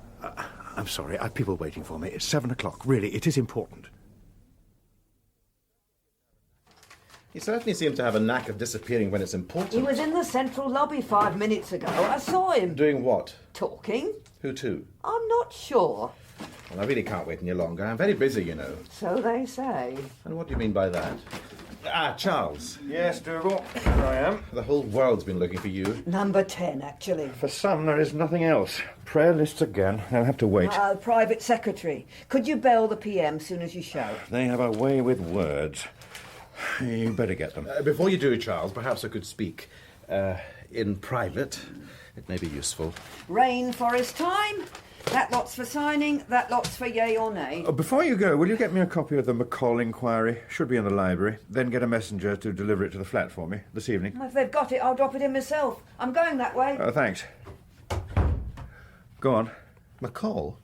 That was MI5 and double agents or something. What's brought that up? Oh, very little. A private discussion, and I wanted to refresh my memory. It wouldn't have anything to do with the events that are about to take place. Should it have? Charles, as Home Secretary, I have certain responsibilities and advance information. I wasn't aware that the Chief Whip had similar interests. I haven't. Now, was that it? I must call 10. No, Charles, no. I think I know what the Bombardier wants to talk about. Are you a messenger? Not exactly. You see, there's a group of us, and, well, as you know, Charles, you have many admirers. But? Oh, no. No buts. It was you who warned me that the PM was calling for my head. Surely admirers get splattered with blood on these occasions. Your attitude in Cabinet over this appointment, well... Upset the PM? Enough to behead me? As you know, Charles, it would be very silly for the party to lose its Chief Whip in a dramatic manner, especially with an election on the way. That, indeed, would be carelessness to the point of electoral suicide. Exactly. You imagine I knew this? Of course. And you're right. But so is the Prime Minister. So? A very full version of your fight to get that job for one of your own has reached every backbencher in the House. Naturally. Oh, don't worry, Charles. We realise you made sure that it did. The point is... Oh, there is one? Don't be so cynical. Of course there is. The point is that your stock is very high among the troops. I've made this very clear to the Bombardier. Who says? Well, let us say that when you go over to number 10, the chances are that there will be a proposition on the table. I see. We think you'd be wise to pick it up. Oh, just a moment. Yes? OK, put him on. Henry? Can it wait? All right, then. 6 in the rag. Downstairs. Bye. Well, well. It would seem that this is a very full day for advice to the Bannister household.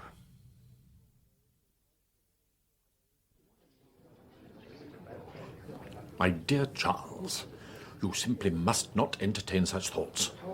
The slightest warning may cause all kinds of difficulties. Surely you must understand. All I'm saying, old man, is that a gentle warning to his daughter may save her some terrible grief. I'm afraid, dear heart, that the sins of fathers may visit daughters as well as sons.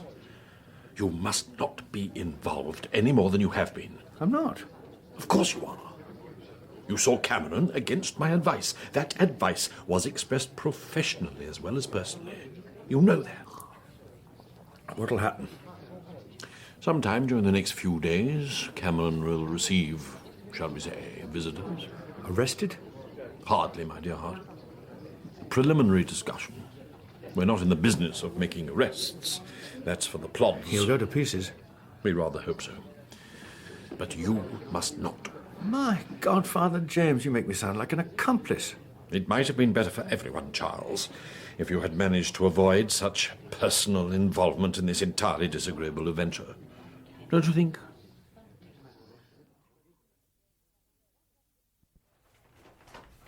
Must have done wonders for Peter Jones' half-yearly profits. I haven't got any money left. I didn't know it would cost all that. Oh, that's better. Put the tea bags on, will you, darling? Mm-hmm. No, what you mean is you haven't any of my money left. I'll pay you back. I said I would. As soon as you get your allowance. Right. Which is as soon as I can afford to give it to you. Brilliant. You said you would. I know. Don't worry. But you'll have to make the curtains yourself. Would it cost much to have someone do them? Of course it would. Especially in London. Do you think Daddy'll like the colours? Polly, I wish you wouldn't. Do you? Not enough to pay for them to be made up. If I were you, I'd avoid the whole subject. He's got a lot on his plate at the moment. None of it involves spending a small fortune on Flood Street. I don't suppose he'd notice anyway. He's never here nowadays. Apart from Uncle Hen's dinner party last week, today was the first time I'd sat down beside him for more than 10 minutes for months. I've told you before, Polly. If you want to stay single, marry a successful politician. If you want to stay on first-name terms, then get one with a safe shire seat and no ambition. Gerald says that Daddy's getting a lot of stick from the boring bombardier. He reckons he's pushing his luck. Your father doesn't believe in luck. He regards it as rather common. He only believes in integrity and public duty. I wonder which one we come under. Neither. We're family. Here you are. Tell me, does Gerald know about Dougal and Kay Bennett? I don't know. I've said nothing. But that wouldn't bother him. I wonder if Dougal knows. God, you're joking. He's like the rest of them down there. They all believe they're God's gift when it comes to women. Not all of them, darling. All right. I didn't mean Daddy as well. But that's only because he's so boring he wouldn't even think of it.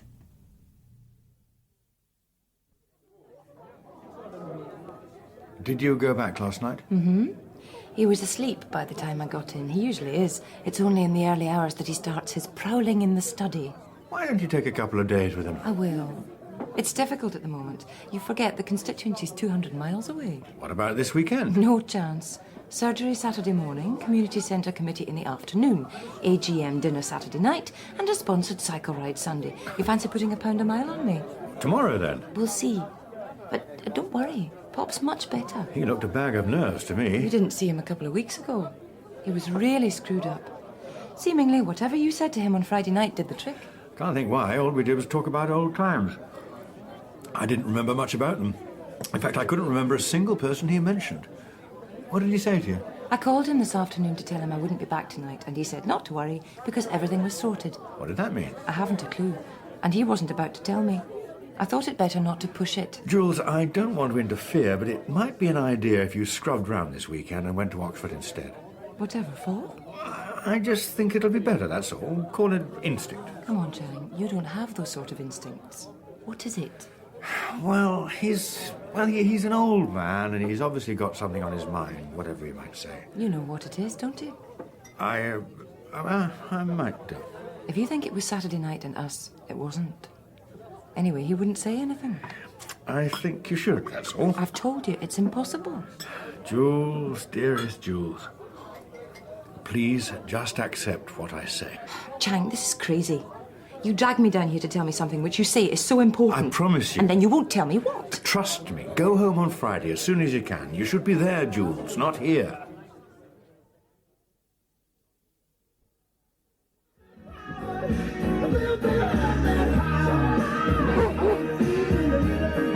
God!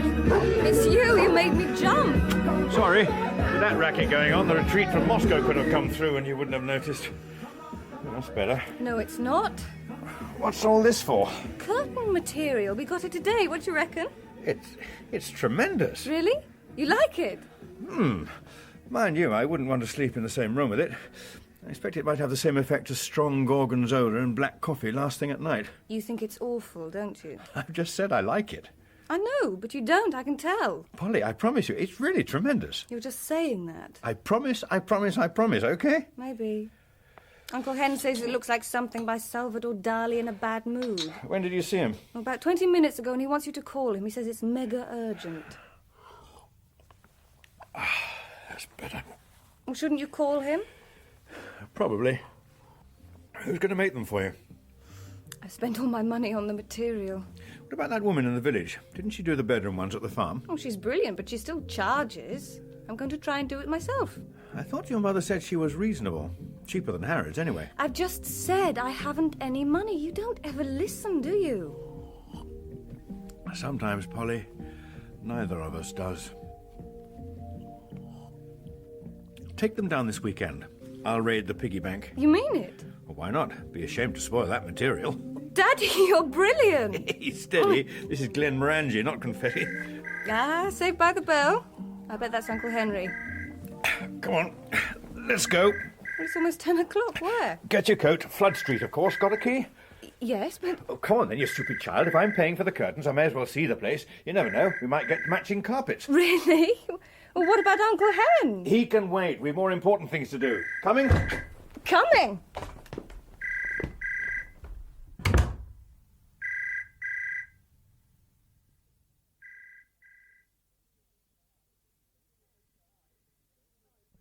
I bet she was surprised. Nice, is it then? We both were. It will be. I can just imagine Polly with a paintbrush and paste. Oh, no. I'm getting two lads from the village to do it out from top to bottom. I thought you weren't having anything to do with it. That was last week. Just don't accuse me of never listening to you, OK? I reckon that's nice. I'd love to have been there. Ah, Charles, there you are. I was trying to get you. What happened? Here I am, Dougal. As ever, I'm flattered. What happened about what? Oh, that reminds me, Mr. Colville's been trying to get you. Henry? He's been on 4 times this morning. I tried to ring home. Well, listen, this is important. We switched off the telephone last night. I thought the world could do without us for a few hours. Presumably you've considered the offer. Oh, that. Yes, I suppose I have. Go on, then. Oh, don't be so infuriating. What did you say? Oh, I'm sorry. Oh, here we go. Time for Rose to get the tea again. No sugar still, Mr. Baxter? Fine. There's no need to go. Indirectly, it concerns you as well. Charles, I really do think there's an element of confidentiality here that should not be taken lightly. Rose is my confidential secretary, Dougal. That point was established many moons ago. Of course. But in the circumstances... What the Home Secretary knows, what I know, but what you don't know, Rose, is that the Prime Minister wants a new Chief Whip. I wouldn't have put it that way, Charles. Of course you wouldn't, Dougal. You're joking. No, I'm not. It seemed... Well, doesn't matter what it seems. That's the truth of it. But what about the offer, Charles? What about it? Number 10, for reasons best known to the PM and Mr. Baxter here, wants me to become party chairman. Well, would you believe it? Chief Whip's office. Well, Charles? Just a moment. What did you say? I didn't. You turned it down, Charles. I have to tell you. No, I didn't say no. I said I'd think about it. I'm seeing him this evening. Who is it? It's Miss Cameron. She wants a word. Juliet Cameron? Huh. That was curious, wasn't it? What was? Surely you heard, Charles. Heard what? Her father, old Cameron. What about him? You didn't know? Dougal, please. Maybe leave cliff hanging to guillemots. I'm surprised you didn't know, Charles. Cameron's dead. He's what? They found him last night. Seems he committed suicide.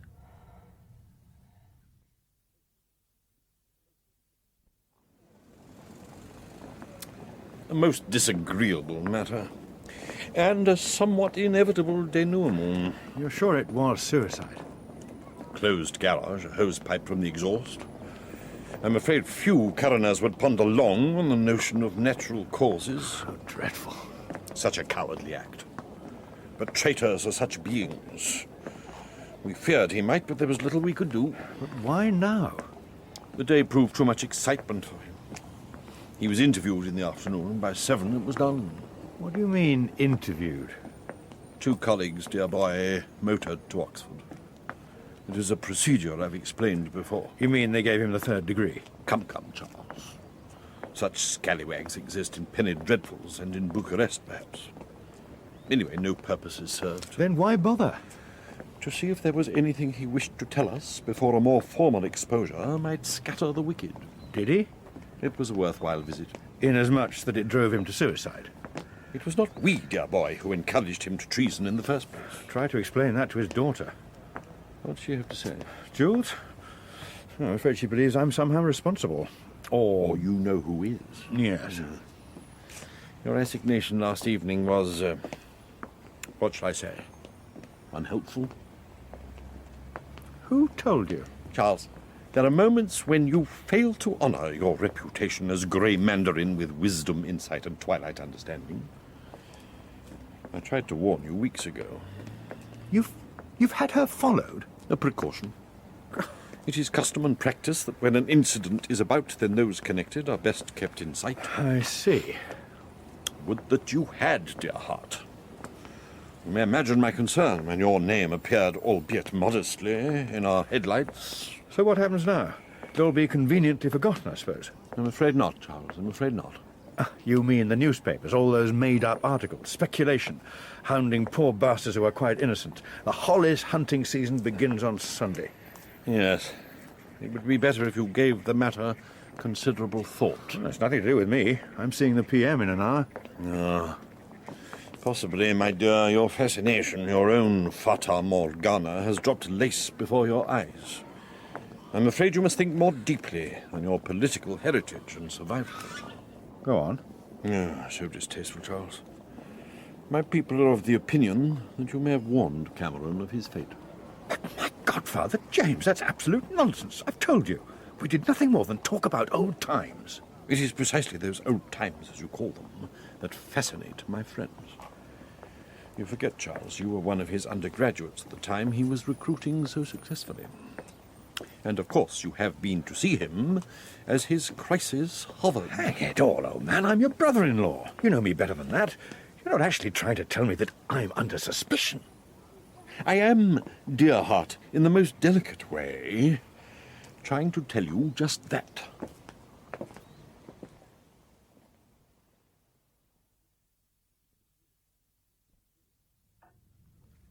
I'm truly sorry, Mary. As Home Secretary, I cannot get involved. But it's nonsense. Are you sure? The DG came to see me this evening. Oh? He tells me MI5 has absolutely no proof that Charles has been anything but a casual friend of Cameron. Well, that's it, isn't it? Not exactly. There is another matter, according to the DG, that is. A personal involvement. What does that mean? I'm sorry, my dear, I can't discuss it. Does Charles know about this? I'm not sure, but he will. Hello, Wust. Go on, get down then. Ah, Charles, there you are. There you are. Yes, I suppose I am. Hello, darling. Hello. Can I get you a drink? No. No, thanks. Well, I suppose Dougal's told you. It's ridiculous. Not everything, Charles. I see. You've seen the Prime Minister? Surely he backed you up. I've just come from Downing Street. I think I will have that drink after all. You sit still. I'll get it. Dougal? Not for me. It's going to be a long evening. Here we are. Cheers. Hardly. Well, I may as well tell you, Dougal. You'll hear in Cabinet tomorrow anyway. You do realise that as much as I'd like to, Charles, as a friend, of course, I couldn't possibly please, support... Dougal. Go on, darling. I'm sorry. I was only making my position clear. It won't be necessary. I've told the PM that considering the suspicions will involve me publicly... It's most damaging to the party. Dougal, please, shut up. Well, very simply, I've said that I can't continue as Chief Whip, and as much as I'd like to, this is not the moment to take over as party chairman. You mean you've resigned? I mean I shall in the morning. Oh, Charles. This is all so silly. What did he say? We understand. Supercilious shit. And the offer of a seat upstairs. The Lords? A life peerage? Well, Charles, I must say that's very generous considering the circumstance. I hope you told them what to do with it. No, I said I would sleep on it. Of course. Personally, Charles, I think you'd be wise to accept. Presumably you'd be in line as leader of the House. Very prestigious. You could come out of this rather well. Dougal? We're talking about Charles being accused of something he's not only never done, but that he's quite incapable of doing. Darling. And all you can do is tot up brownie points. Mary, Charles is in a difficult position. At Westminster, the victim is always guilty. See? Until proved not quite guilty. Innocence is a prerogative of the anonymous and no one else. Come off it, Dougal. We're real people. We're not Aunt Sally's in some silly endgame. Whatever happened to democracy in the House? Democracy has nothing to do with this, darling. Dougal and I are talking about politics. Oh, it stinks. The whole damn thing. Hello? Who? Sorry, he's not here. Bye. Who was that? For you. The Sunday Times. Oh, Charles.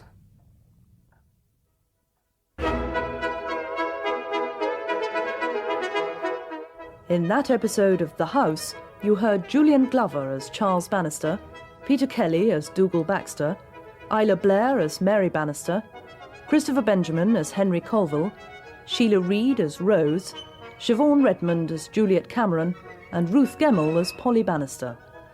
The House was written by Christopher Lee and produced by Neil Cargill.